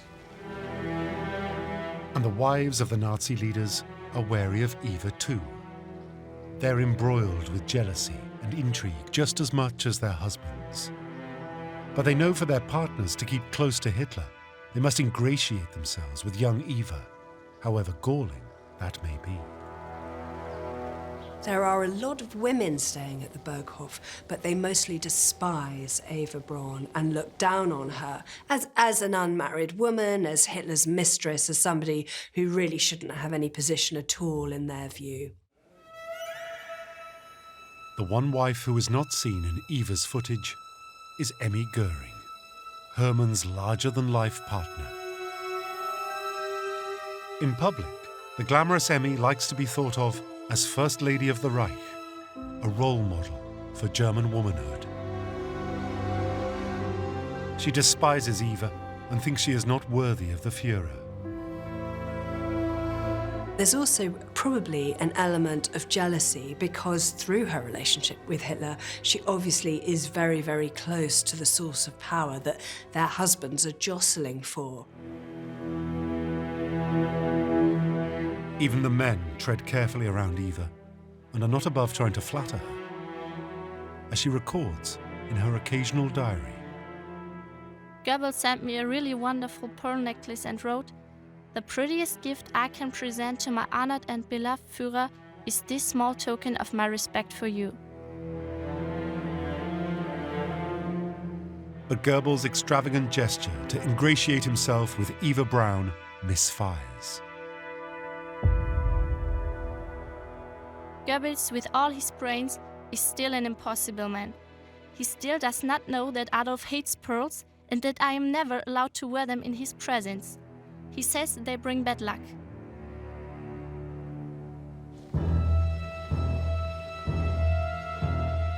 Throughout 1938, the jostling in the Führer's entourage continues as the next step in Germany's domination of Europe begins to unfold. Once the Anschluss had been successfully completed, it was apparent to everyone that Hitler would be turning his attention towards Czechoslovakia. An area of western Czechoslovakia, the Sudetenland, includes a sizable minority of German speakers who are already being mobilized to support the Nazi cause. Hitler's plan is to use them as an excuse to invade. But he can't just march in without justification. So once again, he turns to his propaganda minister, Joseph Goebbels, to come up with a pretext. And this really explains how much Goebbels is involved in the foreign policy and also the ideological aims of Adolf Hitler. You know, if Hitler had decided to invade the moon, you know, Goebbels would have dressed up as an astronaut. That is the kind of person that he was. He was intimately involved in all of Hitler's actions, and he didn't question this one. Goebbels' propaganda machine goes to work again.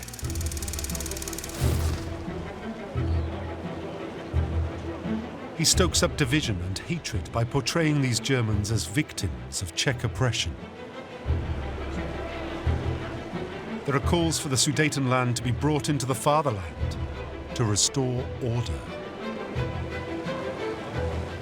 He cooked up bogus stories about aggression against ethnic Germans in order to present Germany as the protector of ethnic Germans. So Goebbels very much sold German intervention there as a humanitarian intervention. Having won back Hitler's respect following the success of the Anschluss, Göring urges caution once again. His warrior instincts may have been, we must go forward, we must take territory, we must conquer. But he also was practical enough to understand that military action is risky, and you make the bad choice, then, you know, the whole house of cards could come tumbling down. But again, Hitler ignores Göring's advice. The old warhorse hasn't learned that his leader can't be talked round once he's made up his mind.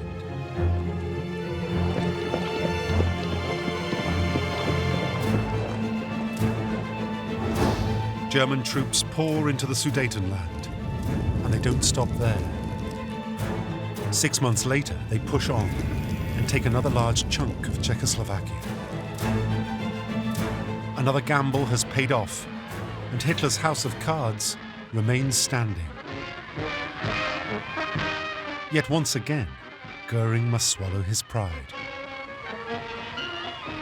For Göring, it was a disappointment. I mean, Göring was, in his perception, the second most important man in Germany. And now, from autumn 38, spring 39 onwards, for the first time he was losing power, not gaining power. So it was definitely a blow for Göring.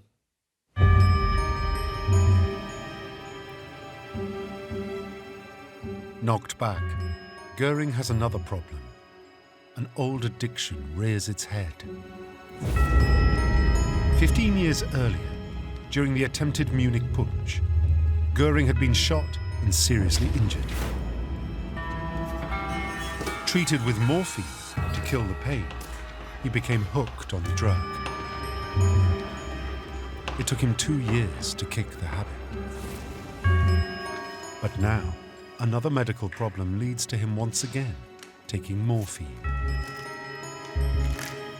Göring suffered some severe dental issues that involved some quite painful dental surgery. And as part of his recovery, the dentist gave him some painkillers that had a certain amount of opiate in them.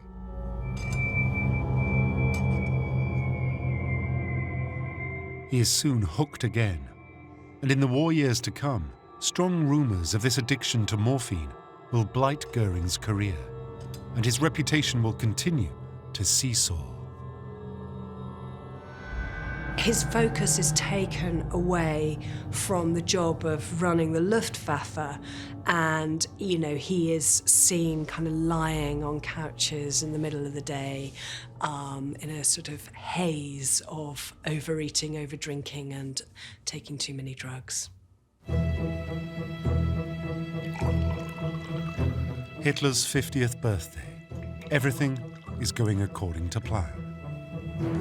Austria and Czechoslovakia have been incorporated into the new Germany without bloodshed.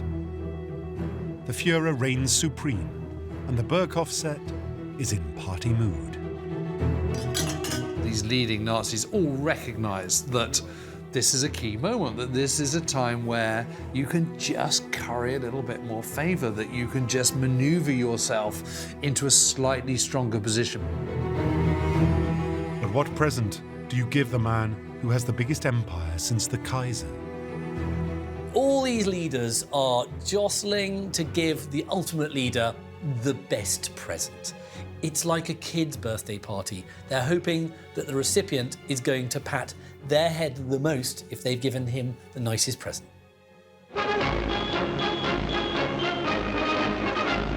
Each member of Hitler's entourage tries to upstage the others with extravagant gestures to show their loyalty. Goebbels organizes the largest military parade since the Third Reich came to power.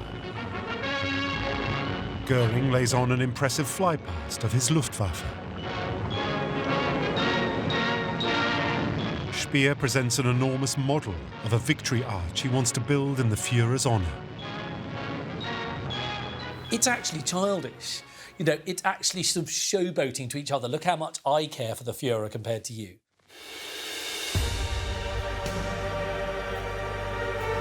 But Bormann, predictably, trumps them all. At vast expense, he has built a stunning mountain-top tea house for Hitler above the Berghof. It's later to be dubbed by the Allies the Eagle's Nest. The Eagle's Nest is a spectacular building, dominates the area. It is really the icing on the birthday cake.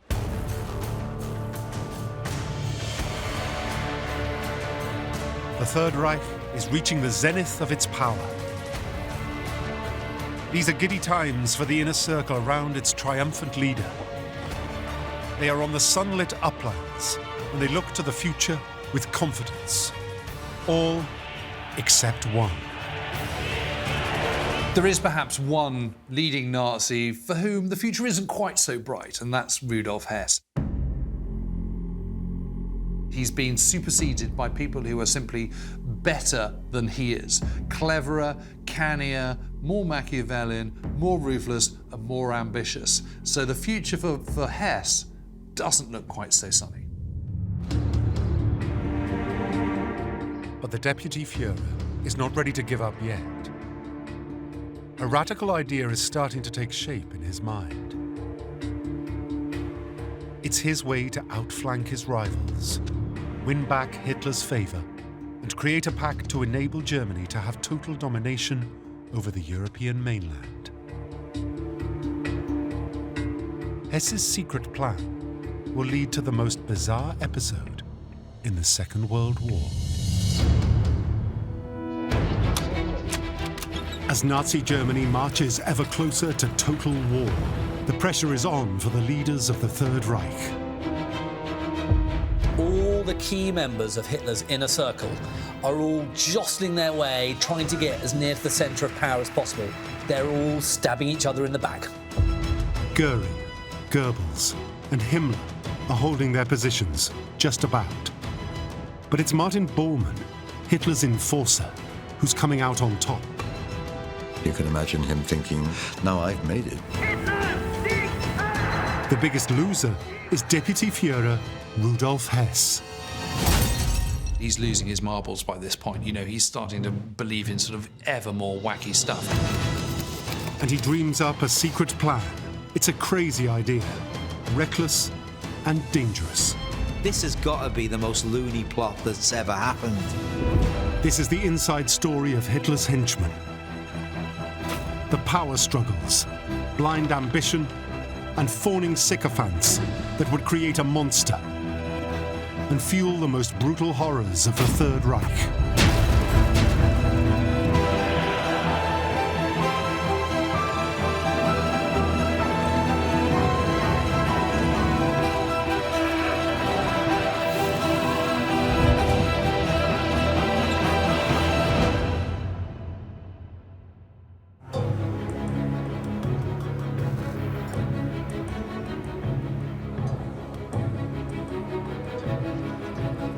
The top brass of the Nazi Party take their places on the podium of the Reichstag. Among them, Air Chief Hermann Göring and party stalwart Rudolf Hess. Göring is riding high in Hitler's favor, following the military takeover of Austria and Czechoslovakia without a shot being fired.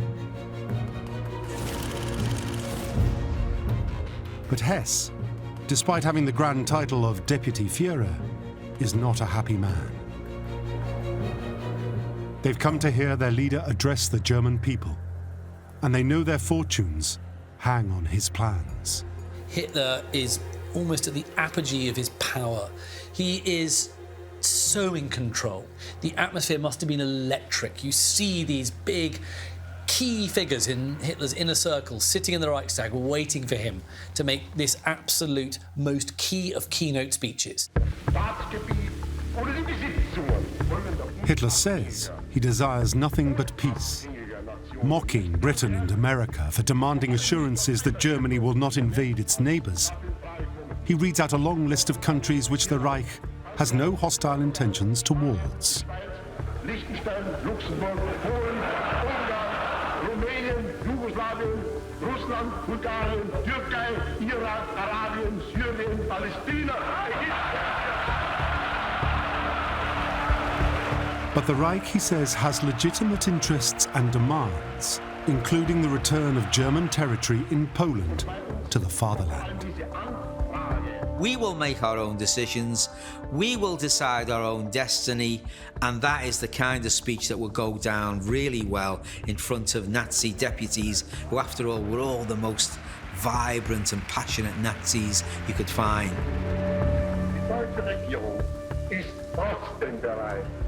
Hitler claims Germany is the innocent victim of foreign aggression, especially from Poland. The speech is essentially a rousing appeal to the German people. We stand at this point. If it involves war subsequently, so be it. But we are in the right. Powerful stuff. Nonsense, but powerful. Not everyone is sold on Hitler's vision.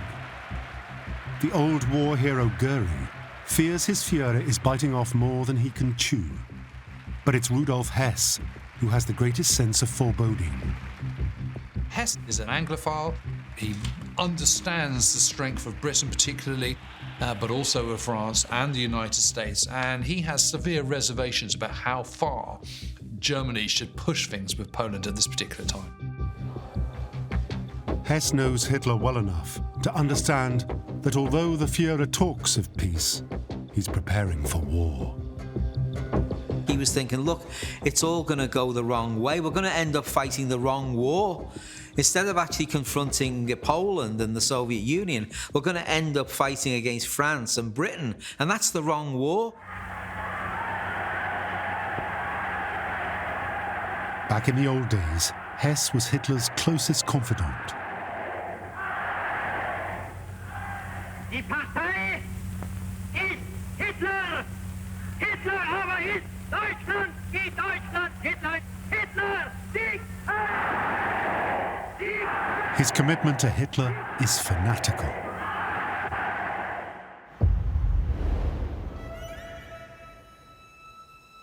But after years of unwavering devotion, of all Hitler's courtiers, he feels the least able to influence unfolding events.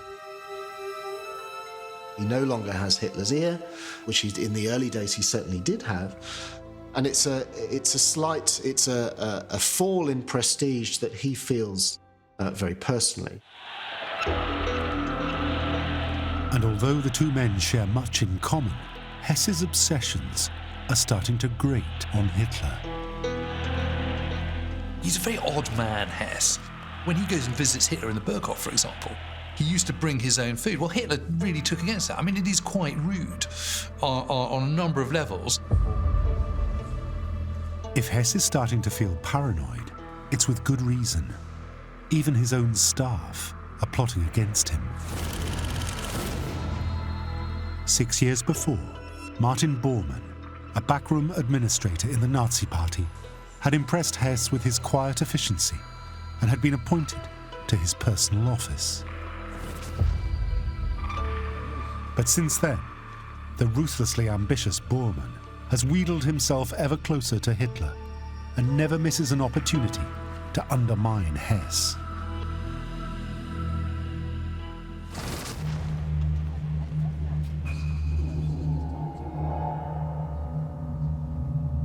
For a schemer like Bormann, his boss is an easy target because he's becoming obsessed with pseudosciences like astrology and horoscopes. He's a bit like, you know, one of those people who he's got a lot of money, a lot of time on his hands, and he doesn't know what to do. Hess was always a man interested in occultism, what we'd today call esoterica. He was interested in magic with a K on the end. He was interested in astrology, soothsaying, pendulums, telekinesis.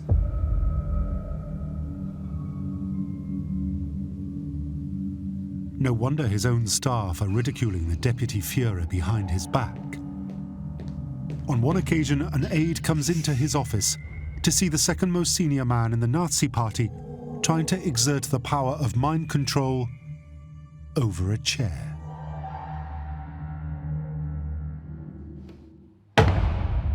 Frankly, anybody who thinks they can keep a chair from falling over just by using thought control is clearly not the most stable personality.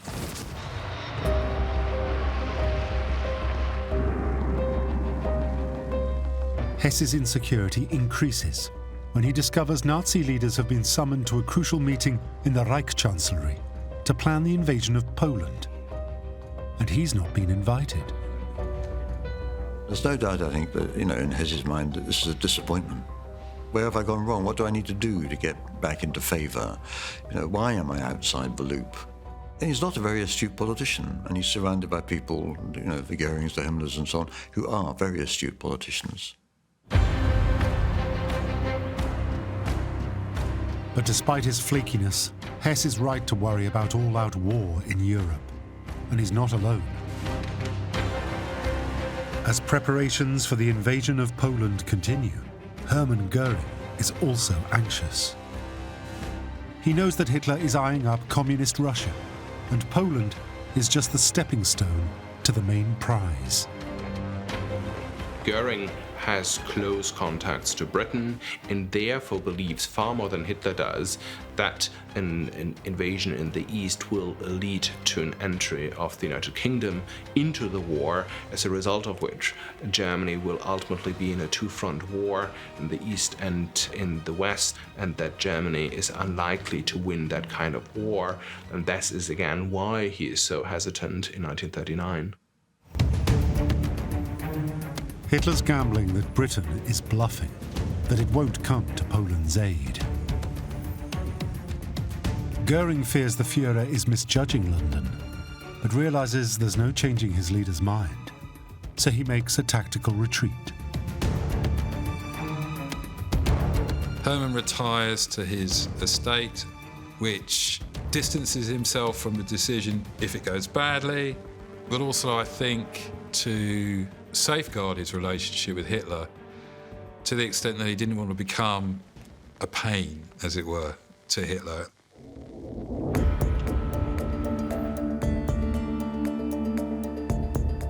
Anxious to prove his worth, Hess tries to persuade Britain to stop supporting Poland. He invites a senior British politician, Lord Buxton, to Germany for talks. But even he can see that Hess no longer has the power to rein in the Führer. Lord Buxton came back and said, look, Hess is a busted flush. He's got no influence over Hitler. Yes, he's against the whole idea of invading Poland and provoking a war with Britain, but I don't think he's going to have that big influence.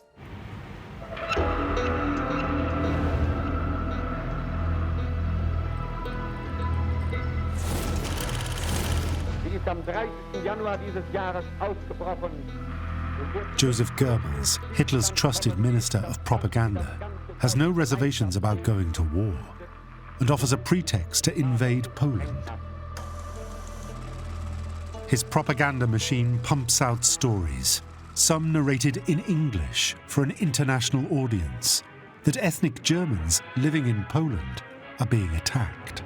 Thousands of them flee before the persecutions of Polish gangs. Their homes are systematically burned down and devastated by the Poles. But these stories are all fake news. They base their propaganda onto this massive anti-Polish feelings within the German public. And Goebbels was building upon that. So it was easy for Goebbels to raise this anti-Polish feeling and that there has to be a war against Poland. Then the propaganda is ramped up to blame the Polish government for actually organizing the attacks on Germans within its territory. Hundreds of thousands of worn-out, distressed and panic-stricken people pour daily into the German refugee camps. There were tales of brutality, of killings, of confiscations of property, of German families driven from their homes, abused, denied their rights, discriminated against and persecuted. It's all rubbish, but of course it is believed. This is the problem. The German public starts to believe this propaganda because it has no access to any other point of view, because Goebbels has a monopoly over all the opinions. The fake stories do the trick. German military hardware is moved close to the Polish border and primed for action. Goebbels has prepared the fire. All it needs now is the spark to ignite the flames of war.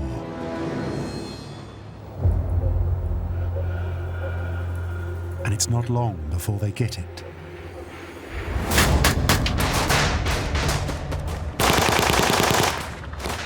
A German radio station near the border with Poland comes under attack. Some of the raiders are killed. They're found to be Polish soldiers. Later that night, Berlin radio broadcasts the news of this outrageous provocation. But all is not as it seems. The whole thing has been staged, the brainchild of SS boss Heinrich Himmler. The raiders were in fact SS troops in Polish uniforms and carrying Polish guns. And the bodies left at the scene, they weren't Poles either. A group of concentration camp prisoners were taken from their normal confines. They were shot, put in Polish army uniforms and dispersed about this German radio station to make it look as if there had been a Polish army attack. Hitler now has his excuse to retaliate. War is just hours away, and Göring knows it. He is absolutely cursing. He just goes, oh my God, this is going to be it. You know, that is the end of Germany. But to survive in the inner circle, you have to think fast. And the head of the Luftwaffe pulls himself together. Once he gets over that shock and that despair, he then says, but the Fuhrer is magnificent. You know, we are but pawns. You know, we are but little people compared to his greatness, and we must do his bidding.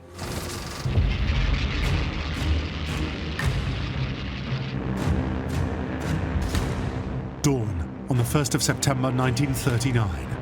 The point of no return to the deadliest conflict in human history. Göring's Luftwaffe launches the Second World War by bombing civilian targets in Poland.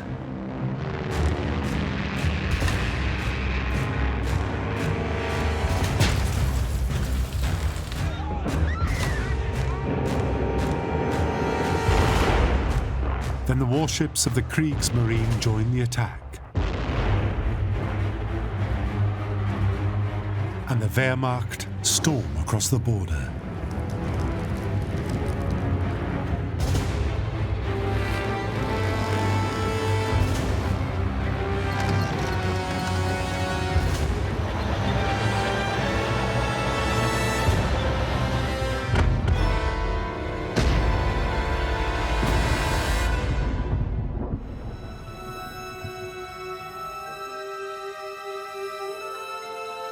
Now the conflict has begun.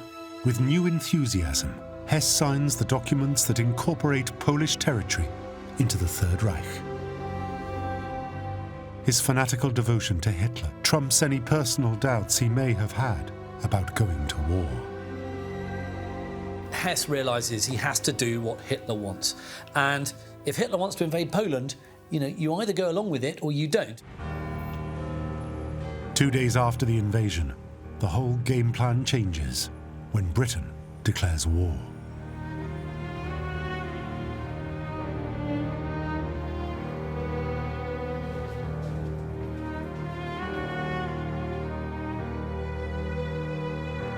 Göring's prediction, which had been brushed aside by Hitler, has come true.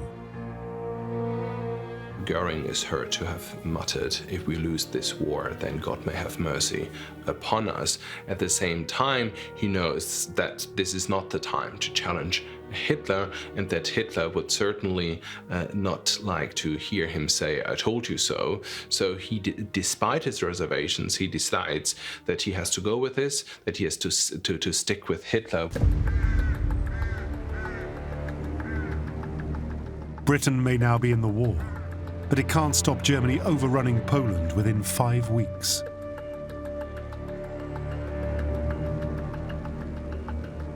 Göring is the hero of the hour, another feather in his cap after the annexation of Austria and Czechoslovakia.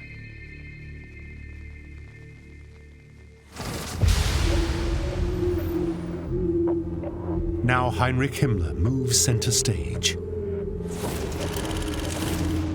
He unleashes the SS to crush any resistance. But they go further, seeking out and targeting Jews and other undesirables. It's another ominous step towards what will become known as the Holocaust.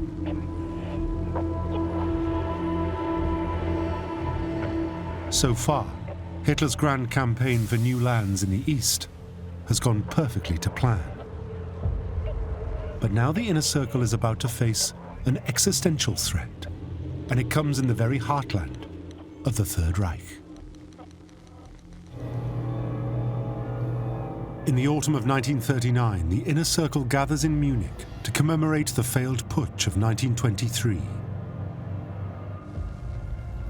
As usual, Hitler will make a speech at the Bürgerbrau Beer Hall where it all began. He intends to fly to Berlin later that evening. But as fog descends over the Bavarian capital, his plans have to change. On the advice of his pilot, Hans Bauer, he's told that he can't fly. So the decision is made that he has to go by train, which means that his speech, his set-piece speech in the beer hall, has to be cut short. So Hitler will be leaving the beer hall early. A photographer is there as Hitler starts his speech ahead of schedule. The Führer leaves the hall as soon as he's finished. Precisely 13 minutes later,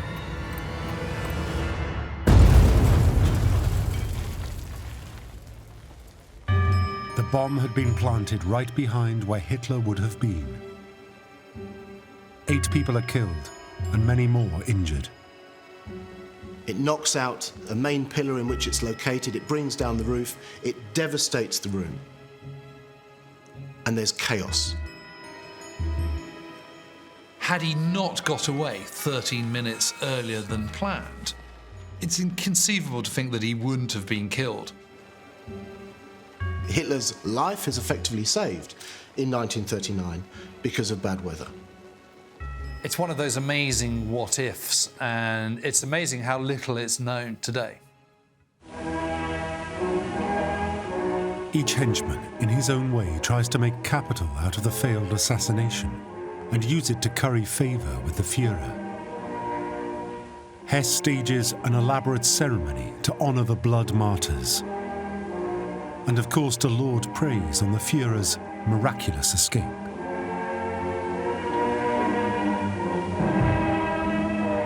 I think this is another sign of him saying, look, I'm still here, I still love the Führer, I'd like to be back in your inner circle. It's a kind of real sort of desperate, creepy moment, really. Goebbels is also quick to turn the attack to his advantage. He gives the propaganda line to his newspapers almost verbatim as to what line they should take, which is basically that this has to be the work of the British, it's the nefarious British Secret Service that is to blame, and thereby justifying the war against the British and the French.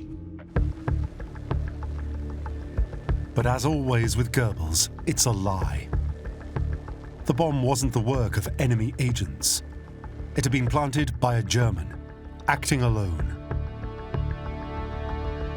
Georg Elser had wanted to stop the war, fearing it would lead to untold human suffering.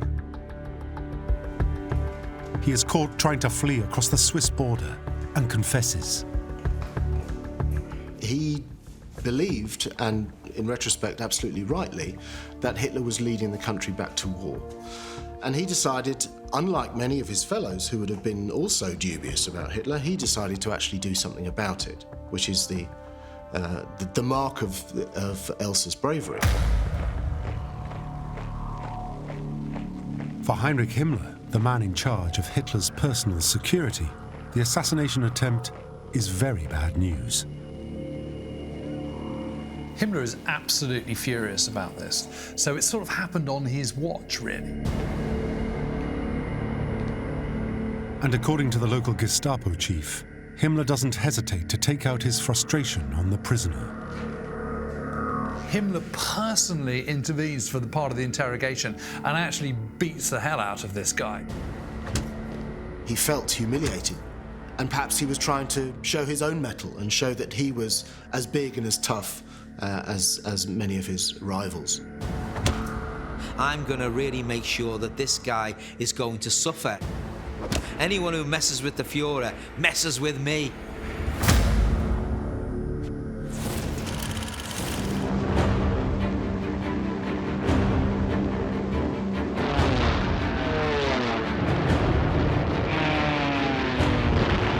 Spring 1940. Göring's Luftwaffe leads the way as Hitler unleashes the next phase of his master plan to conquer Europe.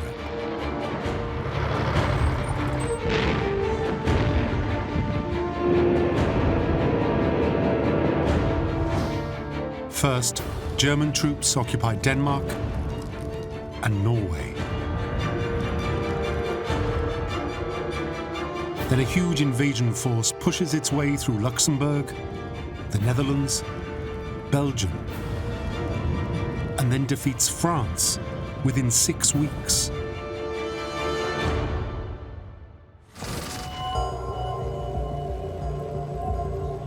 British forces in northern France are overwhelmed by the speed of the German blitzkrieg. They're pushed back to the coast and evacuated from the beaches of Dunkirk. Göring is confident he can finish Britain off when the time comes. Within a matter of 2 months, the situation of Germany in Europe has been transformed, and the situation for Hitler and his entourage will be transformed as well.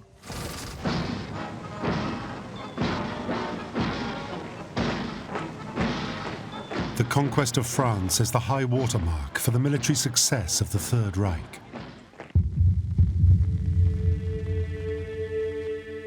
Hitler is triumphant. This victory has been his life's ambition and sweet revenge for humiliating defeat in the First World War. Göring basks in his Führer's success. The fall of France meant also for Göring that he reached the peak of his career. But he was still keeping his position at the top of the pyramid. Newly promoted to Reichsmarschall, the most senior rank in the military, Göring heads to Paris, to the Louvre, and rewards himself with the spoils of war. So either Hermann or one of his buyers would then go through all this stuff and just say, okay, put it on a train, back to Germany. It was wholesale theft, essentially. The full scale of Göring's plundering will only be revealed at the end of the war when his treasures are discovered by the Allies, hidden in Germany. Inner Circle favourites Bormann and Goebbels are also in Paris, riding high on the Führer's coattails. Goebbels arranges the ultimate propaganda photo opportunity of the conquering hero. But there's one leader left out of the party in Paris. the Deputy Führer. What that tells you is that Hess's influence is on the slippery slope downwards. You know, he doesn't have that access to Hitler that he once had. Other people who are cleverer, more Machiavellian, who Hitler likes personally more, are getting closer to him. One of those now constantly at Hitler's side is Albert Speer, formerly a junior on Hess's staff, but now chief architect of the Reich. He is steadily assuming the role of Hitler's confidant, and his writings record Hess's fall from grace. Hitler said to me after a conversation with Hess lasting many hours, "With Hess, every conversation becomes an unbearably tormenting strain. He always comes to me with unpleasant matters and won't leave off." So we have some evidence there from a close acolyte of Hitler that Hess is really, how can I put it? I'll use the Liverpool vernacular. He's doing me head in.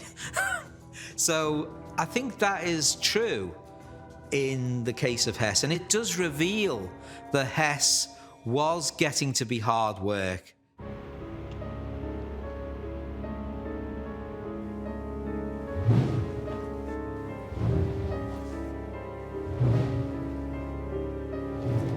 Shut out of the inner circle, the pressure is getting to Hess, and the others can see it. Göring gossips about how the Deputy Führer uses psychic powers to divine if letters bring good or bad news. While Hitler no longer takes him seriously, saying, "I only hope he never has to take over from me. I wouldn't know who to be more sorry for, Hess or the party." Hitler's waging World War. That's what really interests him at the moment. He's not interested in Hess's anxieties about, party rivalries.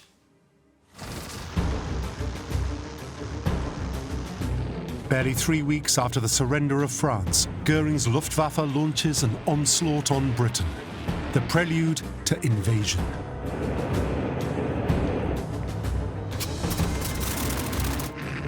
The Battle of Britain is underway, but it will see a turn in the fortunes of war. The battle is fought above the clouds, but this is how it ends. Another, and another. 169 in one day.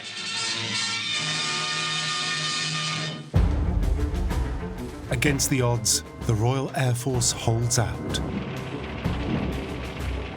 And the Blitz, the intensive bombing of cities and industry across the country, fails to weaken British resolve. For the first time, the Nazi war machine doesn't look quite so invincible. And this reveals one of Göring's great shortcomings, because although he is a great war hero, he's never been to staff college, and actually he just doesn't know what he's doing militarily as Commander-in-Chief of the Luftwaffe.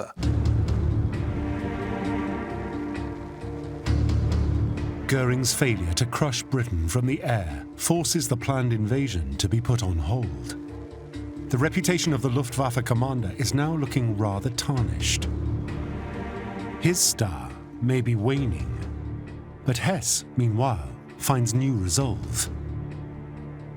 He begins to formulate a secret plan, an opportunity to redeem himself, with the help of a skill he learnt many years before.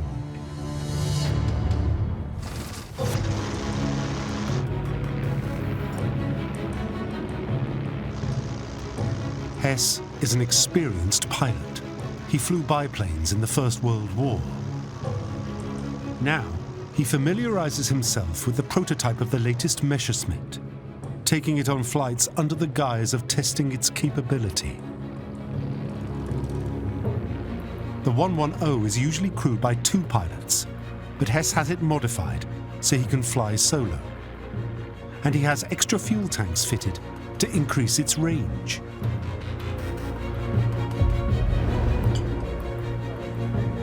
Hess knows that Hitler is preparing to invade Russia, and he recognizes that Germany cannot fight a long war on 2 fronts. His outlandish plan is to go behind the Führer's back, fly to Britain and try to meet an influential contact who, he hopes, will introduce him to Winston Churchill. The aim? To persuade the British to sue for peace. He knew if he would be able to make peace with Britain, that would definitely please Hitler. Here, the Führer, I bring you the peace with Britain. This would also, of course, immediately overnight meant that he would make it back in the inner circle again.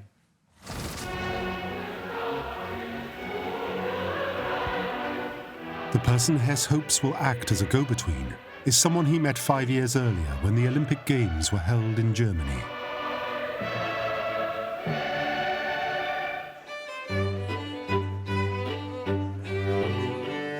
Behind the scenes, the Nazi leaders laid on lavish parties for foreign dignitaries, and it's then that Hess is thought to have been introduced to a well-known Scottish aristocrat.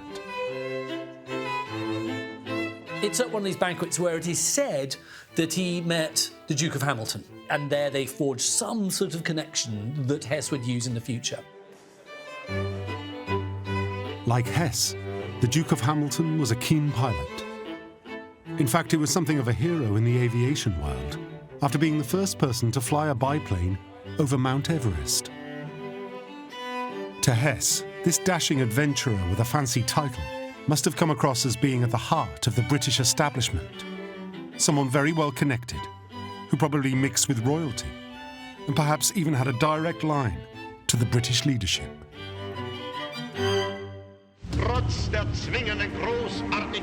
Now, 5 years on, Hess plans to renew that acquaintance.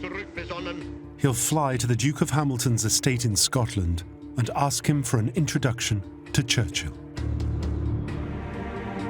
So, emboldened by all these sort of ideas of, fate and Nostradamus and astrology, Hess decides that he's got one last card he can play, and if he plays it well, he will have the eternal gratitude of not only his beloved Führer, but also of the German people. At the beginning of May, Hess visits the Führer in the Reich Chancellery. It is to be their last meeting. Hess never said what they talked about that day, a fact that would give rise to a conspiracy theory that maybe Hitler was in on the plan. But does it stand up to scrutiny? There's no evidence whatsoever that Hitler knew about Hess' plans, and all evidence we have is very clear that Hitler was totally surprised by that step. So, to me, it's absolutely clear Hitler did not know that Hess was planning to fly to Scotland and try to negotiate a peace with Britain. 6 days after that meeting, the most bizarre episode of the Second World War starts to unfold. Rudolf Hess explains his intentions in a letter to Hitler. He then leaves home, telling his wife Ilse he will return in a couple of days.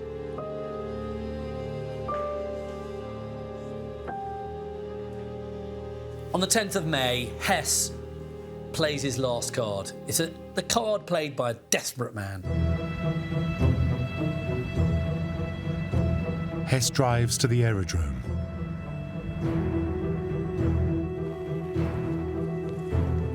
He tells his adjutant to deliver his letter to Hitler by hand the following day.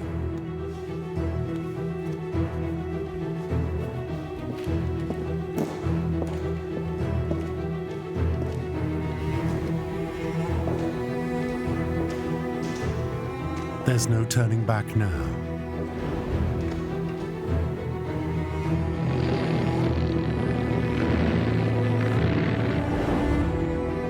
Hess's route takes him across Germany and over the North Sea towards Scotland. He navigates right into enemy airspace and reaches his planned destination south of Glasgow. But in the fading light, he cannot see anywhere to land. He decides he has no alternative. He'll bail out. I mean, it really is absolutely extraordinary. You think about this, he's never even done a parachute jump before. This is the deputy leader of the Nazi Party on a lone mission in a Messerschmitt 110, flying over Scotland to a place that he doesn't know at all, and then parachuting out for the very, very first time. The whole thing is, frankly, you couldn't make it up. But despite all the dangers, Hess lands safely. This is a near miracle that he's managed to do this, and maybe when he lands, he feels he survived this epic flight and this epic parachute drop, and yet he's still alive. He must feel that, well, maybe Providence is making this go well.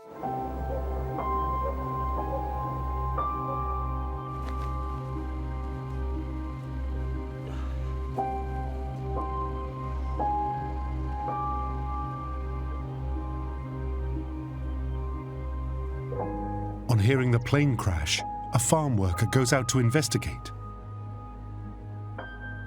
and comes face to face with the Deputy Führer. "I am a German," the well-spoken intruder announces, "and I have an important message for the Duke of Hamilton." Then the local Home Guard arrives on the scene. And at this point, it all gets rather farcical. What happens next is like something out of a sort of one of those old-fashioned British comedies. The farmer then takes him off to his house, gives him a cup of tea in time-honoured British fashion. And that's how we do things in Britain. We always give people a cup of tea, even if they are the second most senior Nazi. But the warm welcome will be short-lived. Eventually, he's taken off to a barracks where he's held, and then the real trouble starts for him. The prisoner is positively identified as the enemy's deputy leader. This is not the reception he had in mind. Hess is suffering from a delusion of viewing the British political system still almost in a feudal mindset, as a system in which dukes and barons and so on still have tremendous political influence. In truth, they don't. He believes he'll be sent straight down by special car to go and dine with Winston Churchill, where they'll have top-level discussions. It's just so far from a practical idea, and it's a measure of how detached Hess has come from reality.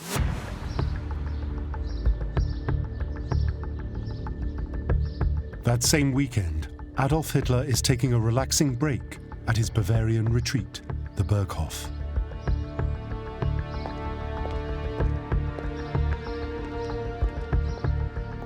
On the Sunday morning, around the same time as Hess is identified in Scotland, his adjutant arrives with a most important letter for the Führer.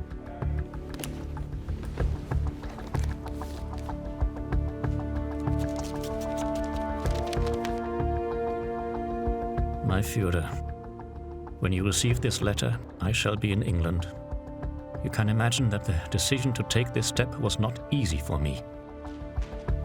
Hess says, "I've done this for the sake of your good self, mein Führer, and for the sake of Germany. War with Britain is not serving our interests. We must make peace." And if, my Führer, this project, which I admit has but very little chance of success, ends in failure and the fates decide against me, this can have no detrimental results for you or Germany. It will always be possible for you to deny all responsibility. Simply say, I am crazy. High up in the Obersalzberg, up this mountain, there was a maelstrom going on. At the heart of it was Hitler, incandescent with rage that his most trusted, loyal comrade from all those years back had just got off in a plane in the middle of the night and flown off without telling him.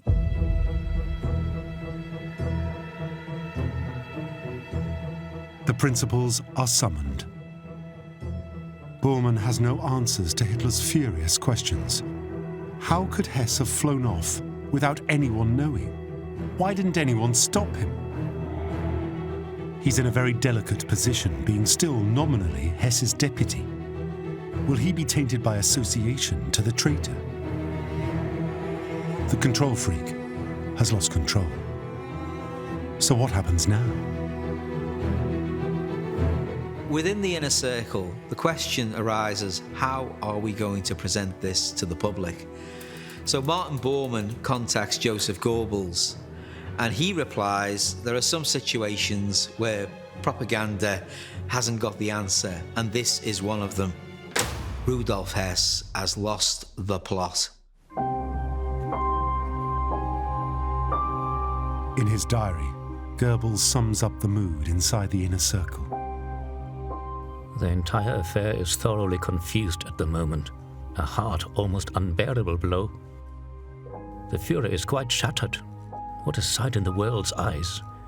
The Führer's deputy, a mentally disturbed man. Dreadful and unthinkable. Now we shall have to grit our teeth. Goebbels does precisely as Hess suggested. His radio stations report that Hess is mad. The letter he left unfortunately shows in its confusion the evidence of a mental derangement, which leads us to fear that party member Hess has fallen victim to a delusion. The broadcast goes on to suggest that the Deputy Führer has most probably crashed or met with an accident. And that, as far as the stunned entourage around Hitler is concerned, is the end of the matter.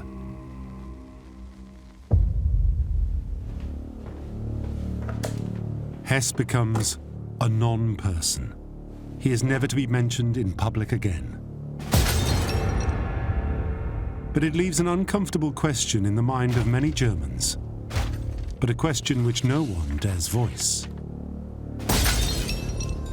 If Hess was deranged, how come he was still in place as the Führer's deputy?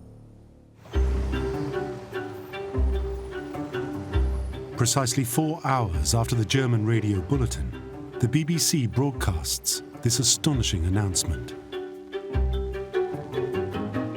Here is the news from London. Rudolf Hess, Hitler's deputy, has flown from Germany and landed in Scotland by parachute. The newsreels gloat over this bizarre turn of events. Hess's unexpected arrival in Scotland is a moment of light relief during the dark days of the Blitz. His name is David McClegg. He works on a farm not far from Glasgow. He saw Rudolf Hess coming down in the darkness by parachute. Yes, I'm the man that captured Rudolf Hess. The British treat it as one big sort of laugh. I went over to the farm and the only weapon I could find was a pitchfork. What is this all about? This can't be real. The man refused tea, and would only have a drink of water. Churchill doesn't take any notice of it. It's treated in the British press like one big laugh. What is going on here? Rudolf Hess may have thought he would be invited to have tea with Churchill, but instead, he's taken off to the Tower of London. The wisest course of action, Hess tells his interrogators, would be for Britain to seize this chance to make peace with Hitler and form an alliance against Soviet Russia. And if king and country would just allow Nazi Germany a free rein in continental Europe, Britain and its empire will be left untouched.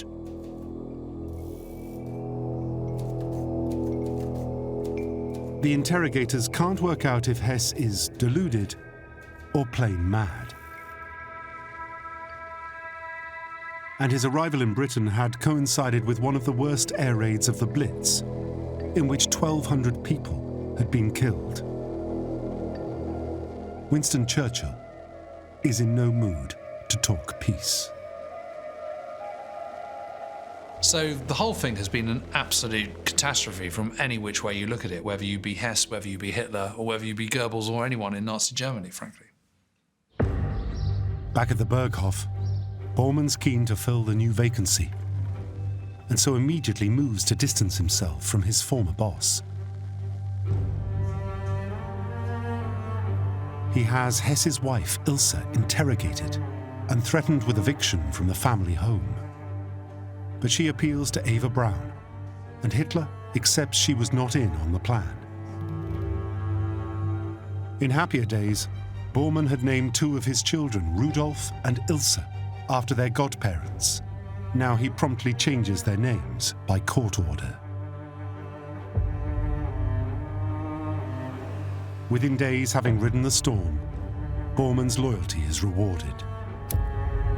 Hitler abolishes the post of Deputy Führer, and despite strong objections from both Göring and Goebbels, appoints Bormann as head of the Chancellery, his closest aide and formal gatekeeper.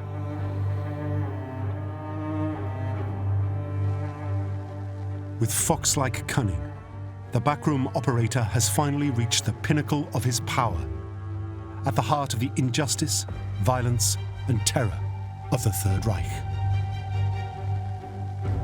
You can imagine him thinking, now I've made it, and Hess is yesterday's man, you know. I've got all this in front of me.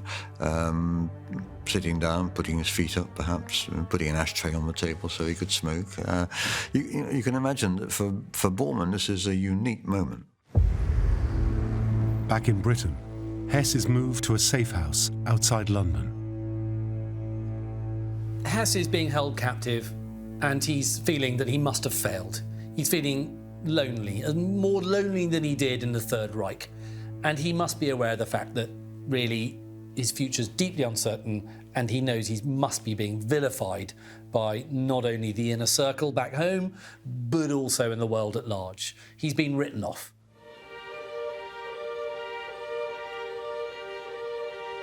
Hess is in the depths of despair. To him, there's only one way out. He reaches his lowest ebb and tries to commit suicide by throwing himself over the banister down into the hall of the building. But Hess fails again. He breaks his leg on landing, is in tremendous pain, and that must have been his lowest moment. Not only had he failed in his mission, but he'd also failed to take his own life. Rudolf Hess will remain behind bars for the rest of his life. He pours his heart out in Red Cross letters to his family and friends. Dear all, you can imagine how I am thinking of you. My thoughts are no less with the Führer and with the whole nation. Someday I shall return home. I am looking forward to it with pleasure. True, I achieved nothing. I was not able to stop the madness of the war and could not prevent what I saw coming. But it makes me happy to think that I tried. Now, and on one level, that is, a pretty sympathetic thing to have written. It looks like a man who desired peace rather than war, and it looks like that he was probably, of the inner circle, the least martial of the lot. And yet we mustn't be too kind to Hess. He was a man who propagated and helped to bring to power one of the most evil regimes the world has ever seen.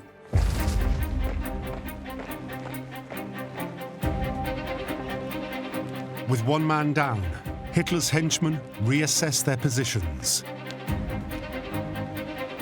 Göring is looking vulnerable, while Goebbels and Himmler are holding their own. And Bormann is stealing a march on all his rivals. But as the war progresses, the infighting among Hitler's inner circle will become even more intense.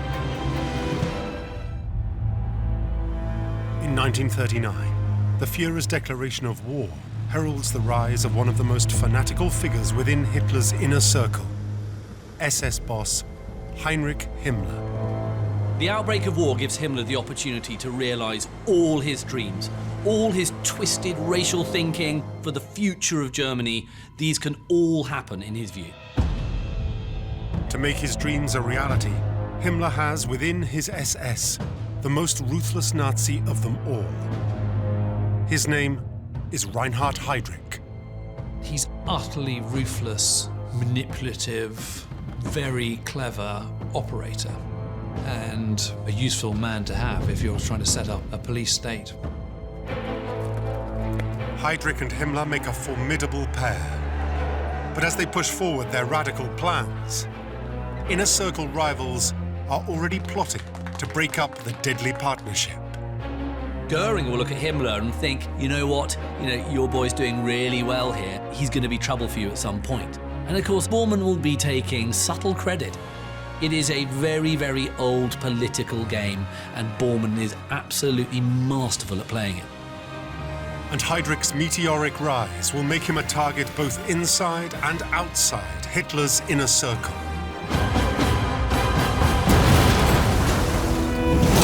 This is the inside story of Hitler's henchmen. The power struggles, blind ambition, and fawning sycophants that would create a monster and fuel the most brutal horrors of the Third Reich.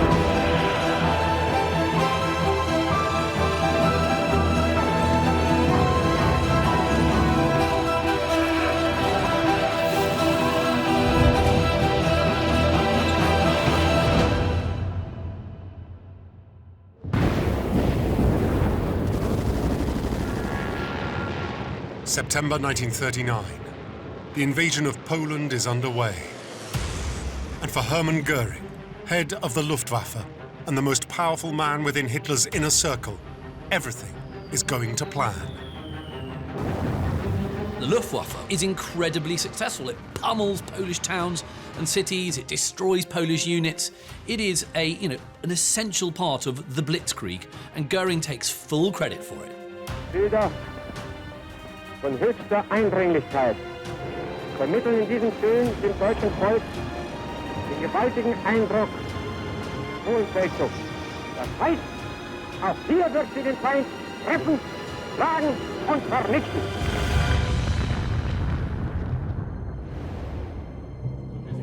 This is a complete turnaround for Göring. At the beginning of that year, he had been openly against Hitler's expansionist plans for the Third Reich. Göring is a real skeptic of this entire enterprise, but it goes really, really well, and it goes well very quickly. And this gives Göring the confidence to say, yeah, this is a great idea, yeah, I'm all up for it. But there are others in the inner circle who also realize that Poland is their opportunity to shine.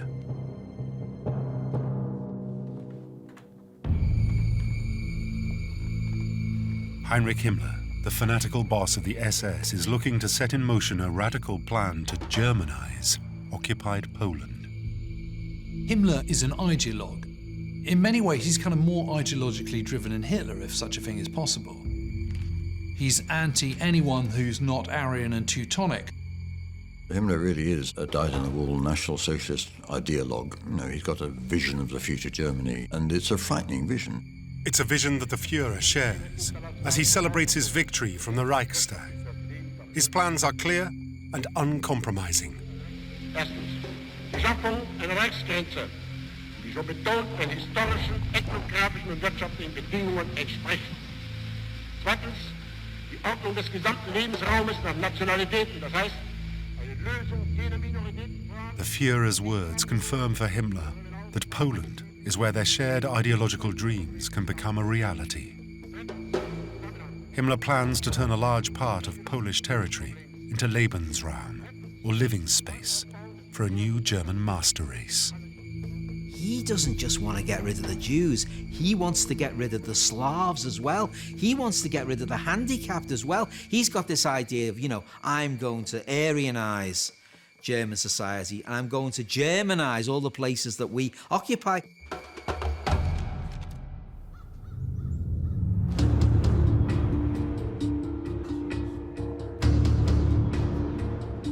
Himmler's goal is to expel millions of ethnic Poles and Jews from Western Poland to make way for German settlers.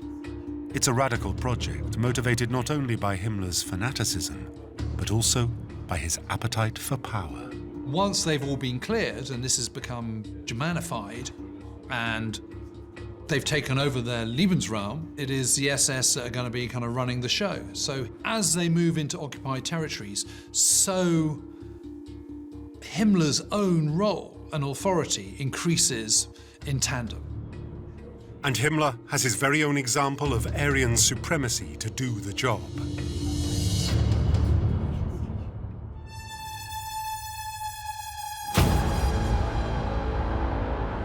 Reinhard Heydrich is Himmler's second-in-command and head of the infamous SD, the SS Secret Intelligence Agency. While Himmler fixates on detail and doctrine, he's the one that gets things done. Well, Heydrich is a cold, pragmatic ideologue. He's not a dreamer. He's someone who tries to implement that ideological vision. If you want to draw the cartoon version of an evil SS man, you're going to draw Heydrich.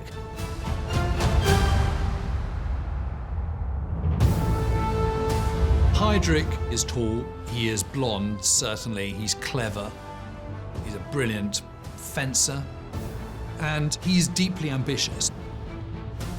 Such is Heydrich's reputation. Even Himmler needs to watch his back. Heydrich was absolutely ruthless, and he really knew how to terrorize people. He managed to put fear both into friends and foes alike. He could make people's blood run cold just by being in the same room. But when Himmler first met Heydrich, he was a man without a future.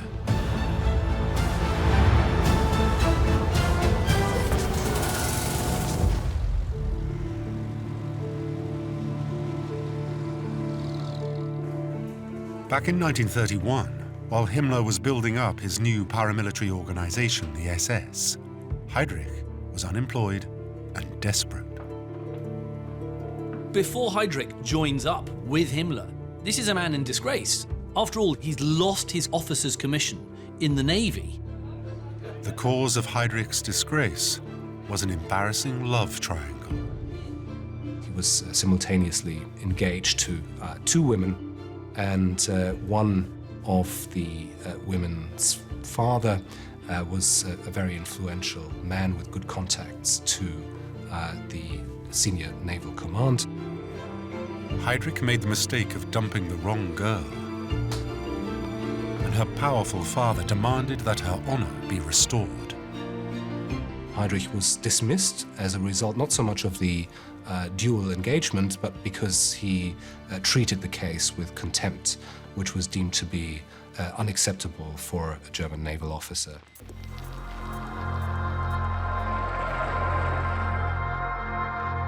Heydrich's timing could not have been worse. With the onset of the Great Depression, he was left high and dry with zero career prospects. But his favored fiancée provided a lifeline.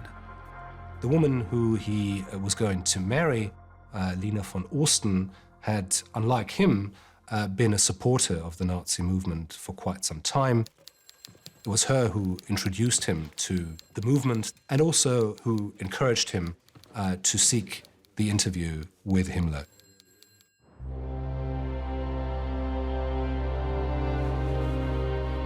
Himmler was looking for someone to create a new SD secret intelligence service as part of his SS. Heydrich had never worked in professional espionage, but he didn't let that hold him back.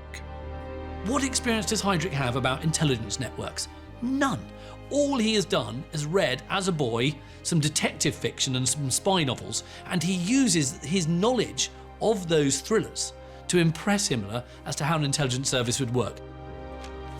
Luckily for Heydrich, Himmler, the wannabe soldier, was dazzled by the former naval officer's swagger. Himmler, as someone who always aspired to be a soldier without ever having been a soldier, is impressed by that military bearing, the military language, the physical appearance, and he decides to charge Heydrich with the task of building up the SD. Having successfully completed his first act of deception, Heydrich was now Himmler's new spy master. That is the limits of his experience. But it's enough. And as we shall see, Heydrich learns on the job like no one else.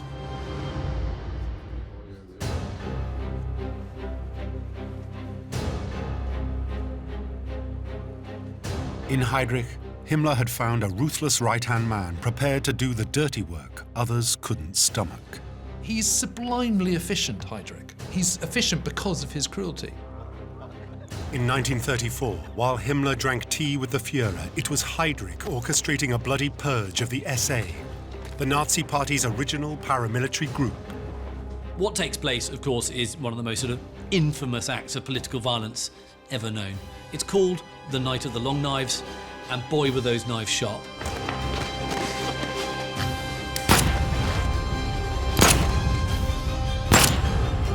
It's believed that in just 3 days, between 150 and 200 people were murdered.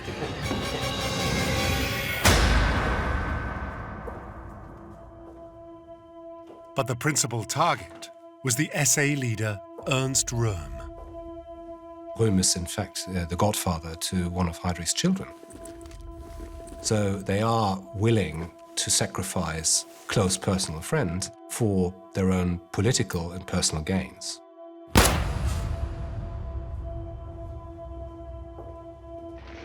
The Night of the Long Knives would establish the SS as the Nazi Party's foremost agency of security, surveillance, and terror, making the diminutive figure of Himmler Hitler's new leading henchman.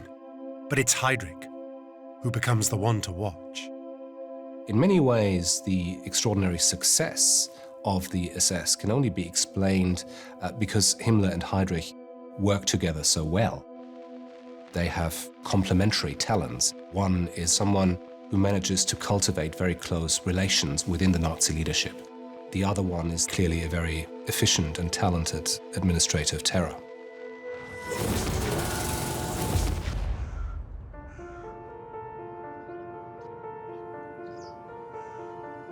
"5 years after the elimination of his SA rivals, Heydrich is now in charge of every police and security agency within the New Reich.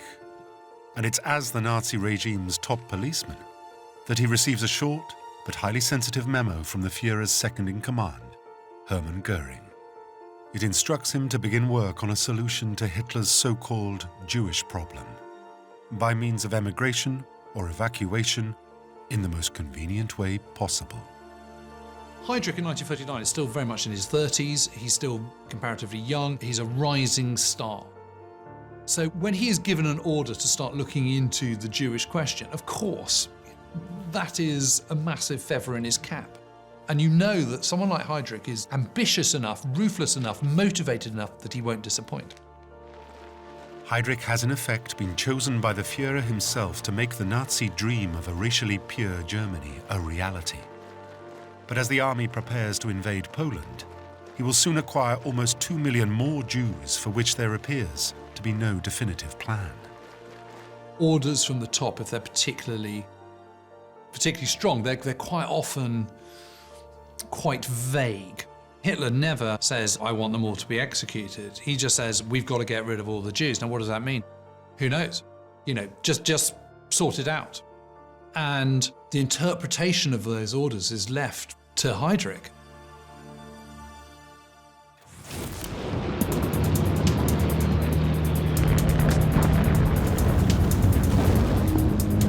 As German troops pour into Poland, it is Heydrich who has been tasked with securing and preparing the new territory for Germanization. To do this, he has formed special SS task forces, or Einsatzgruppen, to terrorize the civilian population into submission.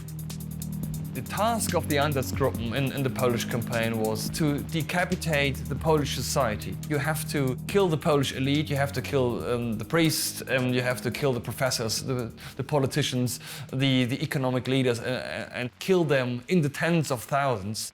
This was the task of the Einsatzgruppen. But this is merely groundwork for more systematic measures to make Himmler's dream of new German living space a reality. Heydrich's men have new orders. Millions of ethnic Poles are to be moved east to make way for German settlers. And as for Poland's Jews, their fate is even less certain. They are all to be corralled and held inside urban ghettos, ready for future deportation. They are suddenly marched out at gunpoint in the middle of the night with every other Jewish family, with one suitcase for all their belongings. And then they're put on these long train journeys to big centres in occupied Poland, where they're crammed into tiny, tiny rooms, literally crammed into them like sardines. It is inhumane, it's disgusting, and it's barbaric. By early 1940, hundreds of thousands of Jews have been crammed into ghettos inside a newly created zone, known as the General Government. Heydrich has no moral or practical concerns for their living conditions, partly because it is only supposed to be a temporary measure. But the impact of these huge forced migrations is upsetting other senior Nazis.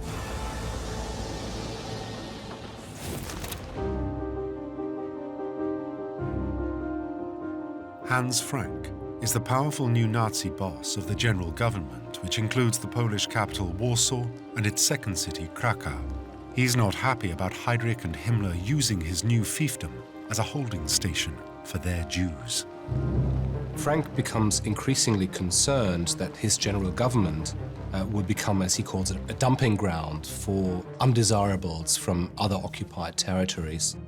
Frank also happens to be an old friend of Hermann Göring, Himmler's inner circle rival. Himmler will refer to Göring as the king of the black market. He's always got his snout in the trough. Whereas, of course, Göring will look at Himmler and write him off as this sort of priggish, schoolmasterly, bourgeois, self-denying sort of shrew of a man. You can't get greater differences between two individuals.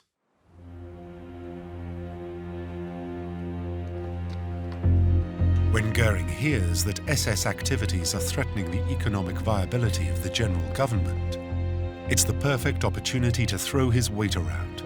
So he calls Himmler and his old friend to a meeting. The real problem was Hans Frank had been given this job of running the general government in Poland, and of course Himmler was given the task of Germanizing Poland.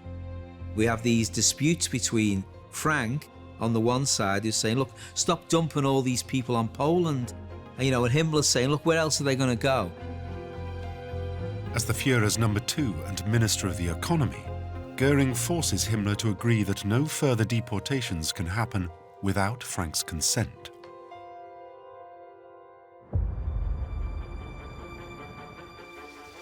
For Himmler, it's a frustrating reminder of who holds sway within the inner circle. Heydrich will have to find a new plan for Poland's Jews. As for Göring, his priorities are on the front line as a new theatre of war is about to open.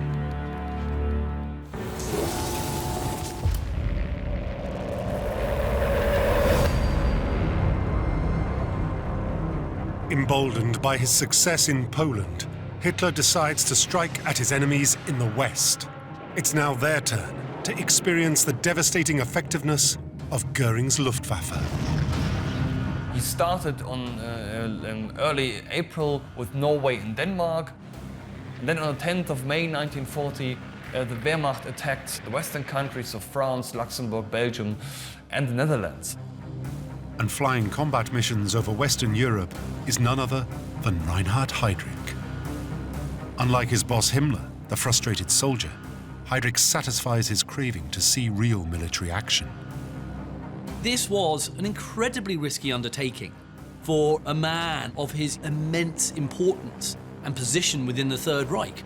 And it says a lot about his desire to prove that he wasn't just a man who could fly a desk, but he was a man who could fly a plane, he could take risks, and he was the kind of alpha male, as we call him today.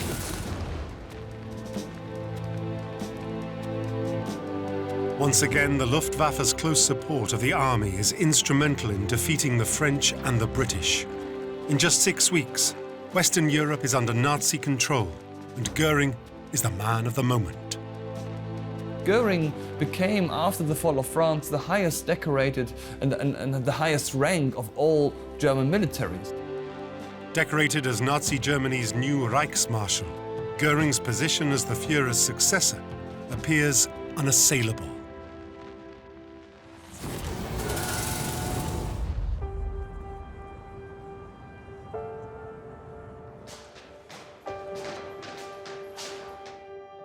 The Nazi occupation of France has also potentially provided a somewhat far-out solution for Heydrich's Jewish problem: the island of Madagascar. Heydrich sees it as a huge opportunity in using the former French colony of Madagascar as a new Jewish home. Heydrich's plan is to ship all of Europe's Jews almost 13,000 kilometers to this remote island off the east coast of the African continent. It's a terrifying sign of the cruelty Heydrich is prepared to inflict on millions of people. Of course, it is always assumed that because Madagascar has a very inhospitable climate, particularly for Central Europeans, that many people would die in the process. But that is part of the calculation. But there is one major obstacle to his plan: the British Navy. The plans for Madagascar are very much dependent on a German victory over Britain. As long as Britain is still in the war, the sea passage to Madagascar cannot be guaranteed.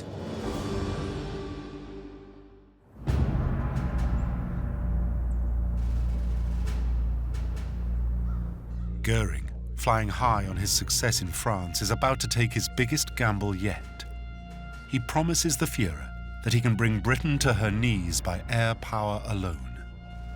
Göring is very keen that the Luftwaffe should be seen to do this, that somehow or other it will put the Luftwaffe on a pedestal above the army and the navy, and at the same time enhance Göring's own reputation with Hitler.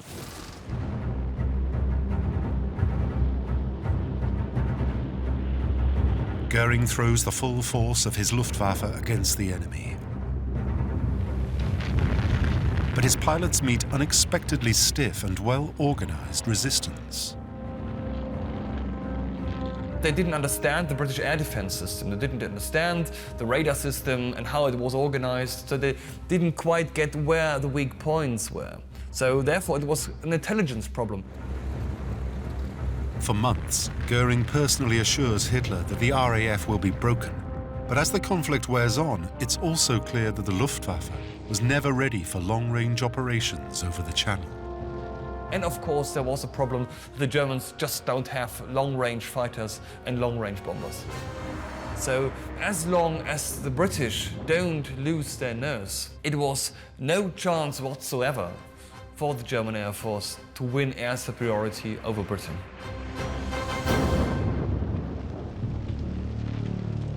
For Göring, it's a personal disaster. Having promised so much, all he can deliver is Nazi Germany's first major military failure. It's the start of a growing distrust between Hitler and Göring, a growing distrust of Göring's boastfulness. Hitler's going to ask himself the question, how much longer can I put up with Göring? How much longer can I entrust him with things that I thought he could do?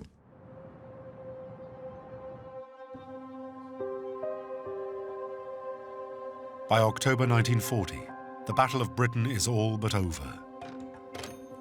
For Heydrich, the Madagascar plan is effectively shelved.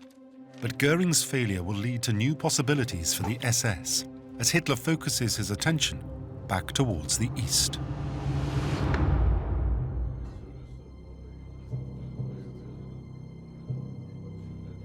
With Britain standing defiant, the Führer decides that the Soviet Union now holds the key to Nazi supremacy over Europe.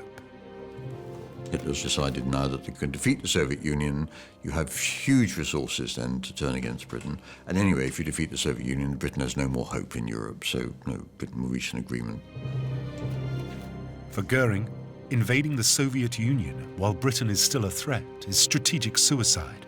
But since his own military failure, his credibility is at an all-time low. For Göring, the British Empire is really the critical enemy at the moment. Göring makes this clear to Hitler, but never actually pushes it. There's a point at which he realizes if he pushes it any further, he's in trouble. Himmler and Heydrich, on the other hand, have a rather different view.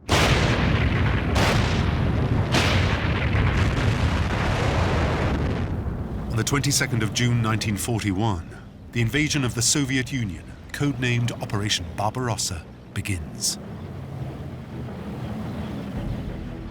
For Himmler and Heydrich, this is the battle they've been waiting for. The showdown with what they regard as the arch-enemy of National Socialism. What happens in the evolution of Nazi ideology and Hitler's own ideology is this merging of Bolshevism and the Jew together as a combined menace. So it becomes the Bolshevik Jew. And anti-Semitism runs at absolutely the heart of it. Russia's vast territory also offers limitless living space for their new German empire, and they will give no quarter in trying to win it. This war against the Soviet Union will be fundamentally different from all the other wars. Certain rules which could not be broken quite simply do not apply in the ideological war that will be waged on the Eastern Front. Himmler predicts that millions of Russian Slavs will die through starvation alone as the German army tears through Soviet territory. In its wake, the Einsatzgruppen follow. And it's soon clear that Heydrich has ordered a terrifying escalation of violence against the Jews. Very quickly, Heydrich's task forces begin killing Jewish men of military age, and then very quickly thereafter start to kill Jewish women and children as well.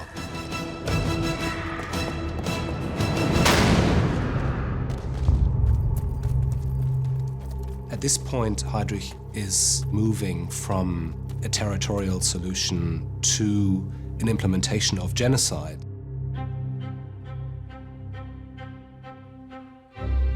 Heydrich is proving to be the inner circle's most committed follower of his Führer's creed of hate.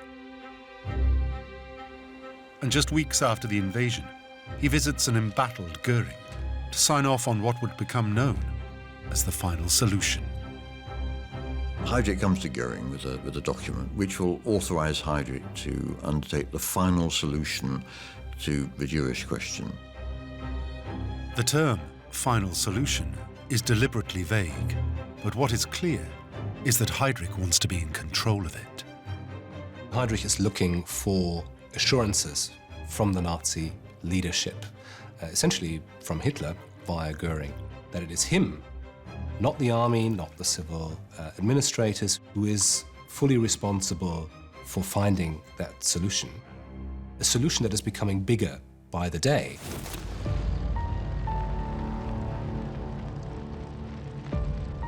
Heydrich, the man who only joined the SS because he needed a job, is now stepping out of Himmler's shadow as he takes responsibility for the policy that lies at the heart of the Führer's ideological ambitions.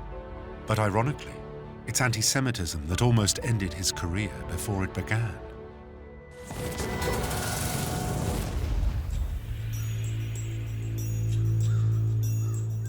When Heydrich was only 1 year into his new job, a file claiming the young SS officer was Jewish arrived on the Führer's desk. It revealed that Heydrich's paternal grandmother had remarried a man with a supposedly Jewish surname. These accusations that he's tainted, quote-unquote, with Jewish blood, which of course in the Third Reich is the worst thing that you can have, are a serious thing. The story had originally been used to tarnish the reputation of Heydrich's father, Bruno Heydrich, a well-known musician and composer. Even though this idea that Heydrich has any Jewish ancestry has been shown to be nonsense by his father many years before, it still dogs and haunts Heydrich. Though Heydrich could easily show he had no Jewish blood, he's well aware that inside the inner circle, even unfounded rumors are dangerous. Therefore, Himmler's support was crucial. There's no doubt that Heydrich does need Himmler's support. And, we see repeatedly within the Nazi regime how it doesn't matter whether, an accusation is true or false, it'll be used against you anyway, because the Nazis make up their own truth. Heydrich knows this because he's one of the people who does that.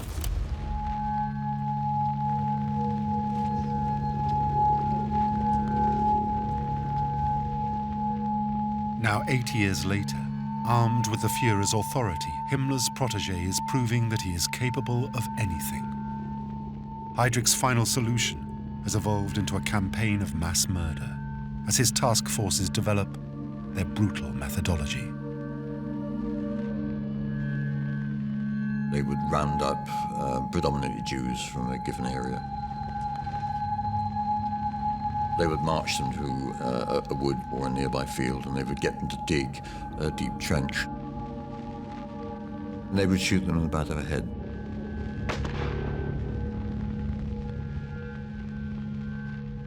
The next group would then have to stand at the edge of the pit. They would be shot and they would fall on top. And so it would go on until the pit was filled, and then they would cover it over with lime and soil. and that was repeated right across the whole of the German front. It's a genocide instigated not only by fanaticism, but also a cold, calculated bid for power. Himmler and Heydrich are certainly convinced that they will be rewarded for implementing what they consider to be Hitler's will. Tens of thousands of Jews are now slaughtered at a time. And sites such as a ravine near the Ukrainian capital of Kiev would become forever synonymous with mass murder. The mental image that we all have of the Holocaust is fundamentally the railway tracks which lead under that famous building at Auschwitz. But the Holocaust really began with executions like Babi Yar. Over just 2 days in September 1941, more than 33,000 Jews were systematically shot dead and thrown into the abyss.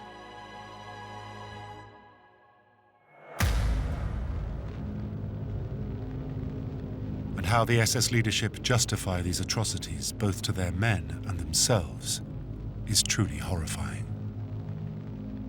People like Himmler and Heydrich would have rejected our Western moral code as weak and decadent, as something of the past. And their commitment was primarily to the Germanic race. So what we consider heinous crimes, from their point of view, was a service to their people.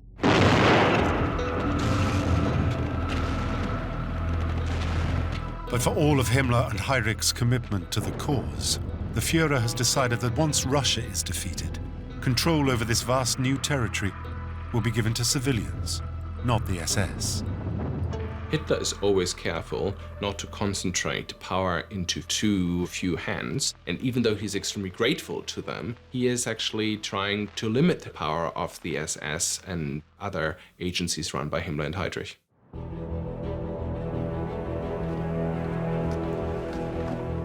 But Heydrich is far from giving up.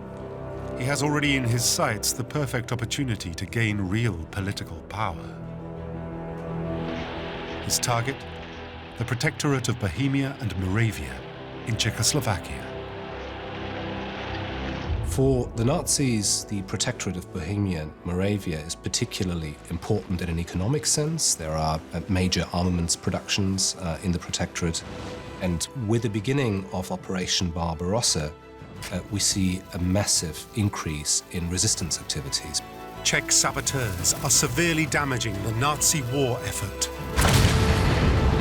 For Heydrich, this is a job for the SS, but they need an ally, someone who has the Führer's ear to help make their case.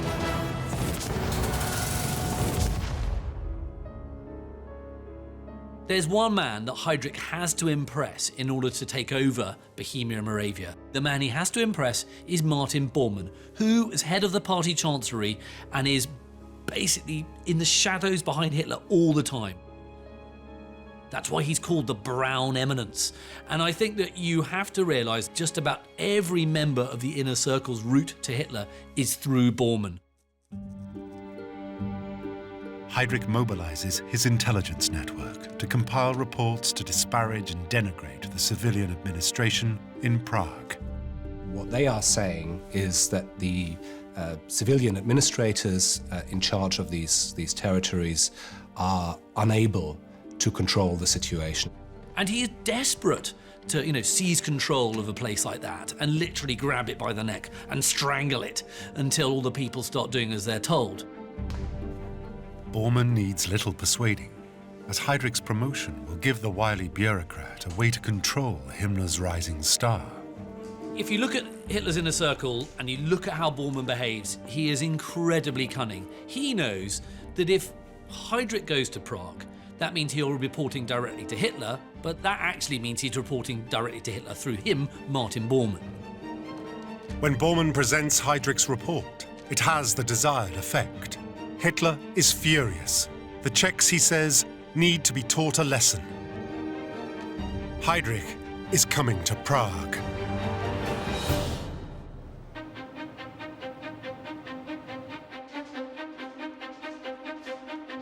On his arrival, Heydrich wastes no time getting to work. Heinrich cracks down very hard on the resistance as soon as he arrives in the Protectorate. Heinrich's strategy is brutally effective. Now, the common perception is actually what he just does is he just rounds up everybody and shoots them, and that's how he takes control. But as well as that ultimate stick, he also offers a lot of carrot. So he improves the rations of workers. This is going to make people happy. Essentially, what he wants to achieve is a situation in which the laborers in the armament factories and in other important industries will no longer succumb to the propaganda of those inciting them to go on strike. It's an incredibly devious plan because he is taking away with one hand and he's giving with another. Heinrich's strategy soon yields results. The Czechs appear to have been brought to heel and production figures are back up.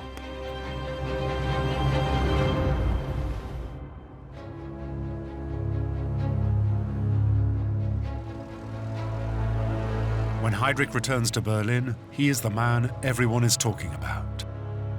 Goebbels, the Nazi head of propaganda and one of the Führer's closest confidants, is particularly impressed. As Goebbels wrote in his diary, he managed to play cat and mouse with the Czechs and really managed to get them under his thumb. And it was really then that Heinrich was increasingly seen by other people within the Nazi hierarchy as a leader in his own right.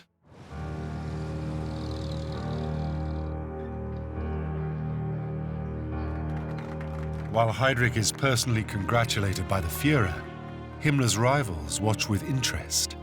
Everyone wants a little Heinrich stardust. It's like a kind of soap opera, Hitler's inner circle. They're constantly looking at who's doing well, who's doing badly. And Göring is watching Heinrich's supreme efficiency. And he can sort of look at Himmler and think, you know what, your boy's doing really well here. He's going to be trouble for you at some point.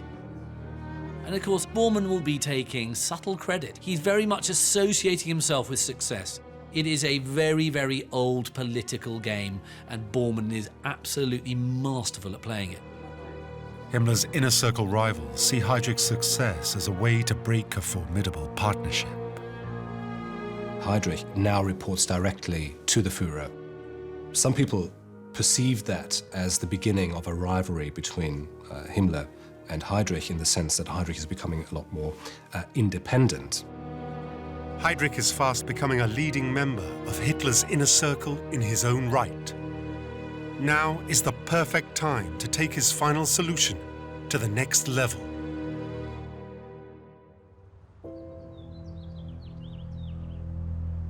On the 20th of January 1942, the Berlin suburb of Wannsee is the venue for a top-secret meeting of high-ranking civil servants, party officials, and members of the security services.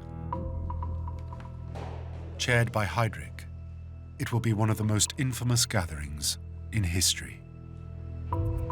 Heinrich called them on the conference really for two reasons. First, in order to gain control over anti-Jewish policies, and second, in order to coordinate other German state agencies in the implementation of the final solution.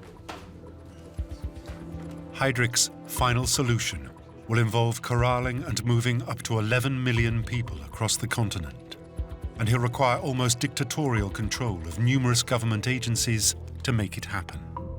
Heinrich wants to make it clear that he is number one when it comes to this program.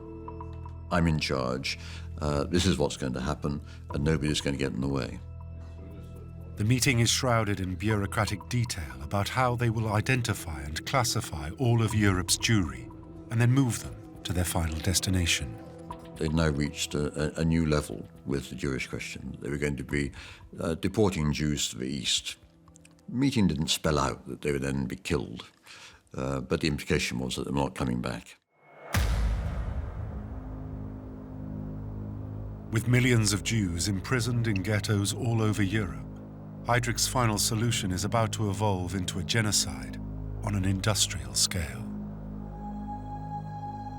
What Heinrich and the Gestapo officials are attracted to is the idea of setting up purpose-built camps where you can kill very large numbers of people in one day and dispose of the bodies.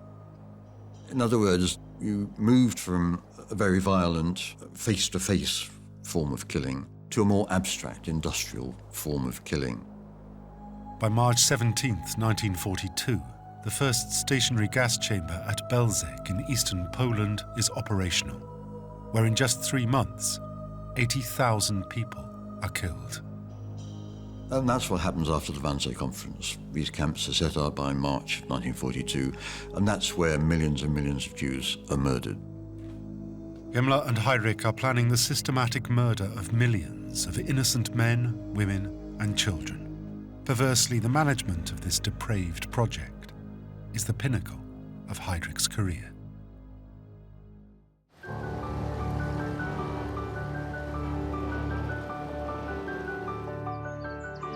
As spring arrives in Prague, Heinrich is celebrating. As overlord of the Czechs and architect of the final solution, the days of defending his family's racial purity are long gone. And appropriately, he marks his new status with a concert of his father's work. This is a moment of self-celebration through music, something that, of course, throughout his career in the Third Reich was very close to his heart. Heinrich is now at the apex of his power. He's in charge of the Protectorate of Bohemia and Moravia. He's in charge of all the security apparatus within the Third Reich.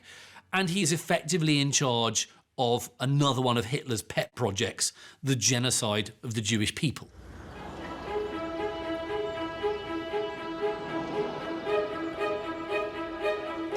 That evening, the icy Heinrich, for a moment, shows a new side to his personality. He was schmoozing, he was very gregarious, he was very sociable, and it seems ironically that he was actually now had found a kind of social confidence that he had never really had before. So it was a mark of the fact that he must have felt on top of the world. The following day, Heinrich is expected in Berlin to meet with the Führer. After his success in Prague, he is hoping to take control of security in the occupied territories of both Eastern and Western Europe.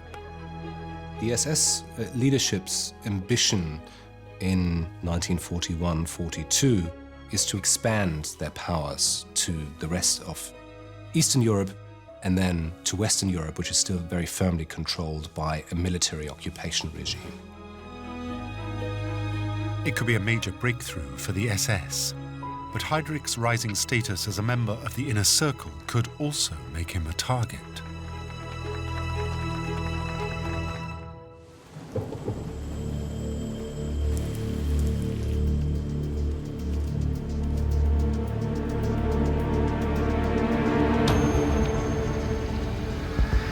The next day, Heinrich takes his customary journey to a waiting plane that will take him on to Berlin.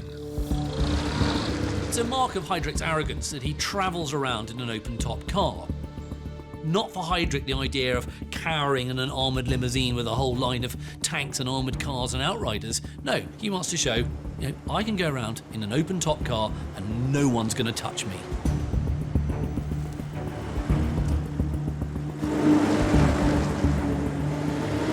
It's a journey Heinrich has made many times before, and with the hope of a new promotion, his spirits are high.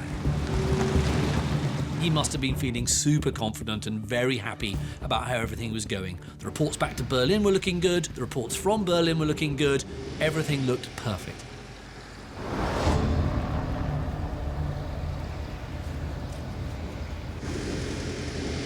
But as the car slows to take a tight corner, something isn't right.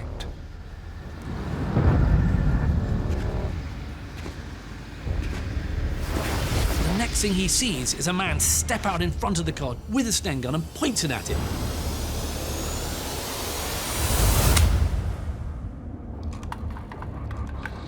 Heinrich immediately goes for his gun.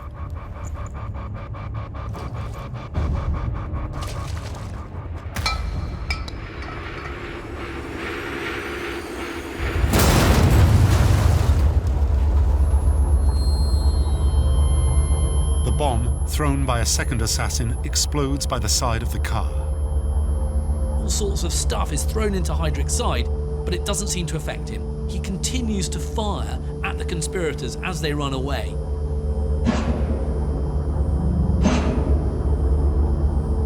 But he then slumps back. He's wounded. He falls to the side of the car. he is now in a lot of trouble.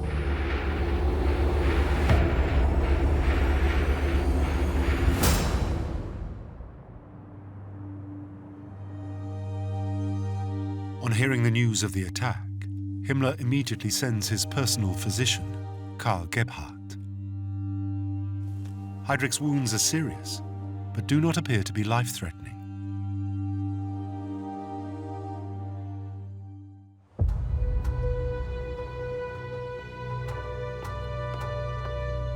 Seven days after an operation to remove debris from his spleen, Heydrich appears to recover.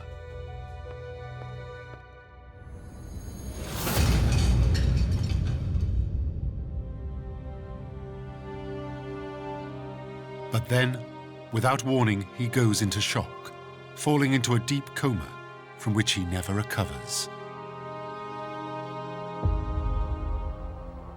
News that Heydrich was killed reaches Berlin. There is enormous shock within Hitler's inner circle. It makes not one of those men himself feel safe. If this can happen to Heydrich, then it can happen to any of them.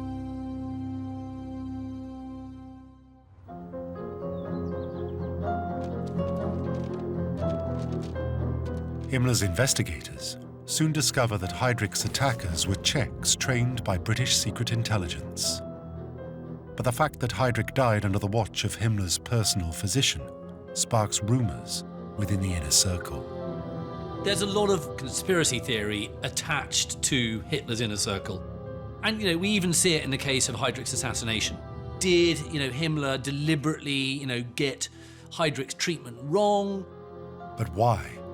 The theory is that in the long term, Heydrich could have been a threat. Heydrich was unique. You couldn't have had a more ruthless and efficient mass murderer than Heydrich. He could have easily been the Führer. There's no doubt about it. My own view is that had he survived, I suspect that he would have ended up getting rid of Himmler eventually.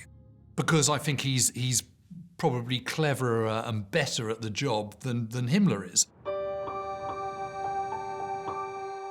Despite the rumors and speculation at the time, experts are skeptical that Himmler really wanted to cut short his deputy's career. The rumors about internal involvement in the assassination of Heydrich has really been around since the day he died. Some people, I'm pretty certain, were relieved when he died, although I wouldn't count Himmler among those. Heydrich died because medical science at that stage couldn't save him. It's as simple as that. It's a cock-up, it is not a conspiracy. Himmler was absolutely mortified that Heydrich was killed. He needed Heydrich, he could not replace Heydrich. If the SS boss did have any concerns about Heydrich's rise to power, they are soon overshadowed by outrage. This is the first time a leading member of the inner circle has been assassinated, and Himmler is not the only one who wants revenge. Hitler is apoplectic, he really wants the Czechs to suffer. Heydrich was so popular that it was clear that they have to do something. Two villages are identified as being connected to the resistance, but it's merely a pretext for merciless revenge. There was a brutal and a very fierce reaction. They totally wiped out two villages, Lidice and Lesaki, and they killed nearly 500 civilians, men, women, children. In full view of the world, the male inhabitants are executed on sight, while almost 300 women and children are sent to concentration camps, where almost half of them would perish in the gas chambers.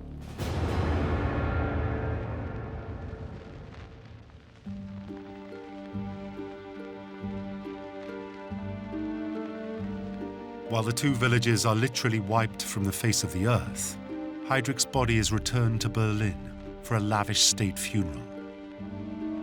In the minds of Hitler's inner circle, Heydrich's death is a shock, but also a moment to take stock. For Göring, isolated over the decision to invade Russia, it is time to get back into the fray. Whereas Bormann will have to find new ways to play his rivals off each other. As for Himmler, it's horrifyingly simple. Just continue what his fallen lieutenant had started. Himmler begins to take more of the, if you like, direct responsibility for pushing the genocide on as fast and extensively as possible. She's very keen that Heydrich's memory stays alive, that the final solution is a final solution. Signed off as Operation Reinhardt, Himmler will greenlight the murder of over 6 million men, women and children in what will become the single worst crime against humanity in history, the Holocaust. It's early 1942, and Nazi Germany is now up against the industrial might of Soviet Russia and the United States. This is a nightmare scenario for Germany's military and political planners. They're faced with a two-front war against enemies on both sides who can outproduce them in every sphere. Hitler needs a man to revolutionize the German war machine. But no one expects the Führer to choose his friend, Albert Speer. Speer was an architect. He was not a manager. He was not an engineer. He was not even a general. It's a promotion that soon stirs up a rat's nest of inner circle jealousy and intrigue. It's a very public humiliation for Göring and a very public success for Speer. And that kind of success makes him an immediate target for other members of the inner circle. He's got Bormann briefing against him, Himmler jostling for power. It's a confrontation that might even threaten Speer's life. This raises the kind of tantalizing prospect that members of Hitler's inner circle are actually trying to murder each other. This is the inside story of Hitler's henchmen. The power struggles, blind ambition, and fawning sycophants that would create a monster and fuel the most brutal horrors of the Third Reich.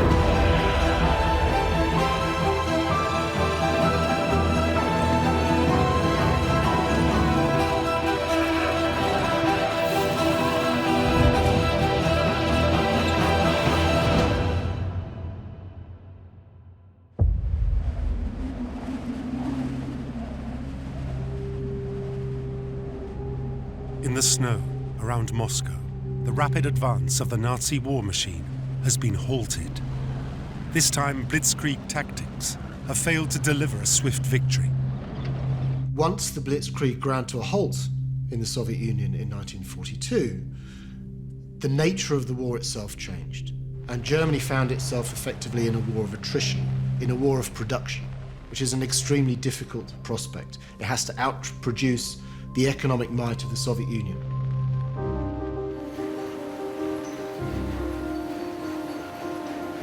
Nazi Germany needs more tanks and guns fast, but its economy isn't ready for a long, drawn-out war. And to make things worse, a plane crash has led to the death of the very man Hitler needs to arm and supply his war machine. Minister of Armaments, Fritz Todt. Todt was a well-known man, a capable man, and the big question is who will be the successor? It's a chance to save the Nazi war effort. And for Hitler's number 2, Hermann Göring, this is an ideal opportunity to repair a once glittering reputation. By 1942, there have been some big setbacks for Göring. Dunkirk, Battle of Britain.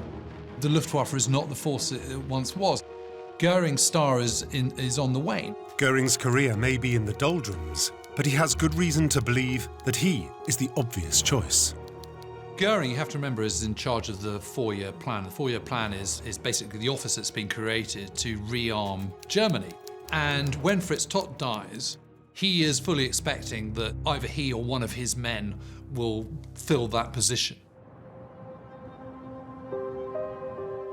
Göring is banking on being put in full control of the supply and manufacture of armaments.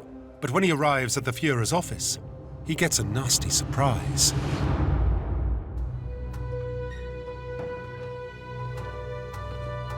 Hitler has already found a new man to rearm Germany, his chief architect, Albert Speer. When Speer is appointed, this is an absolute shock and bolt from the blue. Everyone knew Speer as Hitler's architect, But everyone was surprised that he was the successor of Todt because he was not an engineer. He was not even a general. He had no idea about weapons industry whatsoever. But a move like this should come as no surprise to Göring, as Hitler likes to keep his inner circle in check by keeping those closest to him on the back foot. Hitler likes to surround himself with people who say yes. He therefore has a habit of giving people jobs for which they have no background knowledge, no experience, and are unlikely candidates for those jobs. Now, Speer thought that he himself was the only thing approaching a friend that Hitler ever had.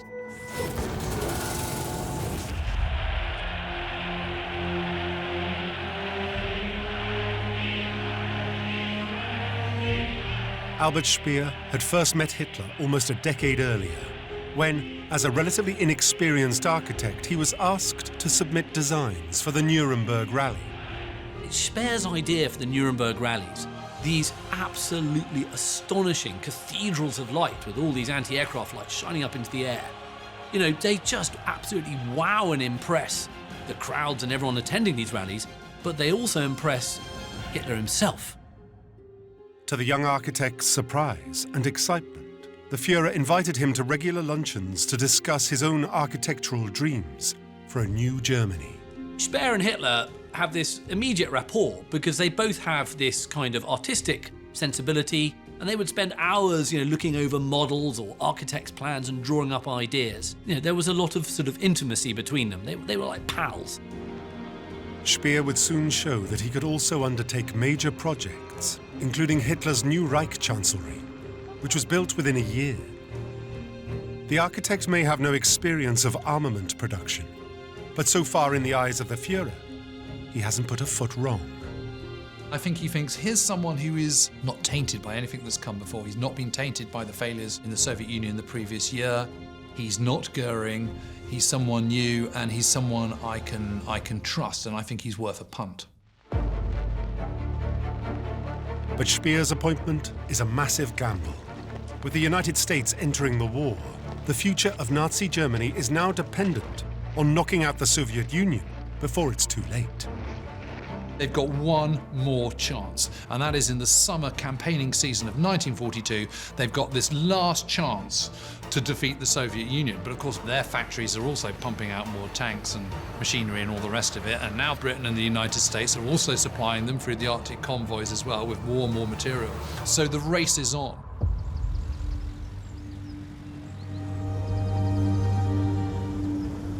It's a daunting challenge.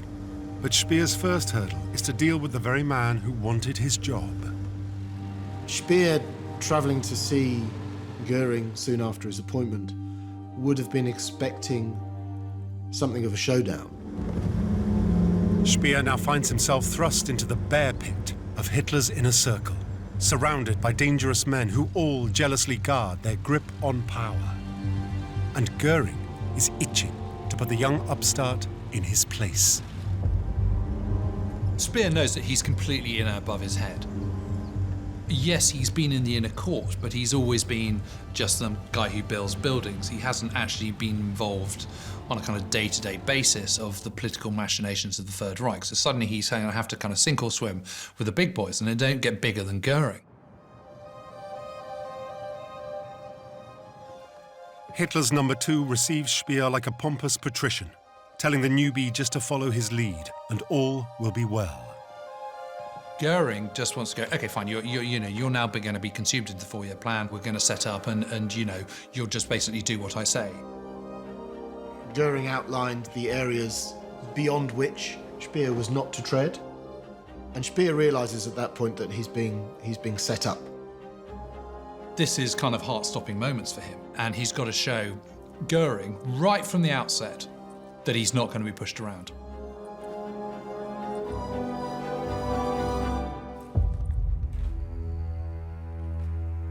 Speer may be a political novice, but he has come prepared. He can't push Göring around, but Hitler can. He reveals a decree from the Führer himself. Hitler says that these new areas, as far as armaments production was concerned, it was all to be under Speer's competence. It was to be taken away from Göring's competence as head of the 4-year plan and was to be given to Speer. Speer is playing his trump card, his personal bond with the Führer. What he has managed to get out of Hitler is a concession that he can go straight to him. He has a direct access to the Führer, and the Führer says, I will back you up on anything. And Göring just has to kind of suck on that.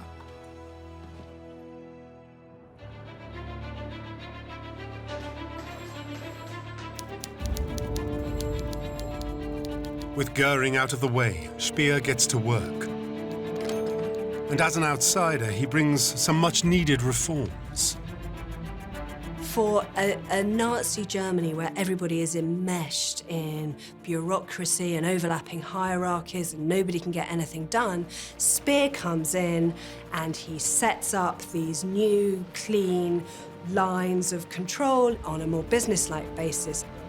The German war economy had never really been properly rationalised. So first of all, that's what Speer begins to do. So he tries as far as is possible to ensure that each individual factory produces one product, whether it be a rifle or an artillery piece, whatever it is. And at the same time, he's banging heads together, and people that don't toe the line and do the right thing are removed.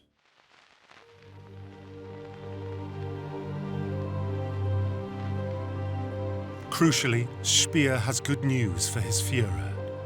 He expects production of armoured vehicles to double by the end of the year. Speer's star is growing ever brighter. For Speer, it's an absolute dream. And he describes how they would have a monthly phone call in which he would report to Hitler how things were going and he would get praise. And he would begin by saying, "Heil Hitler," and Hitler would reply, "Heil Speer." And just to have that sort of jokey respect from the Führer was extraordinary. However, this unique friendship is being watched enviously.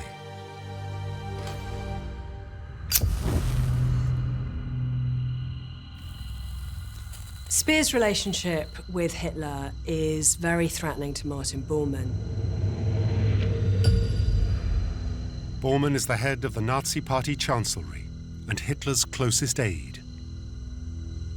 Bormann is a man of very base origins who is a creature of Hitler, is someone who is in it for himself, and he's absolutely ruthless. This wily bureaucrat has made it his life's work to become the Führer's official shadow. All his power comes from his proximity to Hitler and to controlling who has access to Hitler. And suddenly this glamorous man comes along and Hitler just accepts his calls and overrides Bormann.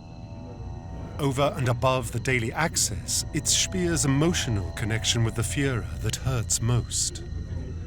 Hitler seems to like Speer, to be excited about the conversations that they can have. But Bormann is kind of like a laptop or something. He's very, very useful to Hitler.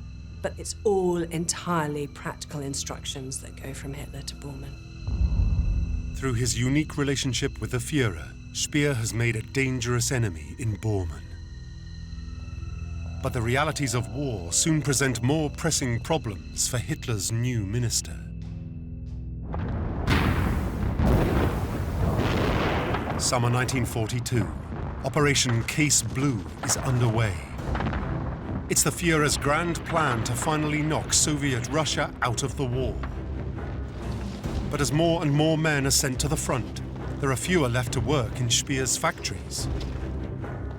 Speer knows where he can find labor, but it means dealing with the most feared and fanatical member of Hitler's inner circle, SS boss Heinrich Himmler.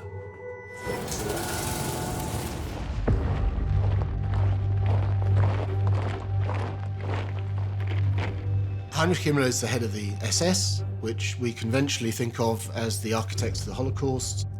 But it's often forgotten that the SS is the largest economic player in the Third Reich as well. Although names like Auschwitz and Dachau are synonymous with the extermination of millions of Jews and other political prisoners, Himmler's vast network of concentration camps are also a vital source of labor. The problem is, he wants to keep them for himself. Himmler is very keen to expand the economic enterprises of the SS and actually have munitions factories set up within concentration camps, using all of that, to him, free labor to make munitions and weapons and everything else. Speer disagrees with this because he sees this as being fundamentally inefficient way of making arms. He wanted to have the established armaments factories staffed with concentration camp labor to build armaments. With Himmler reluctant to cooperate, Speer is keen to find other sources of labor. Luckily, there is a man with a mutual interest itching to get back into the Führer's thoughts: Joseph Goebbels.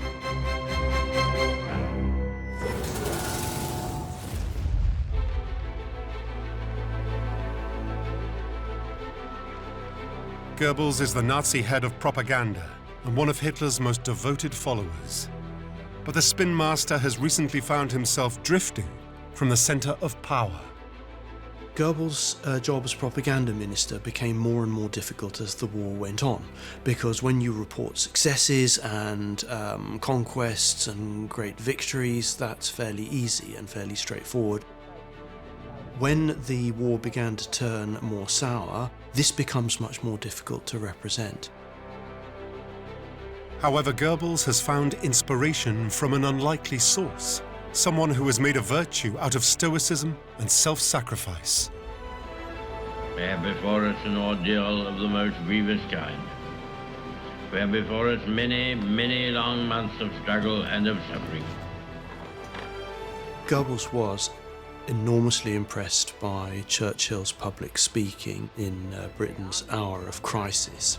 And although he loathed and detested Churchill, he recognized in him a fellow orator. I would say to the House, as I said to those who have joined the government, I have nothing to offer but blood, toil, tears, and sweat. Goebbels believes that he too can inspire the German people to join the war effort on every front. And he sees a potential ally in Albert Speer.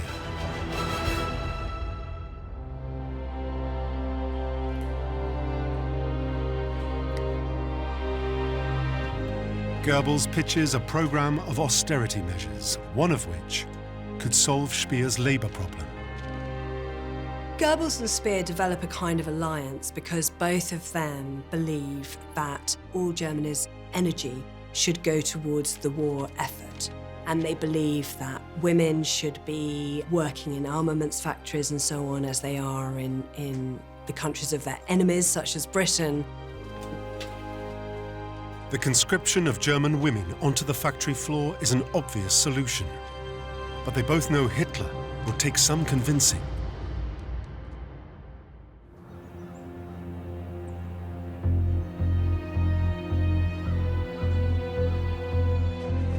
After months of discussion, Speer and Goebbels present their new plan. It's called Total War. However, Hitler is reluctant to accept the need for women to build munitions or do anything that might bring the war closer to home. Hitler is very worried about losing the home front. He always has one eye on protecting German civilians from the realities and the hardships of war. This stems from the circumstances of the end of the First World War, which is when effectively the home front was lost, and that led to the collapse of German armies in the field. And Hitler said right from the outset of his political career that that would never happen again. And the idea of German women working in factories also goes against Hitler's ideological goals for a Germanic master race.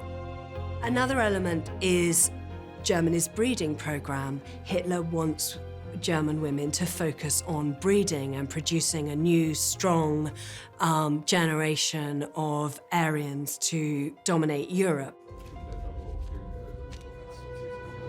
Despite Hitler's reservations, Speer and Goebbels don't give up. Too much is at stake. Speer and Goebbels know the situation is desperate and give it everything. And Hitler gives some ground, but he tells them that they will have to work on the total war project with Martin Bormann. This is devastating news for Speer and Goebbels. They must now share control of their project with a major inner circle rival. One of the problems that affects the inner circle all the time is the uncanny ability of Martin Bormann to pour bureaucratic treacle into anybody else's gearbox. Every time a project ends up with Bormann, it ends up being slowed down by committees, meetings, and it's a source of constant frustration. But of course, it's all about Bormann seizing as much power as he can. For Bormann, a project like this is a win-win, because if it fails, he will be able to cast it as Goebbels and Speer's kind of irresponsible, unpractical efforts. But if it succeeds, then of course he can take part of the credit.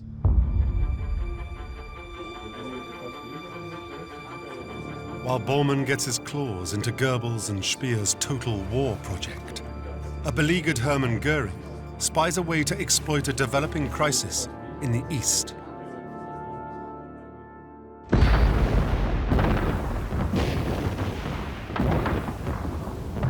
Stalingrad. As the Russian winter returns, the Führer's 6th Army has found itself surrounded by Stalin's troops. But Hitler will not allow a tactical withdrawal. His men must hold the city as a matter of principle. Because it bears the name of Stalin, Hitler becomes fanatically committed to the idea Stalingrad must be taken. Now, militarily, that makes no sense. The original plan had been to focus on destroying the industrial capacity of the city and control its river, the Volga, a crucial supply route to the Russian heartland. The Germans reached the Volga in August 42. And by reaching the Volga north of Stalingrad, they cut off one of the most important lifelines of the Soviet economy.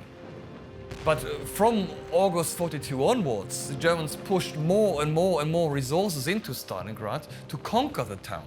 But conquering the town was not really important.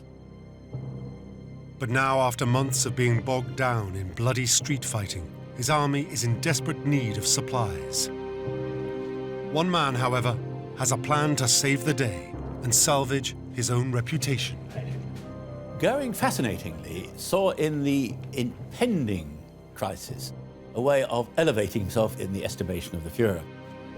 Göring proposes an audacious plan to use his Luftwaffe to create an air bridge to supply the besieged troops. He puts on a very good show. He says, "Mein Führer, I can do this." The Luftwaffe is ready and is able to perform this duty. Stalingrad will be taken, Mein Führer. Your dream will be realized. Führer couldn't turn that down.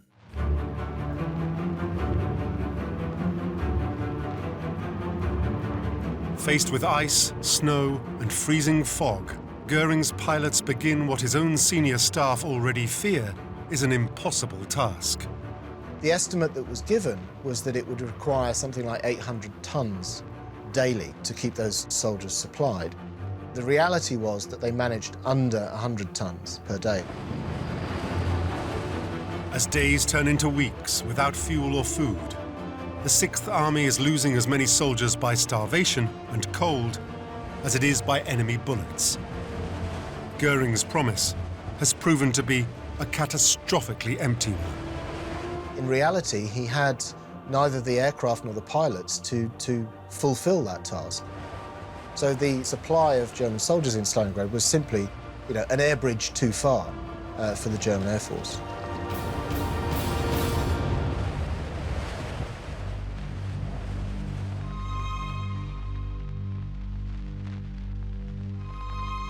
On the anniversary of the Führer's accession to power, Göring, in an attempt to disguise his own failure, tells the German troops perishing in the snow their sacrifice will not be forgotten. One day it will be said, when you come to Germany, tell them you have seen us lay down our lives at Stalingrad, as the law, that is to say, the law of the security of our people, commanded. This much vaunted air bridge that was supposed to bring relief to Stalingrad has been an utter failure. And then Göring has the gall, the utter temerity to make this speech. And to them, it just sounds like their funeral oration.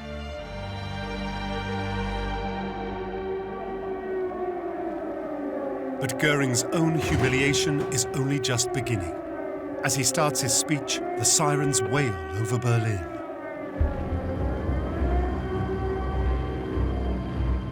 What makes this worse still doubly ironic is when this speech goes out, British mosquitoes are flying over to bomb Berlin.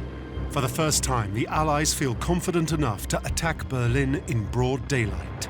It's a humiliating reminder of another promise Göring failed to keep. He says, if ever a British bomb falls on Berlin, you can call me Herr Meyer, which is a bit like saying you can just call me Mr. Smith. Just write me off as an ordinary person. And of course, very, very shortly after that, British bombs do start falling on Berlin. And so, amongst, the German population, he is, called Herr Meyer.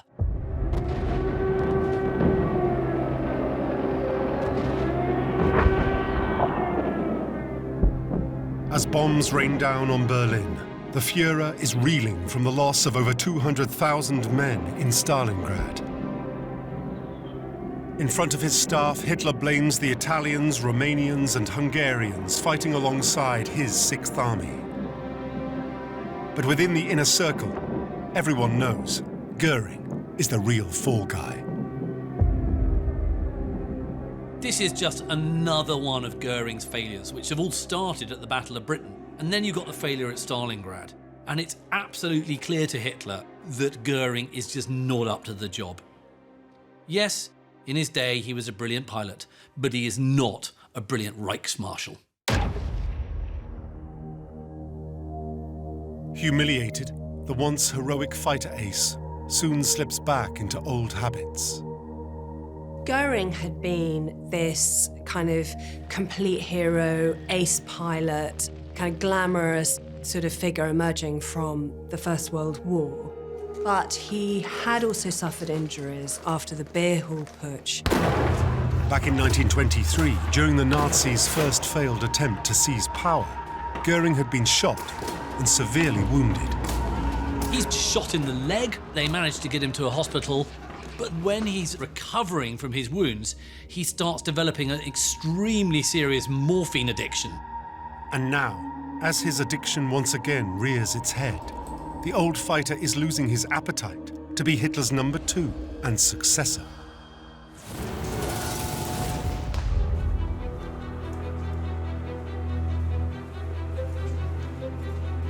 Martin Bormann's power, however, continues to grow as he cynically exploits Hitler's preoccupation with the Eastern Front.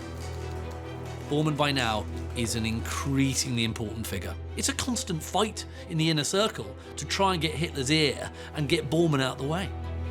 Even though the Stalingrad crisis has prompted Hitler to allow Speer and Goebbels to enact some of their total war measures, Bormann is continually looking to minimize their scope and impact. Bormann doesn't really think independently. Goebbels and Speer are thinking independently about what's best for Germany. They're considering the situation. Bormann only thinks about what's best in terms of maintaining my relationship with Hitler and my hold on power.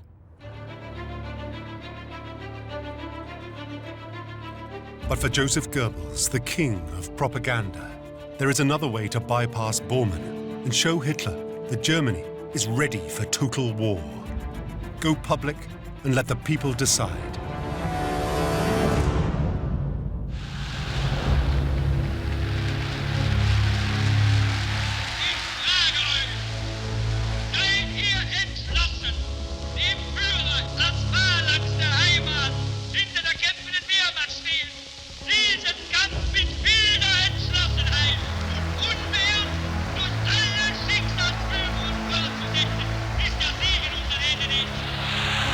In front of a carefully selected audience, Goebbels seizes the opportunity to turn Stalingrad into a story of heroic sacrifice and tell the German people that it's now their turn to join the war effort. In a way, it was Goebbels' finest hour in that he recognised the gravity of the occasion. He realised that this was a defeat which could not be glossed over. But this wasn't just a Churchillian call to arms. Goebbels wants to show Hitler that all Germans are ready to do whatever it takes.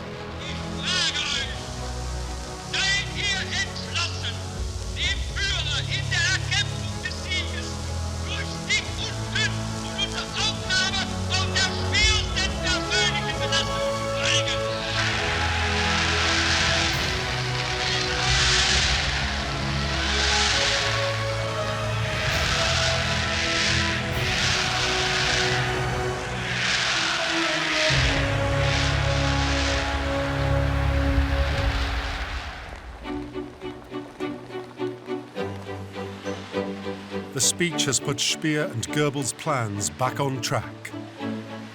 Thousands of German women register for work. And vitally, the Führer is impressed.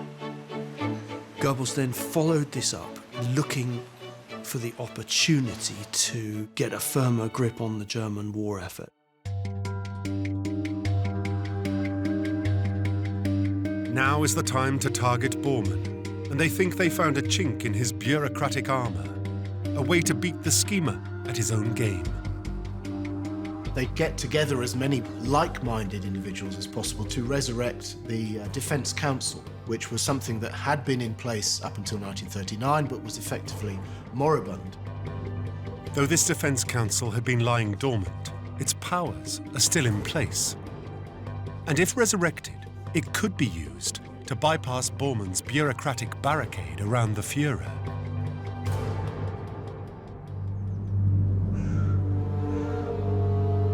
But there's a hitch. The man in charge of this dormant agency is also out of action. This is the problem, that the head of the Defence Council was Hermann Göring. Speer and Goebbels need Göring on side, but it's uncertain that he's up to the job. Göring himself is still rather unreliable. He still has a rather nasty morphine habit.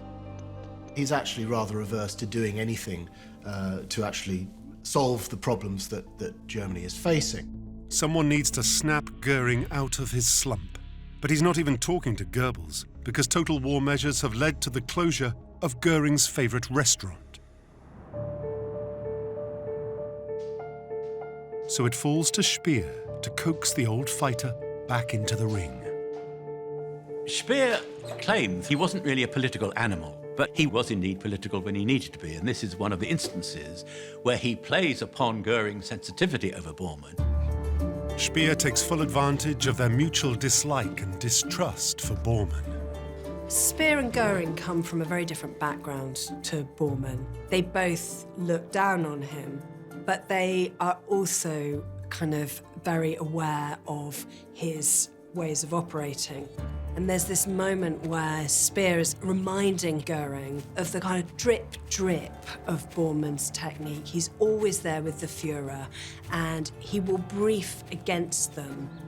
And the final damning of Bormann in the eyes of Göring is Speer's statement to the effect, he's after your job. He wants to be number two in the party and in the nation, and you stand in his way. And that, for Göring, is the clincher.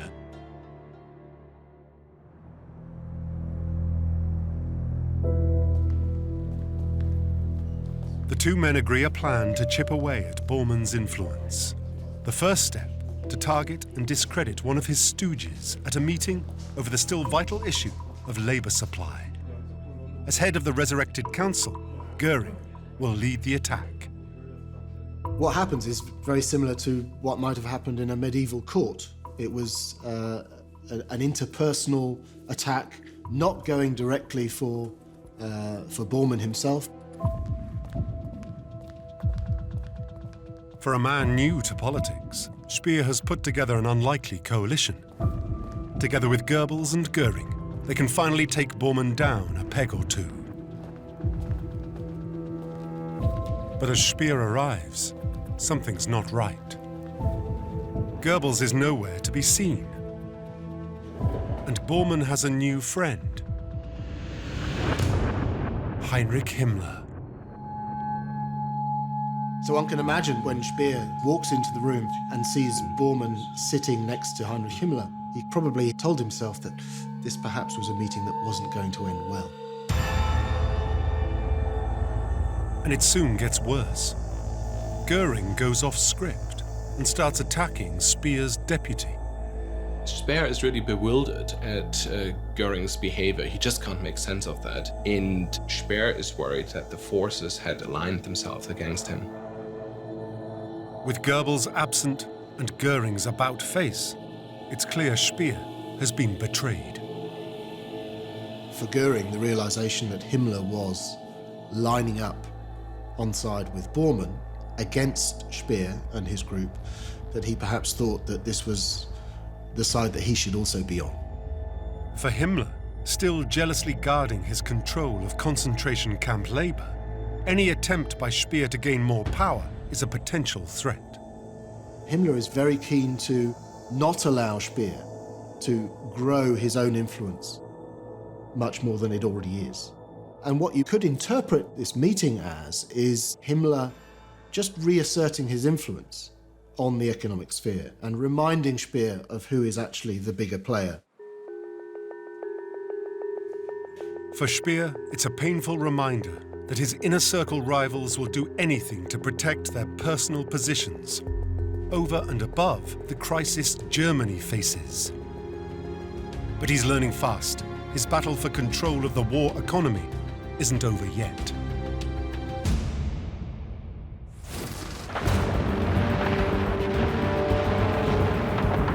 Summer 1943. The world witnesses the biggest tank battle in history, but also Nazi Germany's last strategic offensive on the Eastern Front. Until the summer of 1943, the Germans still believed that they could win this war. But then Germany loses the Battle of Kursk in Russia, which in many ways is a more important battle for the Germans than Stalingrad. Nazi Germany is now fighting for survival.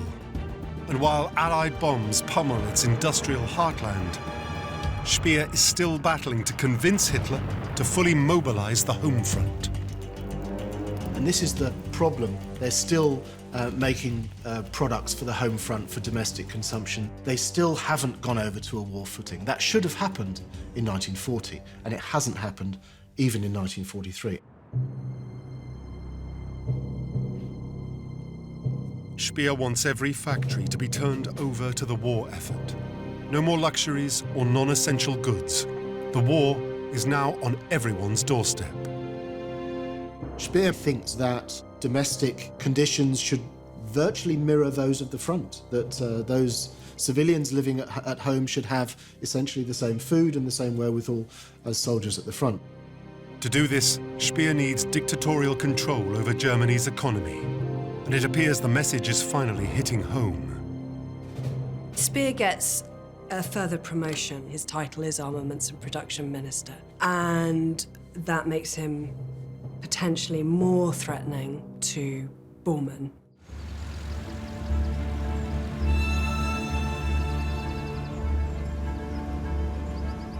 Speer has risen from political novice to a position of immense power. But he knows that his austerity measures will not be popular among many senior Nazis, and that Bormann is waiting to pounce. Bormann is a conduit for all of the complaints that come from the Nazi Gauleiters, the regional commanders across Germany and beyond. And many of them had local commercial concerns, and many of them also were not keen to reduce the living standard on the home front. But this time Speer is not going to be outmaneuvered.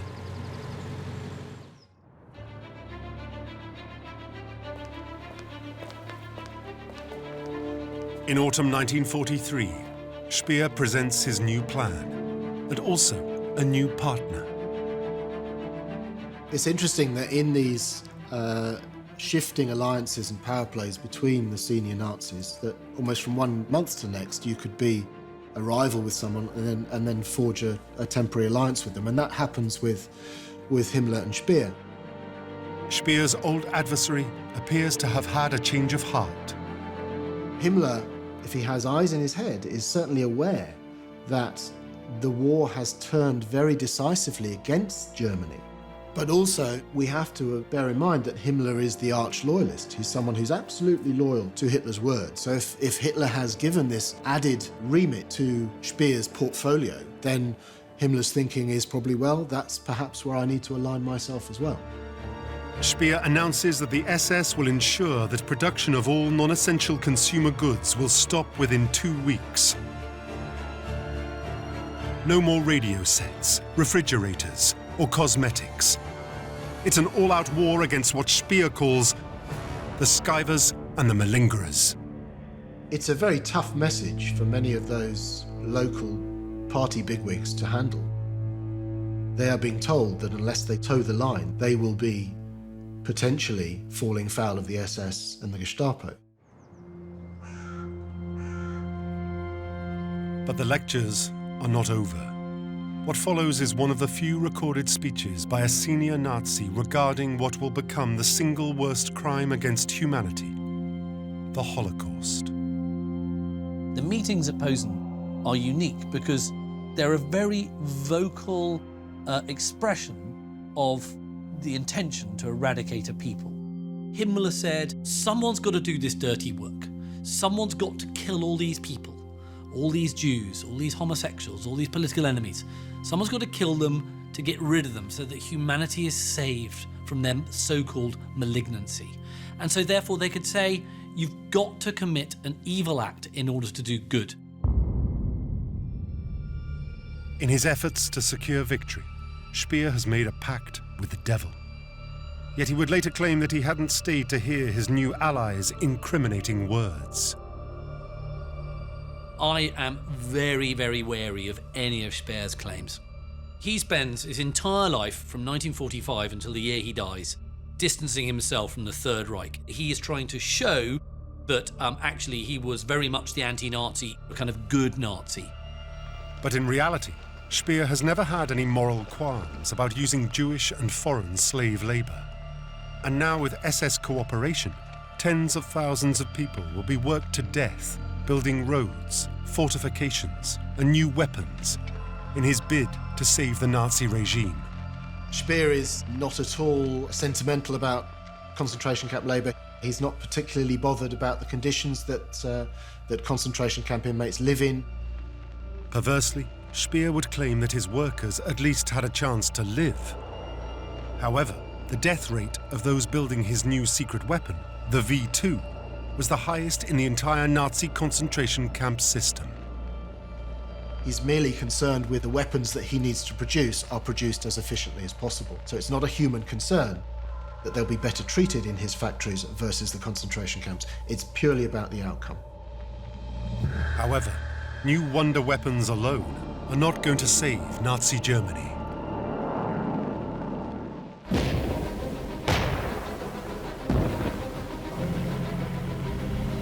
Despite Allied bombing and dwindling resources, Speer's factories continue to build more and more tanks and planes. But by January 1944, as the Soviets begin to enter Poland and the Allies move up the Italian peninsula, the stark reality is Germany no longer has the soldiers to use its new resources. Crucially, it all came rather too little too late. The shift to a total war economy had come far too late in the day, and by that stage, the war is all but lost. The constellation of power ranged against Germany is so vast that Germany really is in no position to expect any sort of positive outcome by that point. Whereas the Führer refuses to accept any notion of defeat, the reality of the situation is taking its toll on his most able minister. Speer is now in a very difficult situation. The reality of Germany's military situation, of Hitler insisting on offensives which were impossible, plus he's got Bormann briefing against him, Himmler jostling for power. It just becomes an absolutely unmanageable situation in which all he can do is fail. Stress and anxiety, is pushing Speer to breaking point. Speer is run down with exhaustion, and this incessant, insane workload have made him, just in his late 30s, feel like an old man. Speer is fighting on all fronts. So not only is he trying to rationalise the German war economy, he's also having to fight constant rearguard actions against his fellow Nazis and rivals. And this inevitably has an effect. Speer, in mid-January 1944, has what appears to be some sort of psychological collapse.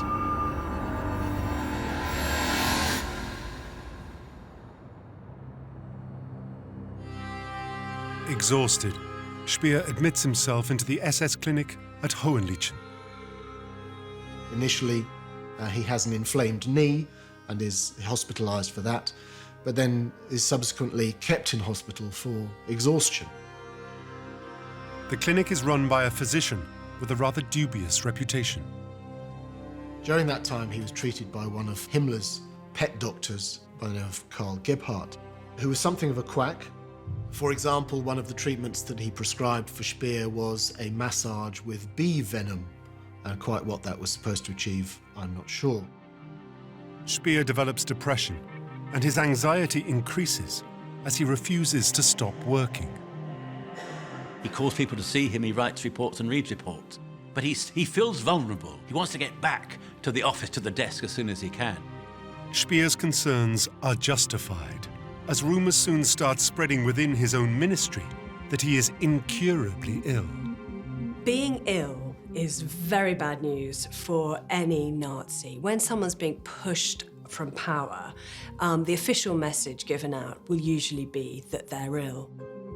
In an almost pathetic cry for help, he writes to the Führer complaining that his own staff are scheming against him. So Speer is in really desperate straits. He's confined to an SS clinic, and he's having to write to Hitler to request that his underlings be relieved of their duties. But as his condition deteriorates, there are concerns that Speer's rivals want to kill off more than his career. He's getting more and more ill, and another doctor is summoned who says, hang on a minute, you were in here with a knee complaint. You're spitting up blood. You've got an embolism. How has this happened?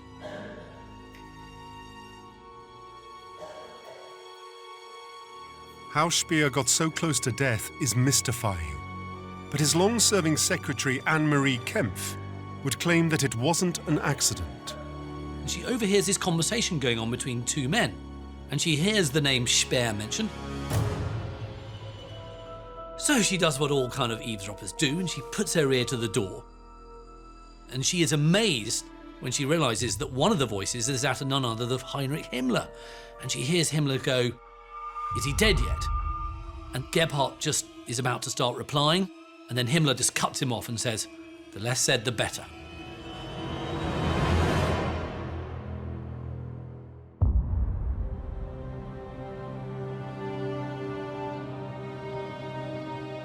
Whatever Himmler's intentions were, Speer does eventually recover, suggesting this conspiracy theory is more of a devious creation by its supposed victim.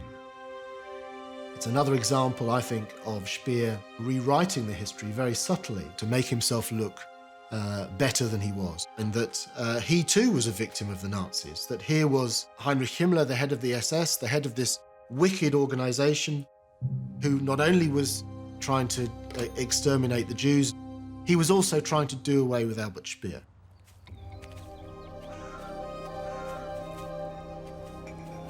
What is certain is that illness has enabled Speer's rivals to continue to undermine him. Bormann, in particular, has been busy.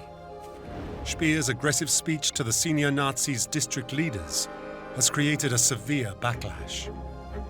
The focal point for all of that discontent is Bormann, and he collects up those complaints from the local party leaders, and as he has the ear of Hitler, he's feeding little snippets of information, negative pieces of publicity, negative reports, to drive a wedge between Speer and Hitler. Bormann uses this to promote the idea that Speer is going too far and damaging morale in the country. He's trying to bring Speer down, and it works. Speer is no longer in the kind of Führer's golden glow. Bormann has finally won. Speer's monthly phone calls with Hitler are now a distant memory. Absence and a willingness to push against vested interests has led to Speer losing what matters most, the confidence and authority of his Führer. The problem for Speer is, at the end of the day, like a medieval lord serving his master, Speer is almost entirely dependent on Hitler's whim and Hitler's say-so. So it's clear to Speer that the relationship with Hitler has fundamentally changed, and he's much diminished from the figure he had been 2 years earlier.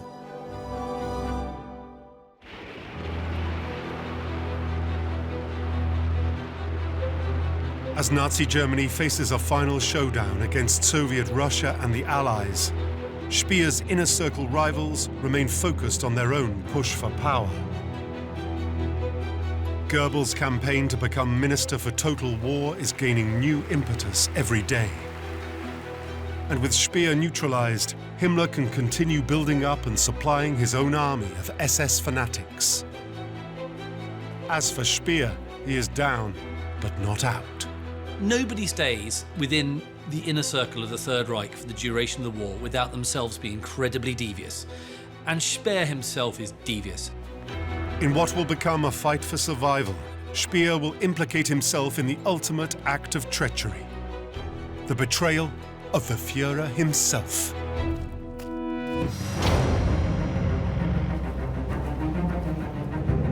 (1944). And as the tide turns against the Nazi war machine, Hitler's inner circle are starting to think the impossible. Publicly, they're denying that there's a crisis, but secretly and privately, they know it's a disaster. Goebbels and Bormann remain loyal, for now. But Hitler's deputy Hermann Göring prepares for life after the war. Göring always wanted to have his big fat fingers on the leadership, on the ultimate prize. And architect of the Holocaust, Heinrich Himmler, secretly negotiates with the Allies. It's a really risky game he's playing. The personal stakes could not be any higher. But one man, Albert Speer, will be implicated in a plot to put the German people before the Führer. If Germany is to be saved, Hitler must be sacrificed. This is the inside story of Hitler's henchmen, the power struggles, jealousy, and fawning sycophants that would create a monster and fuel the most brutal horrors of the Third Reich.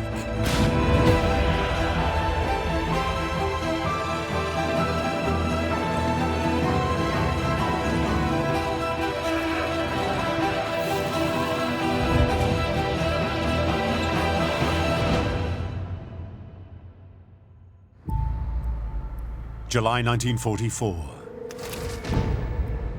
It's a month since the Allies landed on the beaches of Normandy, opening up a new front. While to the east, the Russians are coming.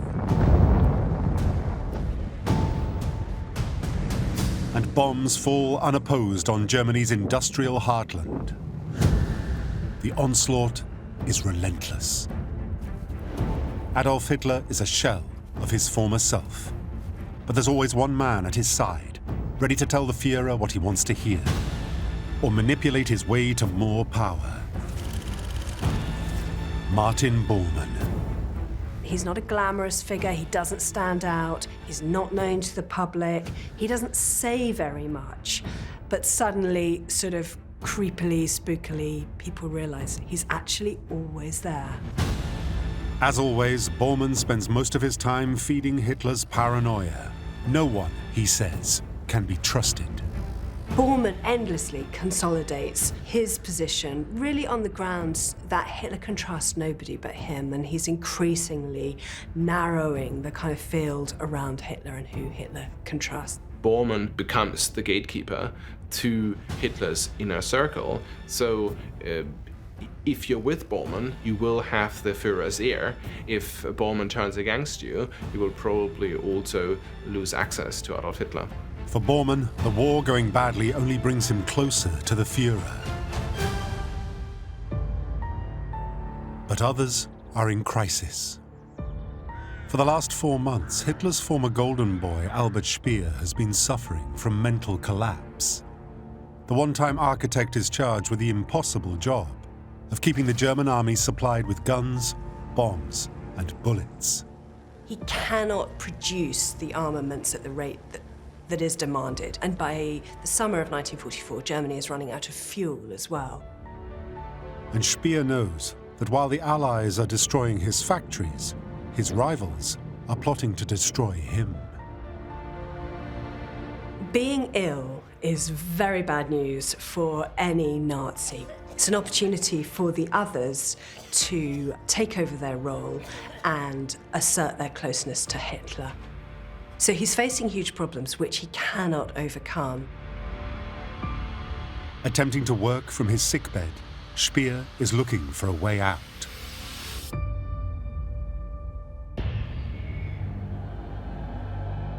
Meanwhile, Hitler's second-in-command has all but given up on the war. He was once the man Hitler could rely on to deliver military victories, but a series of disasters means Hermann Göring's reputation is now in tatters. No longer trusted by Hitler, he is now sitting out the war on his private estate, addicted to morphine. This hugely important character in the Third Reich, still number 2, but in many ways, this kind of drug-addled wastrel living on his estate. But with Hitler visibly crumbling, Göring steels himself. He believes he will be the man who leads Germany when the time comes. Göring's greatest fear, that on the way down, Hitler will drive the country to annihilation, and he will lose everything.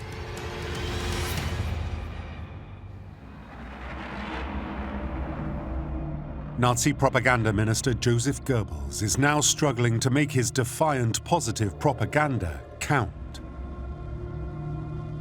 And as the situation deteriorates, he resorts to fueling the paranoia. Nazi propaganda is sort of feeding the idea that if Germany loses the war, the entire population will be annihilated by the Russians, but also by, of course, the Jews. Head of the SS, Heinrich Himmler, has the most to fear from a Jewish backlash. As architect of the final solution, he's growing increasingly nervous and begins to indulge in disloyal thoughts. While Göring may see himself as Hitler's natural successor, Himmler has other ideas. Even someone as loyal as Himmler can imagine a life beyond Hitler. He is going behind Hitler's back, trying to cut deals, trying to maneuver himself as a post-Third Reich Nazi leader. While some of the inner circle's loyalty fractures, outside there's also growing discontent, even within their own army. Conservative military circles being increasingly concerned not only about the way in which the war is fought, but also about the end result. Right from the beginning, there's this tension between the Nazis and the German army. And the German army never fully accept the Nazis. With wider devotion to the Führer eroding, Hitler knows he must be careful. He has already had 2 attempts on his life. He cannot afford to take any more chances.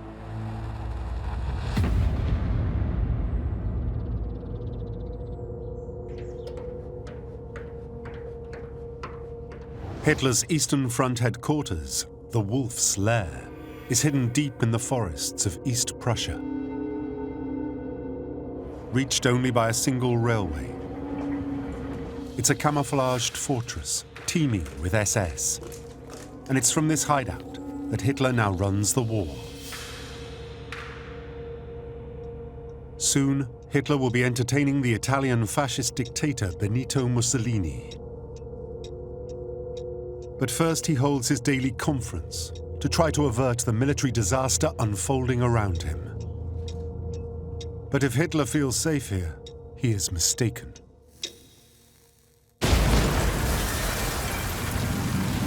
An explosion rips through the compound. A bomb has gone off inside Hitler's conference room. It seems impossible that anyone inside could still be alive.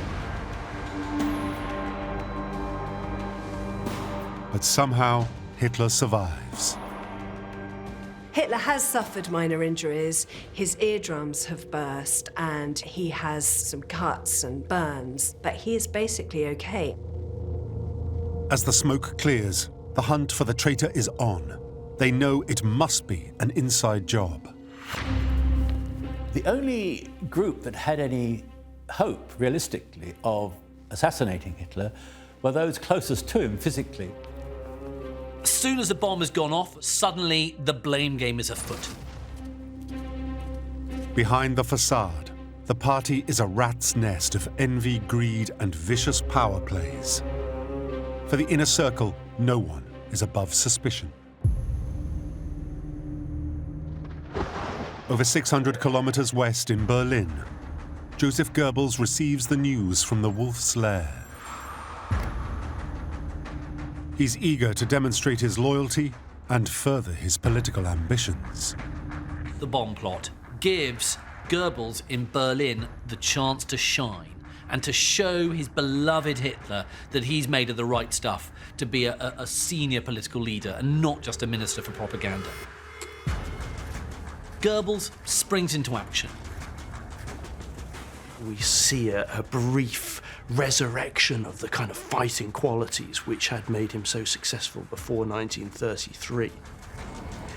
Goebbels targets a weak link in the inner circle, a man only just out of hospital and under increasing pressure. Minister of Armaments, Albert Speer. Speer had been a comparative latecomer to Hitler's circle, but the young designer learned to play up to the Führer's weakness for architecture. Hitler spots him as somebody that he can use, and Hitler seems to be very drawn to Speer, perhaps as someone who would have liked to have been an architect himself. He was soon designing the icons of Nazi megalomania. He is hugely successful. He gets off to a great start. Goebbels had initially greatly admired Speer, but he had become increasingly jealous of the attention lavished on him by his beloved Führer. With both Goebbels and Speer in their relationships to Hitler, they have this kind of homoerotic quality. Hitler had promoted Speer to Minister of Armaments, responsible for equipping the German military. But Goebbels suspects that in the face of impossible demands and increasing desperation, Speer may have a motive for assassination. And with a vast army of migrant slave laborers, Speer also had the perfect means to smuggle a bomb into the Wolf's Lair. He is running the organisation Todt, which supplies all these foreign workers to various sites. And there are a lot of Operation Todt workers at the Wolf's Lair. And Goebbels is incredibly suspicious of Speer. And so summons Speer, and he tells him, come round to see me. I want to hear, everything you know. As Speer arrives at the propaganda ministry, he is unaware that he's under suspicion. Goebbels intends to question him about his Operation Todt foreign workers. Goebbels accuses Speer of allowing these men to walk haphazardly around the site and therefore circumvent all the security they got in place. Maybe Speer had allowed this to happen deliberately, and if so, is Speer the traitor? But events soon overtake the interrogation.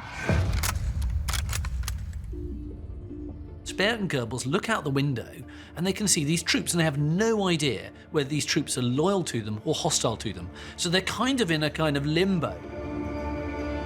Troops of the Guard Battalion Großdeutschland in full combat gear surround the building and take up positions to close off the Brandenburg Gate. It is clear that the attempt on Hitler's life is part of a larger conspiracy, a full-scale military coup.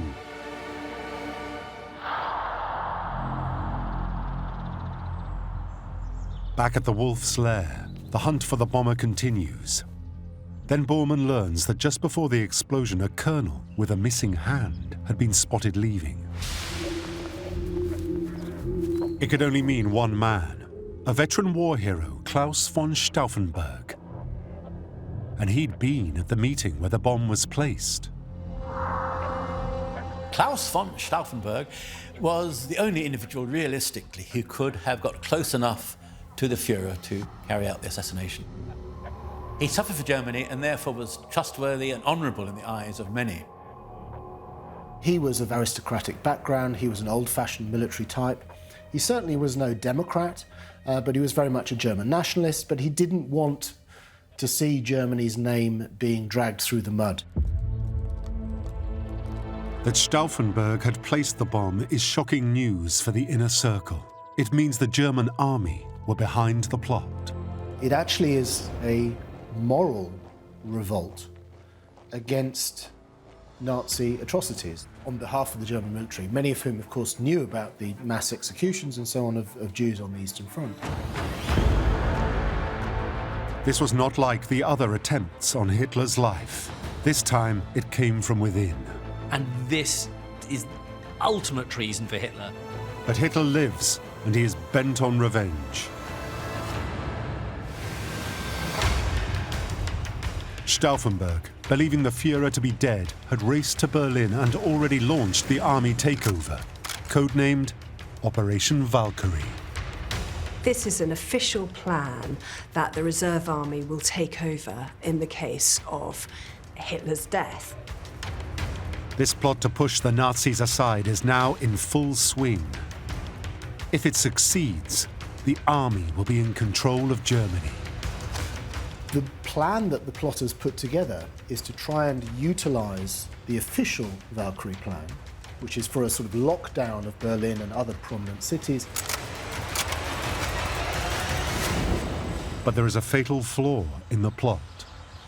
They left Goebbels with a live telephone connection to the Wolf's Lair, which meant that Goebbels was able to make plans. As the scale of the coup becomes clear, the inner circle is thrown into turmoil. Everyone is a suspect. They want to know how deep this plot has gone. Is it just the generals? Is it just old Prussian aristocrats? Or is it, actual Nazis as well? Heinrich Himmler is tasked by Hitler to fly to Berlin at once and take charge of the situation. One of the greatest beneficiaries of the bomb plot is Heinrich Himmler. There's a tremendous doubling down on security and intelligence gathering and so on, all of which it falls within the aegis of the SS.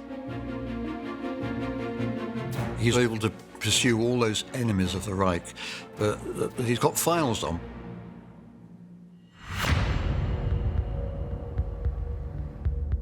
Himmler unleashes his Gestapo to investigate any connections the inner circle may have had to Hitler's assassins. His principal suspect is a man known for his contacts within Germany's business and aristocratic circles, Hermann Göring. He was an old war hero from the First World War. He had a chest full of medals. He had this very ostentatious style about him. So he was very much an easy target for those rather more radical individuals within the senior Nazi hierarchy. Unaware that his old enemy, Himmler, has him in his sights, Göring leaves his mansion and rushes to join Hitler at the Wolf's Lair. Incredibly, despite perforated eardrums, burns, and a cut to his hand, Hitler insists that the planned visit from Mussolini goes ahead. There's this extraordinary sort of tea party that takes place in the Wolf's Lair that afternoon. As Göring arrives, Bormann keeps a close eye on him. The unsophisticated and unpopular Bormann has never liked the glamorous former war hero. With suspicion and tension running high, the tea party soon descends into a major argument. Admiral Dönitz blames the army for the failing war effort. Göring agrees. But Dönitz rounds on him and says that the performance of the Luftwaffe is also responsible. Dönitz goes one step further and says, you are losing the war, Göring. And so therefore you have this sort of kind of family row almost between Hitler's inner circle. And all the time, meanwhile, Mussolini is sort of playing with these sort of bits of cake like a child would with putty. Hitler can take no more. He erupts into a raging fury that lasts for an hour and a half. Unwilling to accept responsibility for the disaster he's created, Hitler settles on a scapegoat. His rant ending with a megalomaniac cry, "I'm beginning to doubt whether the German people are worthy of my great ideals."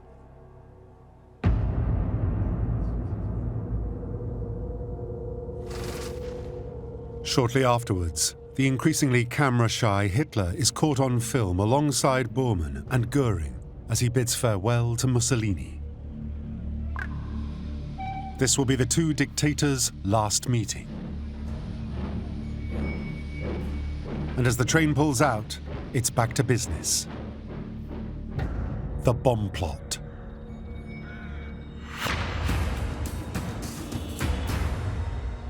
In Berlin, Operation Valkyrie is still underway as troops surround Goebbels and Speer at the propaganda ministry. In charge of the replacement army is Major Otto Rehmer. Believing Hitler is dead, Rehmer is unaware that he's acting as part of a coup. But the plotters have left Goebbels with an active telephone. He called in Rehmer, immediately won him over, and said, you must drop this immediately, Hitler is alive. Major Rehmer falls into line, but the coup still hangs in the balance. Himmler issues orders cancelling the mobilization of Operation Valkyrie, but it's not enough. There was a good deal of panic, of course, in Berlin and in party circles. And there were many people who heard about the assassination who hoped he's dead. Propaganda Minister Goebbels realizes what has to be done. Knowing Hitler lives will surely pull the rug out from under Valkyrie. Hitler has to break his year-long silence and tell the German people that he is alive. The one thing that the Nazis can do is communicate. They've got to convince the German people that it's all okay, the show's still on the road. But the broadcast is beset with technical difficulties, and the rumor of Hitler's death is spreading fast. If they don't broadcast soon, Operation Valkyrie may be unstoppable. Finally, just after midnight, they're ready. Then suddenly the voice comes on the radio, and then it's unmistakably Hitler. Wenn ich heute zu Ihnen spreche, dann geschieht es auf zwei Gründen. Erstens, damit Sie meine Stimme hören. Und wissen, dass Sie selbst unverletzt und gesund sind. That still carried great weight with people. It still had an enormous impact. Zweitens, damit Sie aber auch das Nähere erfahren über ein Verbrechen, das in der deutschen Geschichte seinesgleichen sucht. The coup is off. All the plotters, of course, know that they've failed.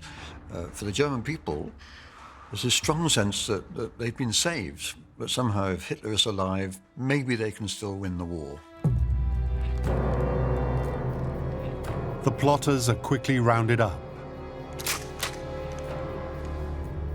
Stauffenberg and his men are shot. As the echoes of gunshots die down, Bormann fires out the message. Attempted putsch by irresponsible generals bloodily crushed. All ringleaders shot.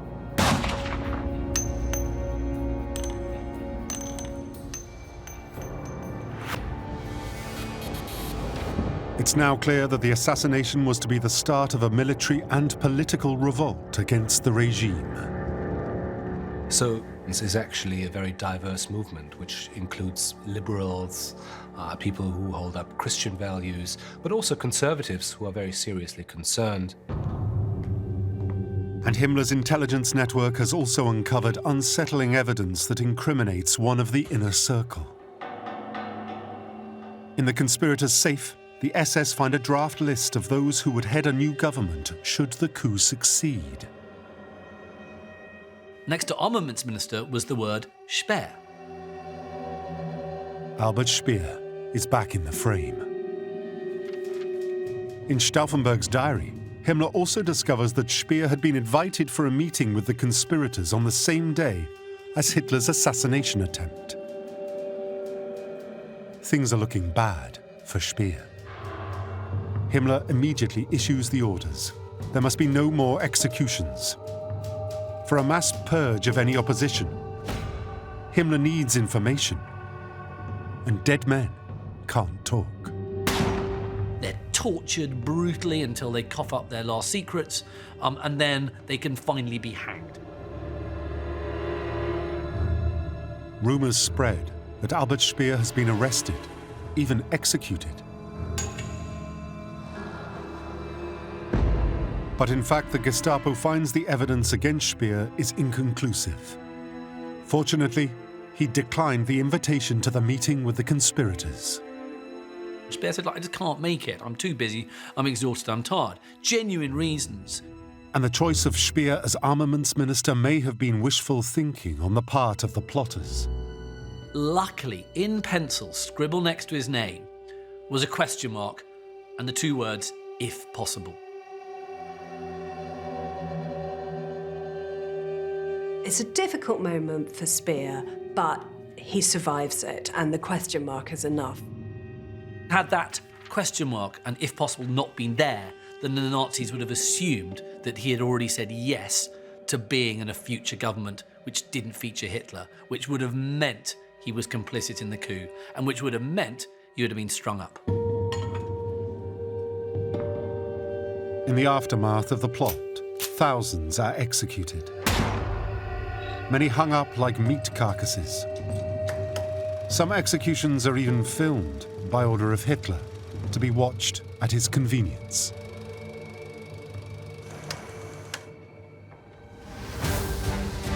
Despite signs that the regime is falling apart, some members of the inner circle still feel they can make capital out of the chaos.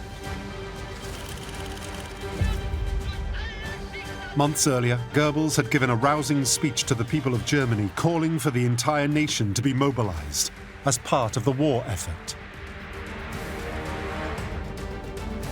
Hitler had initially rejected the idea.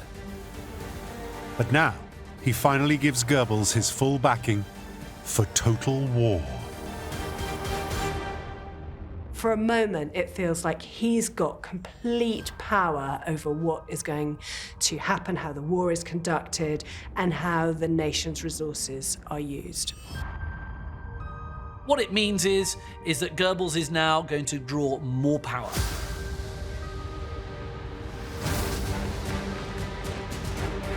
Goebbels goes about trying to procure 1.2 million men from the civilian sector to be deployed on the front line. Everything will now be unleashed. But Goebbels is not the only member of the inner circle to get an upgrade. As the mastermind of the final solution, so far Himmler's career has consisted of waging war on civilians, but he has always dreamed of military conquest.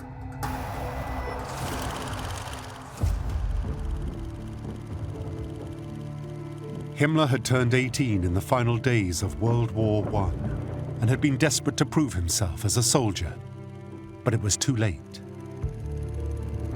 Himmler had harbored dreams of military command ever since. Now, more than 2 decades later, Himmler finally gets his chance. In the wake of the failed coup, the wannabe soldier is appointed commander of an army responsible for defending Germany's industrial heartland. So now he's got all this military power and might. He's a commander of an army, he's got 2 million men. He now feels like a soldier. He's not just the head of the SS, but he's also a proper soldier. And that's enormously important for him. More important still, he has finally usurped Hermann Göring as Hitler's chosen one. But some believe Himmler's dream promotion is a plan to undermine him by the inner circle's most dangerous plotter. There's a theory that actually it was Bormann who secretly persuaded Hitler to allow Himmler to have this military post in order to let him fail. If true, Bormann's timing is impeccable. Himmler's army is struggling, desperate for supplies and equipment. It's a crisis that immediately throws Himmler into conflict with the man who'd only just escaped his Gestapo death squads, Albert Speer. Having survived the rumors of his involvement in Valkyrie, Speer, as head of armaments, clashes with Himmler over manpower. Himmler wants them in the army. Speer wants more people in the factories making planes and making bombs. There was always that tension between the key players. You know, where can I get my resources from? Where am I going to get my extra men from? Is somebody going to take them from me? Speer, Goebbels, Himmler, Göring, they're all being asked to do the impossible. And so you have these sort of meetings in which these men are kind of jostling for power over, centres of production. And in the end, it's becoming increasingly marginal because they know this is all in vain. I mean, this is bald men fighting over a comb. In the end, it is Himmler who gets Hitler's backing. It was really a question of who had the most power. In the end, at this point, it was Himmler. And it won't be long before Himmler's ability as a military commander is put to the test.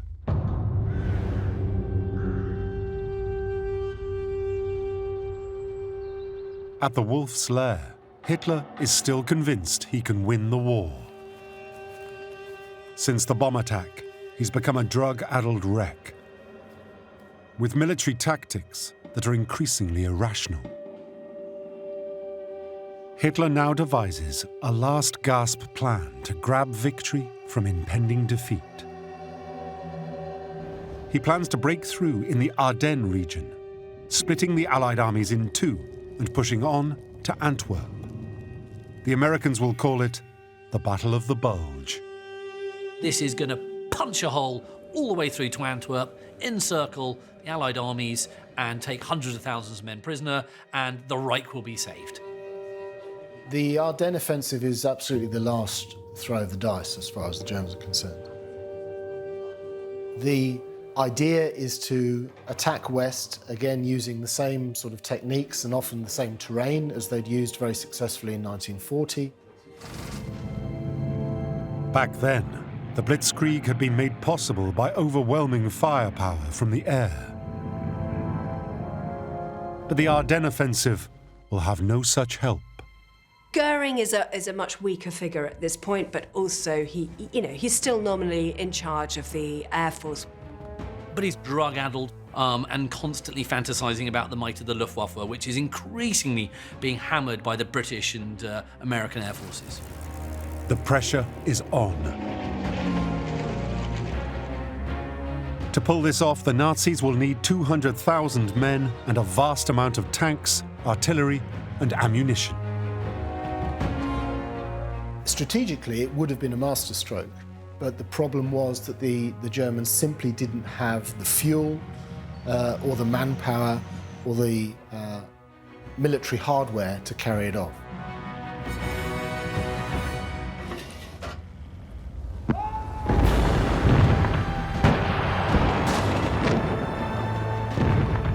It's just a hopeless gamble.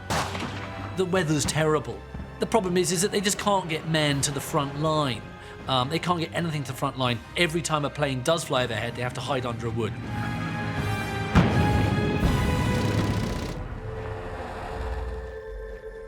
Germany is in no fit state to be carrying out large-scale offensives like that in the deep winter of 1944-45. It's too far gone. Himmler's small part in the operation and first taste of military command ends in disaster. But Hitler takes another punt on his rookie commander. This time his army are to defend Berlin from the advancing Soviets on the Eastern Front. He's massively outnumbered on the Eastern Front, and he really lacks the wherewithal to make an effective defence. There were other German commanders who were brilliant at defence, improvised defence. There were other German commanders who were completely ruthless, but Himmler could do neither of those things. If Bormann did want Himmler finished, then Himmler realises too late that he's been passed a poisoned chalice. Himmler is facing defeat and retreat on every side. Himmler, the wannabe soldier, fails miserably, and Hitler accuses him of blatant disobedience. This failure would undoubtedly have affected Himmler's sense of his own success and his own worth. He'd grown the SS from a very small organisation in the 1920s up to the state within the state that effectively ran Nazi Germany. He has finally achieved his dream, his objective of being the undisputed number two after Hitler, but he's sort of the number two of a vanishing empire. With his dreams in tatters, Himmler wants to resign, but he can't face confronting Hitler. He doesn't have the courage, really, to admit it to Hitler because he so wanted to be able to do this. And so in the end, he finally gets somebody else to go to Hitler, and he's able to step away. Himmler heads 100 kilometers north of Berlin to a sanatorium to be treated for stress and stomach pains. Where's he? He is basically malingering. He is claiming to suffer from all sorts of stress after the failure of the Ardennes offensive. But I think actually he's probably playing a far deeper and more cunning game. With the German war effort on the verge of collapse and Bormann after him, Himmler decides his only hope of survival is an audacious rebrand. He needs to rid himself of his murderous past. Himmler, the man who for so long Hitler thinks he can trust above all others, actually has an eye for the future from quite an early stage. He's going to distance himself from the mass murder that he was so instrumental in carrying out. Just a few months earlier, Himmler had ordered concentration camp gas chambers and crematoria to be closed down. That wasn't because he had some sympathy for the inmates. He wanted to get in the good books, if that were possible, of the Allies when they won. His men start destroying evidence, setting fire to accommodation blocks, many with the prisoners still inside.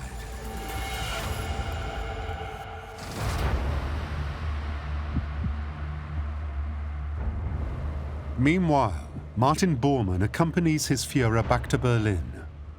They're horrified by the destruction brought upon the city.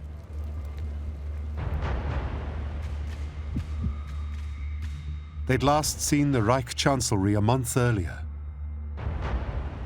Now, it's in ruins.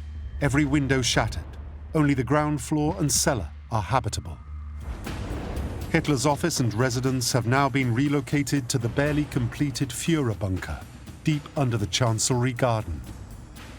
Designed by the man Hitler still trusts more than any other, Albert Speer.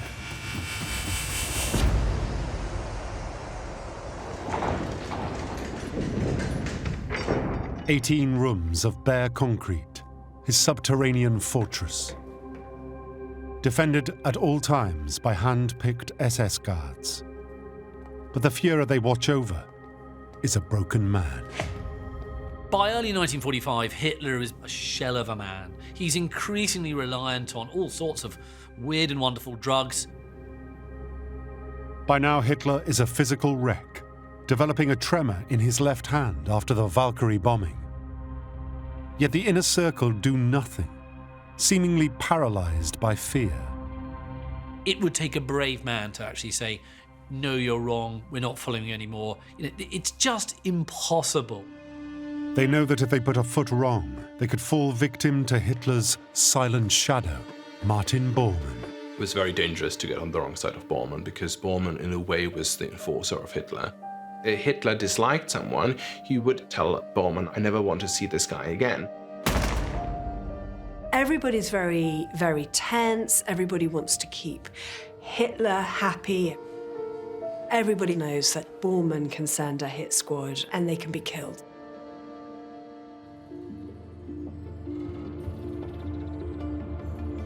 But while languishing at his sanatorium, Himmler decides to risk everything. He formulates an escape plan, sending a message through his masseur to the vice president of the Swedish Red Cross. If they agree to waive human rights claims, Himmler will release the only asset he has left. And so, as bargaining chips, Himmler starts using concentration camp prisoners. He's trying to buy his freedom with Jewish lives. So it's kind of disgusting, actually. He's using hostages, human shields, in order to try and negotiate what he hopes are going to be freedoms for himself. I mean, these are highly treacherous acts in Hitler's eyes and would see him, strung up. But actually, it's a mark of how little authority is now being transmitted from Hitler to Himmler, that Himmler feels emboldened to act in this way. It's a really risky game he's playing. The personal stakes could not be any higher. Himmler hopes that by releasing prisoners, he can open up a channel of communication with the Allies. He is entirely misreading the situation in his very naive hope that he can, of all people, can negotiate a separate agreement with the Western Allies. He even hopes that his rebrand as the Nazi who released the Jews might secure him leadership of a post-war Germany. Himmler is a complete fantasist, totally overestimating his own international status and capabilities. Away from the sanctuary of the sanatorium, any hope he had evaporates as the true horrors of Nazi atrocities are being uncovered. A lone Soviet scout enters part of the vast Auschwitz-Birkenau complex. He walks into a nightmare. A recently abandoned concentration and extermination camp. What's left of the systematic state-sponsored killing of over 6 million Jews. Inside, he finds 600 sick and dying men and women, and mountains of clothes and shoes. Evidence of the most horrific war crimes the world has ever seen. But the net is closing in on the Third Reich.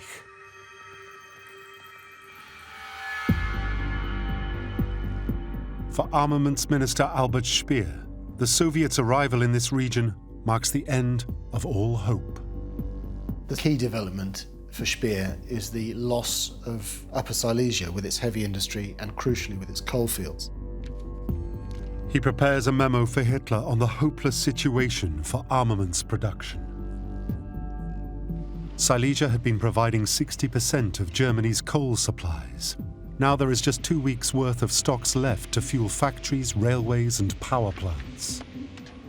He could see that German industry, which was already struggling and on its last legs, was no longer able to effectively resist. When he hears the news, Hitler's fragile ego disintegrates, and he turns his anger on the people he professed to love. And so he issued the so-called Nero Decree, scorched earth. There's been nothing left for the Allies when they arrive. It's the equivalent of a child at the end of the day on the beach destroying his sandcastle because he doesn't want anyone else to play with it. It's the ultimate infantilized, evil, and morally bankrupt order that can ever be issued by a man against his own people. Speer receives the Nero Decree orders from the Führer. Hitler declares the German people have failed in the war, and they don't deserve the infrastructure to survive. It's a step too far for Speer.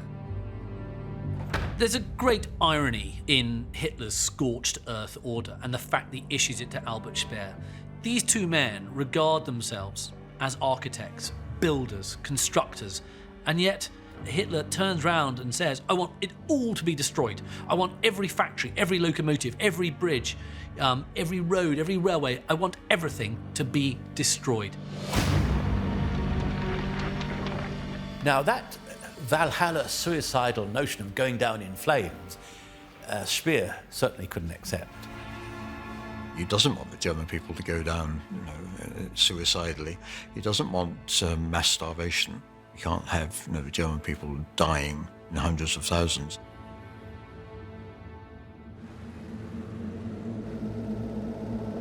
Speer is summoned to the bunker to hear the Führer's orders firsthand. He can't believe that his friend and mentor, Adolf Hitler, could resort to such inhumanity against his own people. Albert Speer is increasingly demoralised with his friend, Hitler. He once says, if Hitler ever had a friend, I would have been it. So not only it's a sort of patriotic thing for Speer, but also he feels it's just a personal treachery. As Speer leaves, he contemplates his own fate and a world without Hitler. He'll later claim that it's now he considers a plan to make that world a reality. When Speer was interrogated by the Allies after the end of the war, one of the first things he wanted to alert them to was an alleged assassination plot.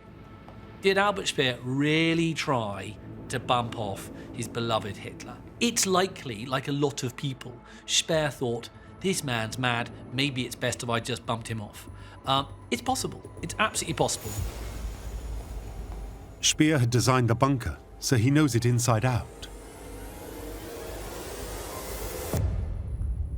And he's well aware that a strategically placed gas bomb in one of the air vents could kill everyone inside.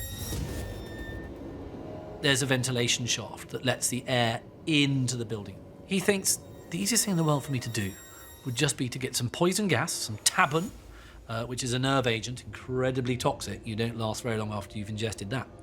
And just introduce that into the air intake into the bunker and problem is solved. But according to Speer's account, he discovers that the air intakes had been moved.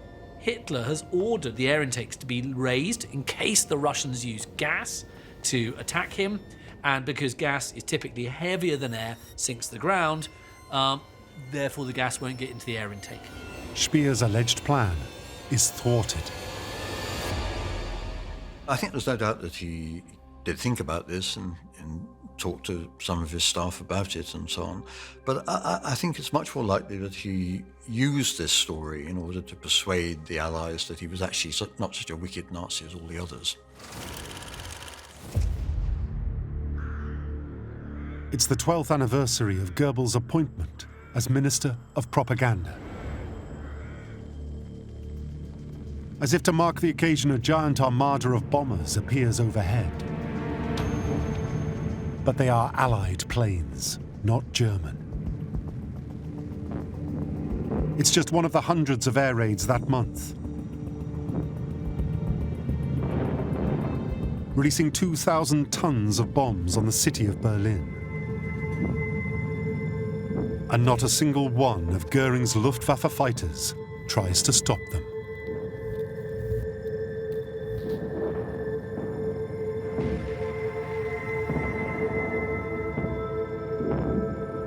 Aircraft are seen flying unhindered over Germany. This is a bad omen for the future. If they can fly across Reich territory unhindered, then that's a very bad sign. And one of those raids wipes out Goebbels' already damaged ministry building. For the inner circle, it's clear. The game is nearly up.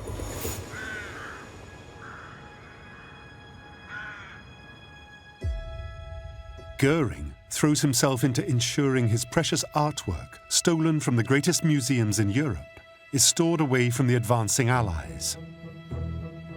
When the war is over, Göring still hopes to display them in his new home as the future Reich Chancellor of Germany. When the leading Nazis realise that the game is over, that Germany is going to lose the war, and that Hitler's project has failed, they react in different ways. 300 kilometers south of Berlin, 1,200 concentration camp prisoners are released and loaded onto a train to Switzerland. Himmler's scheme, devised in the sanatorium with his masseur, is taking place. But if Himmler wants to rebrand himself as the man who saved the Jews, he is going about it the wrong way, demanding payment of 5 million Swiss francs. It's part of his deluded grand plan to position himself as the man who will take over in Germany after a negotiated surrender. Goebbels, on the other hand, is unable to see the purpose of life without his Führer. He works behind the scenes to ensure the German public are towing the party line. Despite the approaching Red Army, he engineers a rare public appearance for Hitler. He's shuffling around, he's disheveled, he's physically given up. Martin Bormann also remains fiercely loyal to Hitler. He'd hoped they'd escape to the bunkers he'd built in Obersalzberg. But with Hitler staying put, Bormann knows he too must remain in Berlin. His power relies entirely on proximity to the Führer. I think it shows the extent to which Hitler is a kind of godlike figure.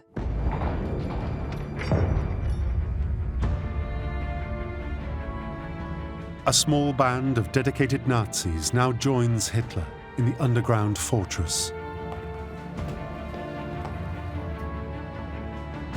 Joseph Goebbels is accompanied by his wife Magda and their children.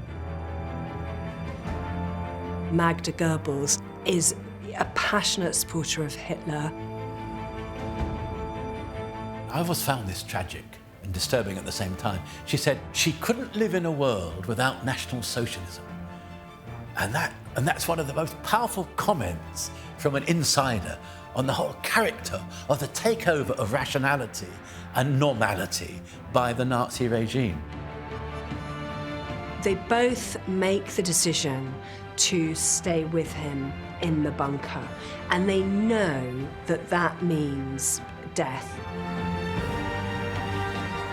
Finally, there is the ever-loyal Eva Braun, Hitler's long-term mistress.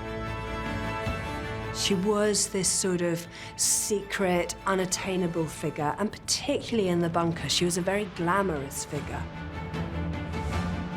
She is smiling, you know, she's walking around looking glamorous and representing something kind of good and positive to the desperate people who are there. But the days of the 1,000-year Reich are numbered. After more than 2 decades of comradeship, conniving, and carnage, those above ground conspire to abandon the Nazis' sinking ship, believing that for those in the bunker, the day of reckoning is coming. So they would go down in flames. They would die in the cause. They would not compromise. Only 2 of Hitler's inner circle will survive the days that follow. 1945. The Nazi regime is in its final throes. In their heads and their hearts, all the senior Nazis must know this, but they cannot publicly say it. Many of Hitler's inner circle are falling away. At the very last moment, here are rats leaving the sinking ship, and he's furious about it. Amid the lunacy of late war, SS chief Heinrich Himmler is making clandestine deals. Himmler isn't true anymore. He's planning treachery, he's planning treason. And silent shadow Martin Bormann faces an impossible decision. It's a mixture of I want to survive, I want to get out, and I have to be loyal. The hidden First Lady of the Third Reich, Eva Braun, is rewarded for her fierce loyalty. The relationship has been secret from the German people. And Hitler's flamboyant deputy, Hermann Göring, attempts to seize power. If he gets it wrong, he'll be assassinated. This is the inside story of Hitler's henchmen, the power struggles, jealousy, and fawning sycophants that would create a monster and fuel the most brutal horrors of the Third Reich.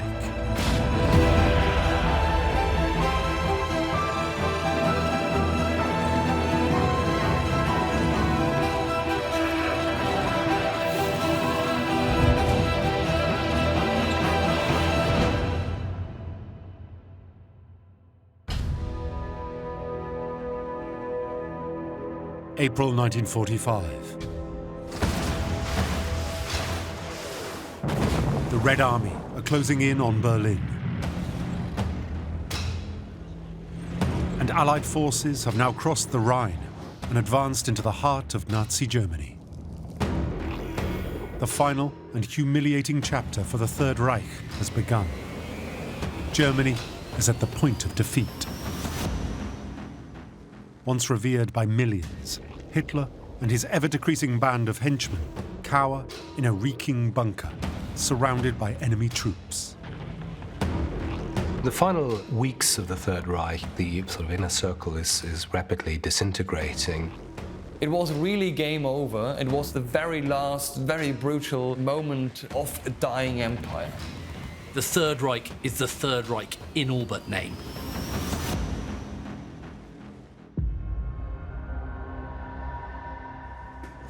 Adolf Hitler, now a drug-addled physical wreck, has retreated to his subterranean fortress beneath the Reich Chancellery Gardens.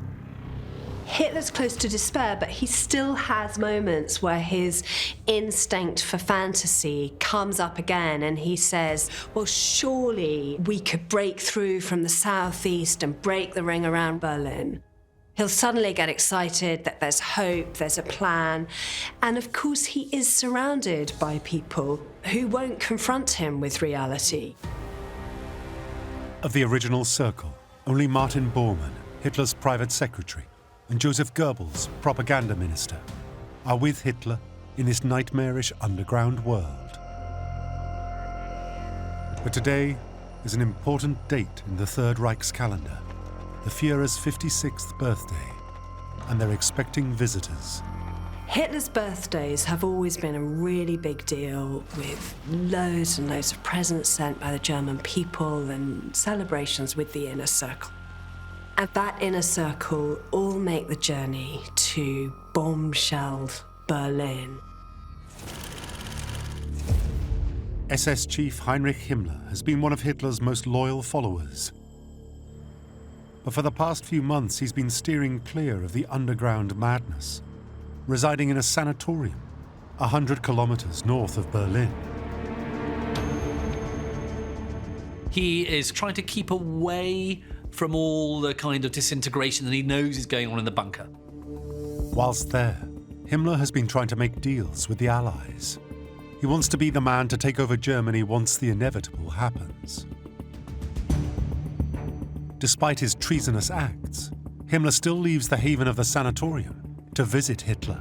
Loyal Heinrich, as Hitler always used to call him, will remain loyal for one last time. He's going to go down to Berlin to go to Hitler's birthday party.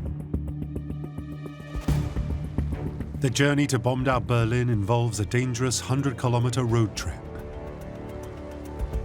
You can't underestimate the dangers of what it is to go to Hitler's birthday party.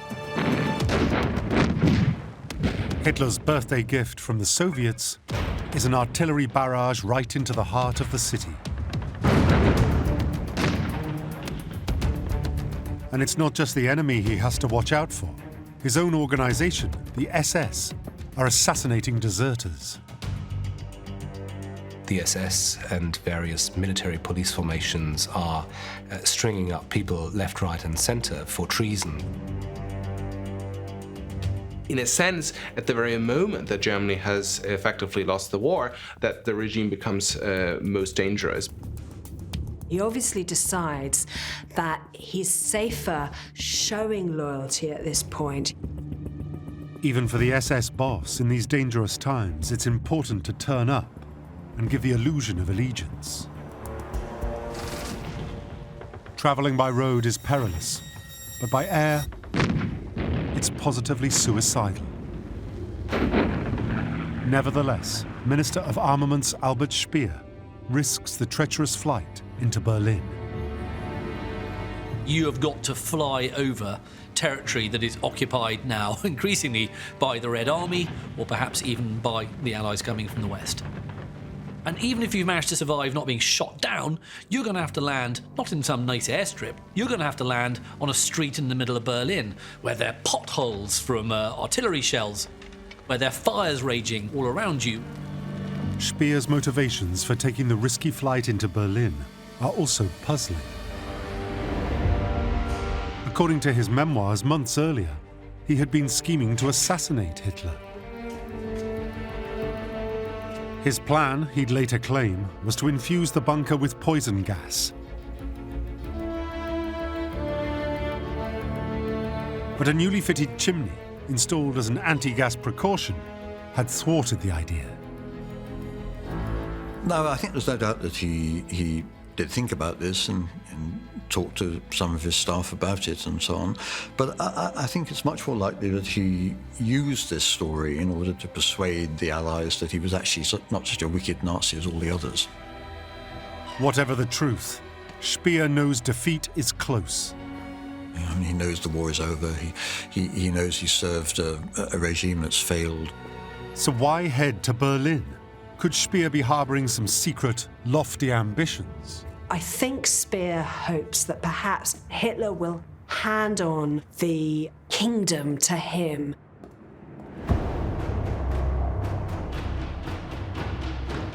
Heart of the kingdom is what was once the most prestigious building in the Nazi state, the Reich Chancellery. Now, it's a desolate, bombed-out shell.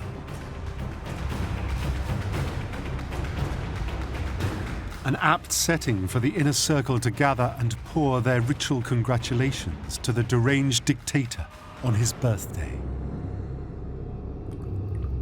They meet in a room in the Reich Chancellery, which is quite extraordinary because there's such heavy shelling that nobody normally goes into the upstairs rooms of the Reich Chancellery anymore, and all the furniture has been removed. Having survived their perilous journeys, for the inner circle there is now an awkward wait for their Führer to make his appearance. 8 meters down below, in the impregnable bunker, Hitler is going about his daily ritual. It's after his breakfast and his cocaine eye drops that Hitler feels sufficiently invigorated to go and see his inner circle and receive their birthday wishes. The birthday party is a very good encapsulation, in a microcosm, you could say, of the absurdity, the unreality of the bunker life that they'd lived since January. It's a ghost world they're living in. Another key player in the inner circle who thinks travelling to Berlin is worth the danger is head of the Luftwaffe, Hermann Göring. Göring still perceives himself in the position of being the second man in the Reich. For the last 4 months, the man who joined the Nazi party as a poster boy war hero has been making plans for life after the Führer. He's clearly now sniffing around like a big fat shark, looking to see whether he's got an opportunity to finally seize power. Hitler finally makes his entrance. He's joined by the hidden First Lady of the Third Reich, his mistress, Eva Braun. The relationship between Eva Braun and Hitler was complex. When they were together, Hitler was really kind of a different man. Although they'd been together for the past 12 years, the Nazis maintained the illusion of Hitler as single, devoted only to the German nation. She has never had any public acknowledgement, and the relationship has been secret from the German people. To the inner circle, the sight of the Führer with his mistress is an indication that for Hitler, the end is near. More alarming still is his physical state. I think a lot of the inner circle are completely shocked by how completely wiped out he is as a person. And they're used to these birthdays being a time when Hitler makes a great speech and self-congratulates and again G's them on to achieve greater things. But this is a very, very different affair. It's awkward and it's depressing, and all the time you can hear artillery reminding all of them that the end is near.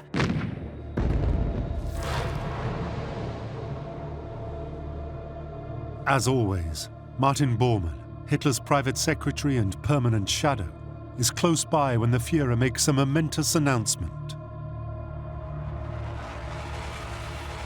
Hitler will stay in Berlin and, if necessary, die in the bunker. Hitler's inner circle react to this in different ways. And everybody is very tense and awkward.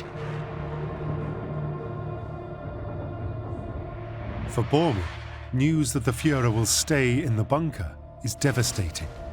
He was hoping the Nazi leadership would relocate to the Berghof, Hitler's mountain retreat. A decade earlier, Bormann had overseen its construction, including a network of impenetrable bunkers deep beneath the Alps, designed to keep the Führer and Bormann out of harm's way. But it's not to be. It's wishful thinking, and Hitler still has enough vestige of brain to realise this, that really it's an utterly pointless exercise. Bormann's plan is, for now, foiled.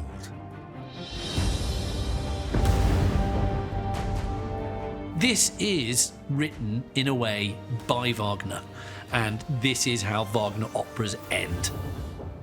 And they all know it. But Göring watches with interest. He interprets Hitler's statement as a resignation and his opportunity to take control of the leadership.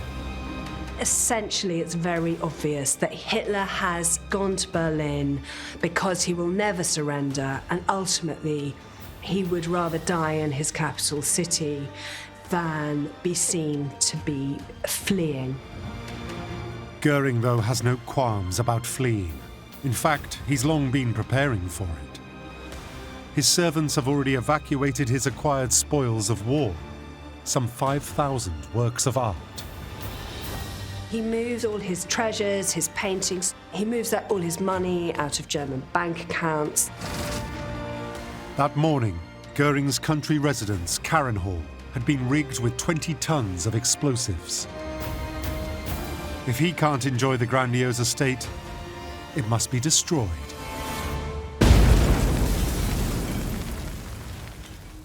It doesn't go unnoticed that Göring is the first to leave. We've got to a point where it's every man for himself. The once fiercely loyal SS chief Heinrich Himmler feels he's been seen to toe the party line. Now he can join Göring in making a tactful departure and get back to his own escape plan. He's trying to manoeuvre himself as a post-Third Reich Nazi leader. It's fantastical, it's deluded, it's ultimately pointless, but it's a measure of quite how detached from reality Himmler has become. On leaving the party, Göring corners Himmler. Himmler was not the only one to think about contacting the Western Allies. Göring was also wondering, was it possible to go to the West and say, we know we messed up, but the Russians are a threat to everybody, so, why don't you join us and we'll face the Russians. He seemed to be, again, deluded that somehow or other they would treat him as a major leader. But Himmler is well ahead of the game. 5 days earlier, he had released 1,200 Jews to the Allies. Bargaining chips in a deal fostered at his sanatorium by passing messages to the Red Cross via his masseur. There's an arrogance to Himmler that overrides what must be his natural fear of committing treason. And that's what he's doing. Because if Hitler is to find out that he's trying to secure peace deals behind his back or making deals with Jewish people, I mean, these are highly treacherous acts in Hitler's eyes and would see him, strung up with piano wire. Himmler tells Göring he's beaten him to it and that he's due to meet Count Folke Bernadotte, Vice President of the Swedish Red Cross, that night. He feels the end is very close. He doesn't want other people to kind of put themselves forward as the chief negotiator. Himmler says Bernadotte has been sent to negotiate by Eisenhower. He knows that Göring has officially got the position of number 2, but he wants to be in pole position. But Himmler suddenly becomes aware they're being watched, and by the most dangerous of rivals, Martin Bormann. The sycophant Bormann had risen to power by ruthless manipulation and by dripping poison into Hitler's ear. Himmler knows that if Bormann has overheard them, his days could be numbered. By this very late stage, Himmler is in a kind of complete, intense state of anxiety because he knows that by making an attempt at negotiating peace, he is committing treason. Himmler knows he must act fast. He drives through the night to the Baltic coast for 2 important meetings. The first with a representative of the World Jewish Congress. Himmler cleverly established links to the Jewish World Congress, to the Western powers via Sweden. And the reason for that is obvious. He wanted to get out and he tried to have a life after the Third Reich. By this point, the death toll of Jews is reaching 6 million, all masterminded by Himmler. But months earlier, he'd been trying to cover his tracks. From early January 45, Himmler, with an obvious intention of winning some favour in the eyes of the Allies when the war ended, began a programme of closing the concentration camps, bulldozing over the worst aspects of them and trying to present a more humane front for the Allies when they took over. But there's no way Himmler could distance himself from the atrocities entirely. His rebrand to become the person to rule Germany post-Third Reich relies on these meetings between men of radically opposing ideologies. For 45 minutes, Himmler gives a long-winded justification of Germany's actions against the Jews. He promises that the killings would stop and that the camps would be handed over intact to the Allies. By Himmler's second meeting that evening with the Swedish diplomat Count Bernadotte, he is becoming increasingly paranoid.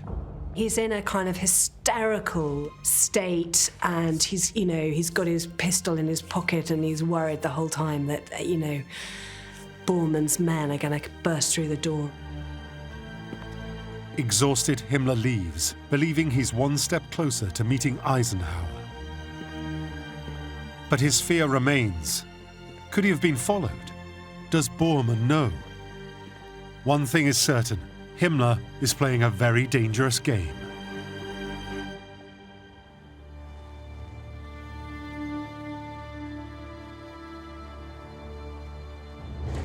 The next day in the Führer bunker, at Hitler's daily conference, his generals give a report on the military situation.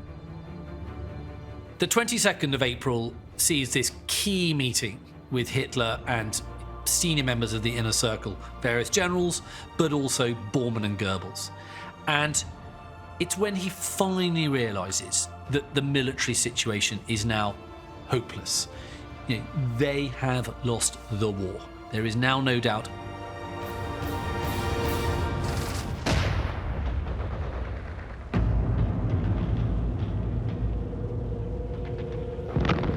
This is a huge moment, because up to this point he has always said, we will win, I will be like Frederick the Great, I will push back my enemies at the gates. He looks at the military situation, and even for one of history's worst commander-in-chiefs, he realises that the war is over. Goebbels, who has been loyal since the beginning, is devastated.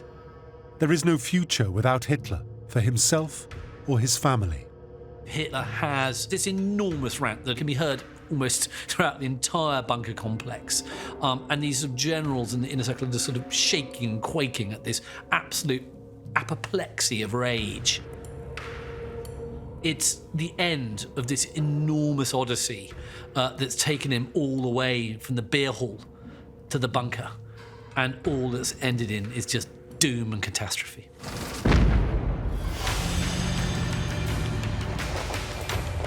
The last escape routes are disappearing, and the Red Army is on the approach.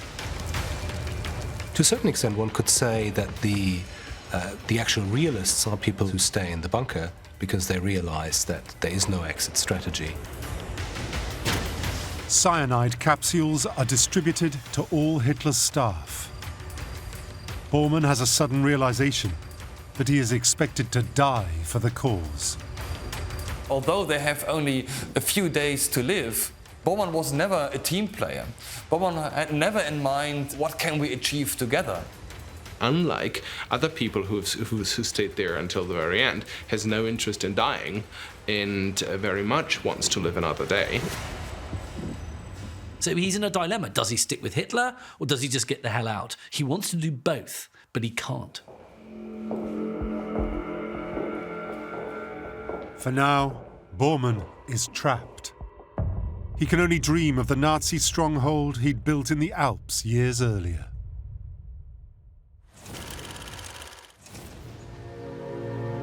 But Göring is already enjoying the fresh mountain air. He's heard the news of Hitler's acceptance of defeat, and despite Himmler's plan, Göring decides he'll make his play for the top job. But until Hitler is dead, it's a very dangerous move. It is his official duty, if the Führer has died or if the Führer has been kind of rendered incompetent by circumstances, for him to take over the governance of Germany. He carefully dictates a tactful message to Hitler, requesting authorization to take over as successor. Mein Führer, you're under such pressure. Unless I hear anything to the contrary from you within 24 hours, I shall assume you have lost the capacity to govern and I will become Führer. He immediately recognises that this is very sensitive, very difficult. If he gets it wrong, he'll be assassinated. As is usual protocol, Bormann is the first to take receipt of the telegram from Göring. Everything that comes to Hitler is filtered through Bormann. For Bormann, making sure that nobody else becomes powerful is important, and specifically, he doesn't want Göring to be the next leader of Germany and to take over, because if he, Martin Bormann, survives, he doesn't have a good relationship with Göring. And so he very much puts it to Hitler that the telegram is an act of betrayal. Bormann steers Hitler into seeing the telegram as an act of appalling treachery. It shows that everything has failed. If he can't keep Göring, then he can't keep anybody. So even the carefully crafted telegram is a disaster for Göring.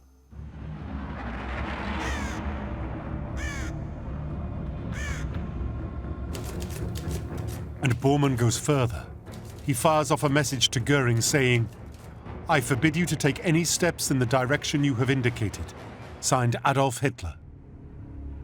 Göring sees the writings on the wall, he cables back and says, yes, okay, I'll resign. And the German public are told that Göring's had a massive heart attack and he's going to have to resign from all his offices. But Göring's resignation is not enough for Bormann. He orders Göring's arrest and execution. He is arrested by the SS, but then luckily a unit of Luftwaffe soldiers comes past and Göring says, "Help, I'm being held by the SS, do something about it." And they clear the SS off and Göring is rescued.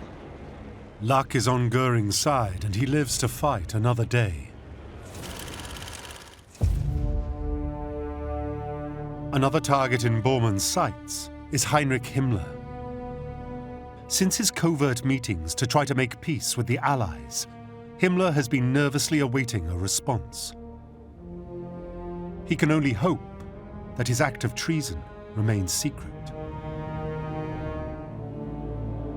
Bormann has been sniffing around, but he can't find anything conclusive to pin on Himmler. But then the Allies come to Bormann's aid. News of Himmler's clandestine deals is broadcast to the world. Himmler's secret is out, and he knows exactly what this will mean to Hitler. The enemy's broadcasts reveal his loyal Heinrich, as he calls him, has gone behind his back and betrayed him, tried to sue for peace. There is, to me, a difference between Göring and Himmler. The whole thing with the Göring telegram, I think, is just a misinterpretation from Göring. Himmler was really dealing with the enemy. Hitler once referred to Himmler as the only truer man in Germany, meaning the only man he could truly rely on. He couldn't believe that Himmler would betray him. But he had, and with encouragement from Bormann, the Führer strips Himmler of all his offices and orders his arrest. To Hitler, Himmler's is the ultimate betrayal. Hitler is particularly devastated because he has always thought that the one thing about Himmler is he's loyal. He really thought that this was someone that he could trust to the death. In a matter of days, Bormann has struck off his two arch-rivals, Hitler's number 2, Hermann Göring, and SS chief Heinrich Himmler. It's a hollow victory, as the whole regime is clearly now defunct. But in Bormann's mind, he's finally made it. These final days, at one level, must have been quite satisfying for Bormann because all his rivals are, one by one, being knocked out. And in the end, it's just him and Goebbels who are there. Now, amid the underground lunacy, Hitler turns his attention to the utterly pointless task of finding a new successor on his rapidly sinking Nazi ship. And these two men, Silent Shadow Bormann and ever-loyal Goebbels, are the only two candidates from Hitler's inner circle left in the bunker. But Hitler chooses neither. Where's the power going? Well, it's going to Gross Admiral Karl Dönitz. Dönitz is nowhere near the bunker. He's in the far north of Germany in the port of Flensburg. This is a man who is not part of Hitler's inner circle. Dönitz was a man that basically Hitler felt he could trust, while all around him had disappeared and had betrayed him. Dönitz had gained Hitler's trust, partly because he delivered on a promise of a revolution at sea, achieved by new U-boats that could remain submerged for long periods. Since the start of 1945, the two men had grown close. Dönitz represented a new figure, a break from the circle, and a man who could probably do some business with the new Germany. He is not someone who has been part of this infighting and this whole soap opera that's been running for 2 decades. For what it's worth, Goebbels is given the cursory title of Reich Chancellor of Germany, while Bormann is made head of what's left of the Nazi Party. To him, it's a great honor. Bormann likes to see himself, I think, as being the super loyal. Whatever happens, he will be there. He knows his power has always relied on staying close to Hitler. For Bormann, there's no way out. Bormann is failing to persuade Hitler to leave, so he knows he's facing his own death, and he's facing it reluctantly. Goebbels' loyalty is more fanatical. For him, there's no future without the Führer. Goebbels writes a letter from the bunker to his stepson, so we know quite a lot about his state of mind, and he is saying, everything I have because of Hitler. Who I am, I owe completely to Hitler, and it would be an act of terrible disloyalty not to stand beside him right to the death. So great is his devotion to Hitler, he brings his wife Magda into the bunker.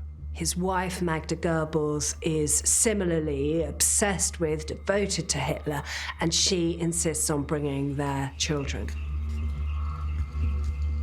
They tell the children they're going into the bunker so that they can be in the thick of it for the victory that is about to happen. Goebbels is a very, very intelligent man, but what would override all this intelligence was this utterly, of course, misplaced loyalty towards this most evil of men.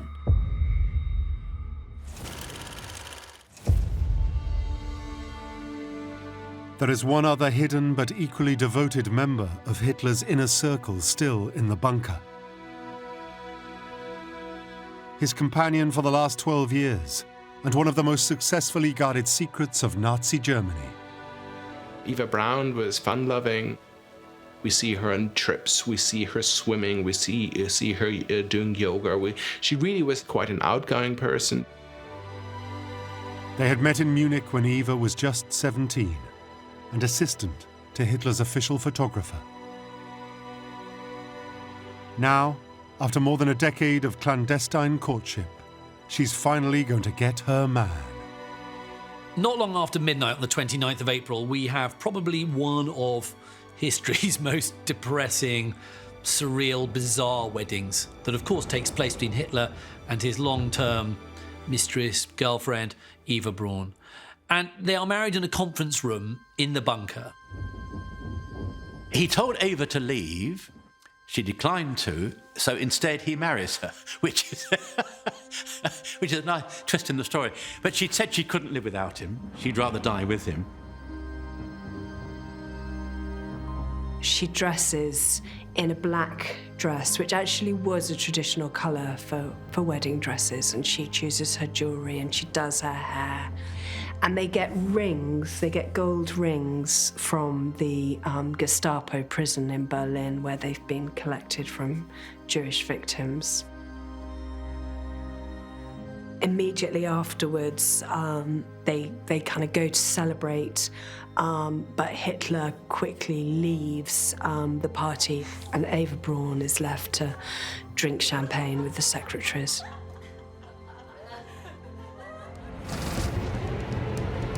Above ground and unaware of the subterranean drama in the bunker,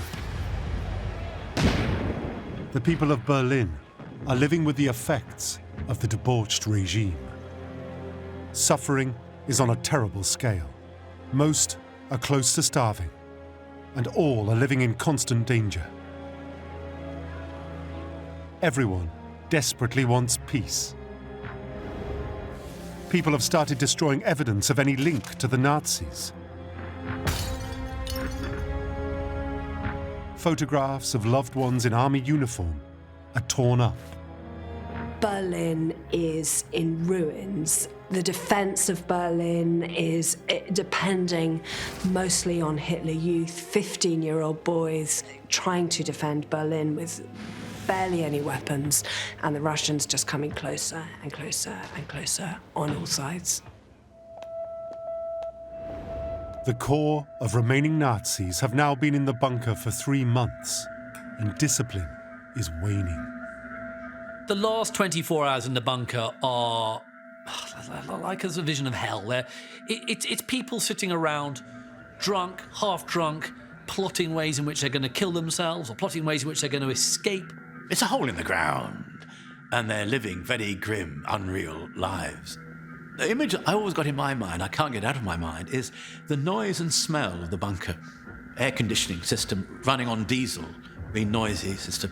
And the smell, it was said, of urine and fetid body odour.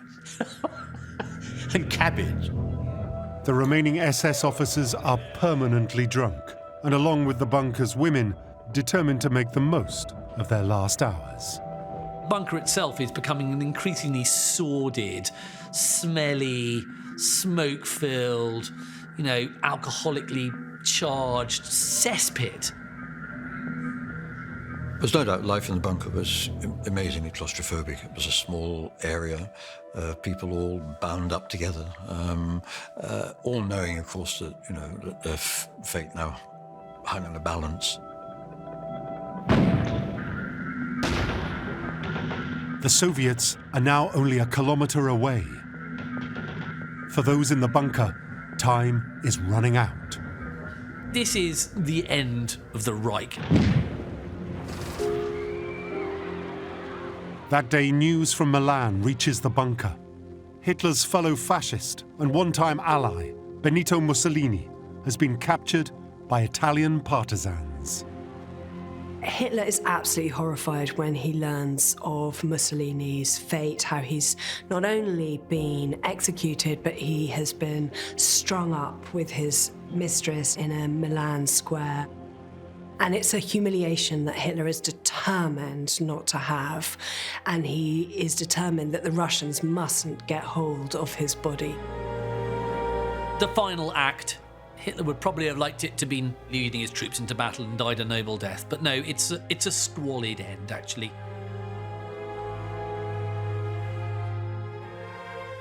Hitler and his new wife Eva retreat to their sitting room with cyanide capsules and a pistol.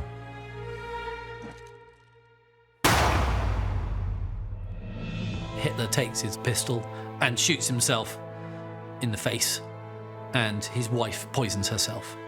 They, in likelihood, do it simultaneously. Bormann nervously opened the door just to check that what they think's happened has happened. After Hitler and Eva Braun kill themselves, this sort of strange atmosphere descends on the bunker. People who've basically got into the bunker because they are such followers suddenly have to make decisions and take actions themselves. Given the public display of Mussolini's corpse, the first task for Bormann is to dispose of Hitler and Eva's bodies. When the bodies of Hitler and Eva Braun are carried out of the Reich Chancellery Garden to be burnt, it must have been an extraordinary moment for them. They bound their lives to this man for 20 years, and now he was dead, now Germany was ruined, now they were likely to die as well. It summed up, in a sense, the bankruptcy of the system they'd served. Hitler is now being burnt. He is now finally being destroyed.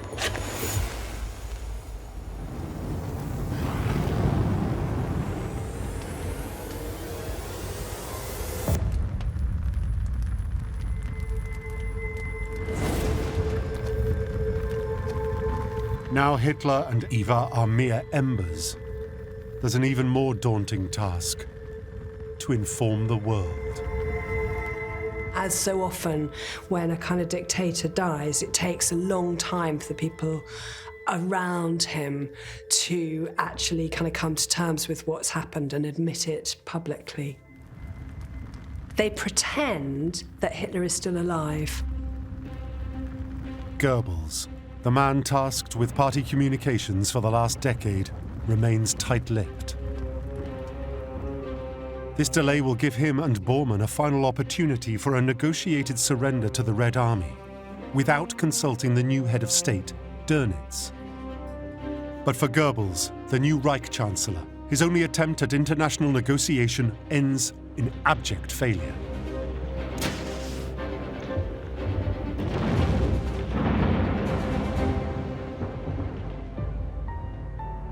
It's not until 10:53 a.m. the following day that Bormann eventually telegrams Dönitz, and the news soon spreads. Hitler has killed himself, and his last testament is in force. The news quickly reaches Hitler's former friend, Armaments Minister Albert Speer. When he heard about Hitler's suicide, he picked up the picture that Hitler had given him, and he wept at the sight of the picture. But he then wrote in his memoirs that that was when the bond finished. The spell was broken. For Bormann, Hitler's death has broken no spell, but it has loosened his grip on power. His telegram was an attempt to keep hold of it. There's this pathetic telegram that Bormann sends to Dönitz, informing Dönitz that he's now the Reich president, but says, "I will bring you written authorization." Now, this, I suggest, is the mark of a man who's desperate to cling onto these levers of power. I.e., I, Martin Bormann, will bring you the authorization. Only I can do this. It's nonsense that the telegram is enough. The order transmitted by Hitler, is enough. But it does give Bormann a reason to escape the bunker.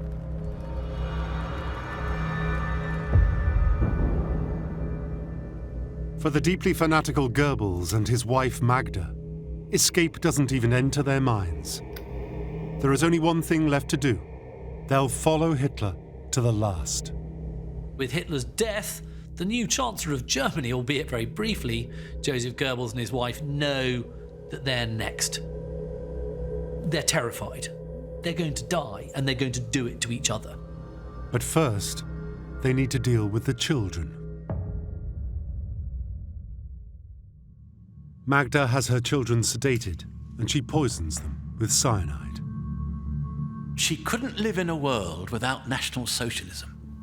And that's one of the most powerful comments from an insider on the whole character of the takeover of rationality and normality by the Nazi regime. An hour after poisoning her children, Magda is seen playing cards, pale, red-eyed, stony-faced, and smoking endlessly. She sat and played patience. Now, you say, how inhuman. But what else would she do? What else could you do when you'd killed your own children? Later that evening, Magda bites into her cyanide capsule, and Goebbels delivers the coup de grace, shooting her in the back of the head. Then he bites on his own capsule and shoots himself in the temple. It's a proof of utter loyalty that Goebbels and Magda will follow Hitler, the leader of their inner circle, to death itself. SS guards douse the bodies in petrol, but there isn't enough left to set fire to them properly. Even in death, Goebbels plays second string to Hitler. There's not enough petrol left for Goebbels. And so, of course, what's left of Goebbels is this sort of contorted, burnt, charred corpse, hideous in itself, but not fully consumed in the flames like his master. With everyone else either fled or dead, the inner circle now consists of one man, Martin Bormann. For decades, he has snooped, manipulated, and done whatever it takes to increase his power. Bormann is a man with self-interest uppermost in his mind at this point. One can't see him staying and dying. Bormann's triumph at the end of the war is really bittersweet. Finally, in the dying days of the Third Reich, he has become the number two, but he knows the party is over. The reality is, Bormann is head of a party that no longer exists. Any power he had went up in smoke, along with Hitler's corpse. The only way to regain it is to make the 400-kilometer trip to Dönitz in Flensburg.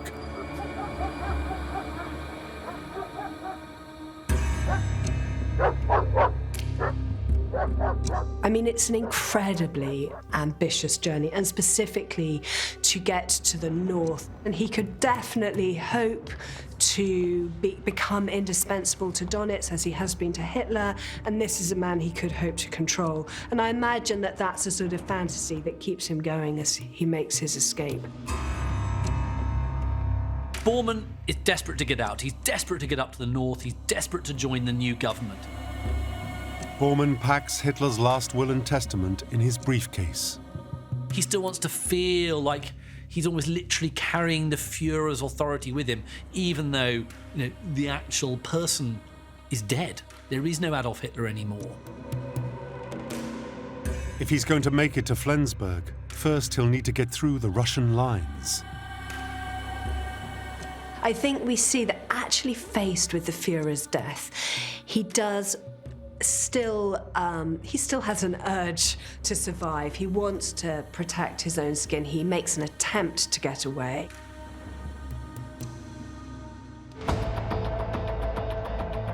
Five days later, there is total and unconditional surrender.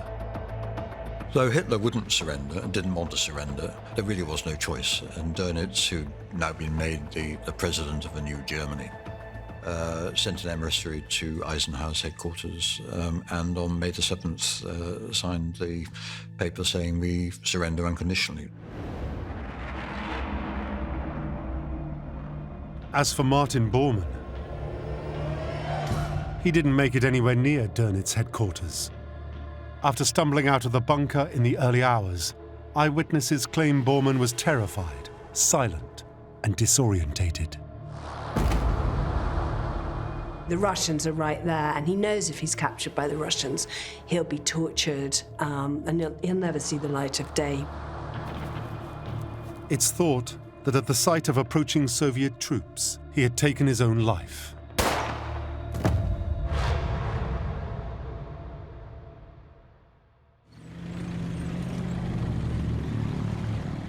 Three weeks later, as the Allies occupy Germany, Heinrich Himmler is on the run. Himmler, interestingly, as the leader of the SS, you would expect he would fight in the ruins of the Chancellery in Berlin, but this was not the case. In May 1945, Himmler is finally captured by the British in northern Germany. But during a medical examination, he bites down on a cyanide capsule. The cowardly murderer of millions takes the easy way out.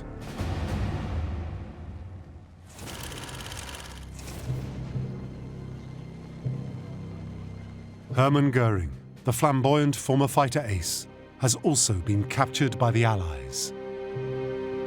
And he is offended when they ask him to allow him to be searched. And he finds that very distressing because he's a soldier, he says, as well as an Air Force leader, and that he claimed that he should be treated with honor. Göring is imprisoned at a converted luxury hotel. With characteristic arrogance, he still believes he can talk his way out of trouble.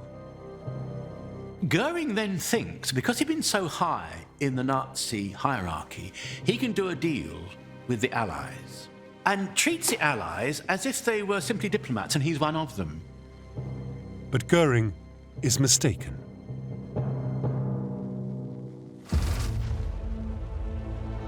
Six months later, the Nuremberg trials begin.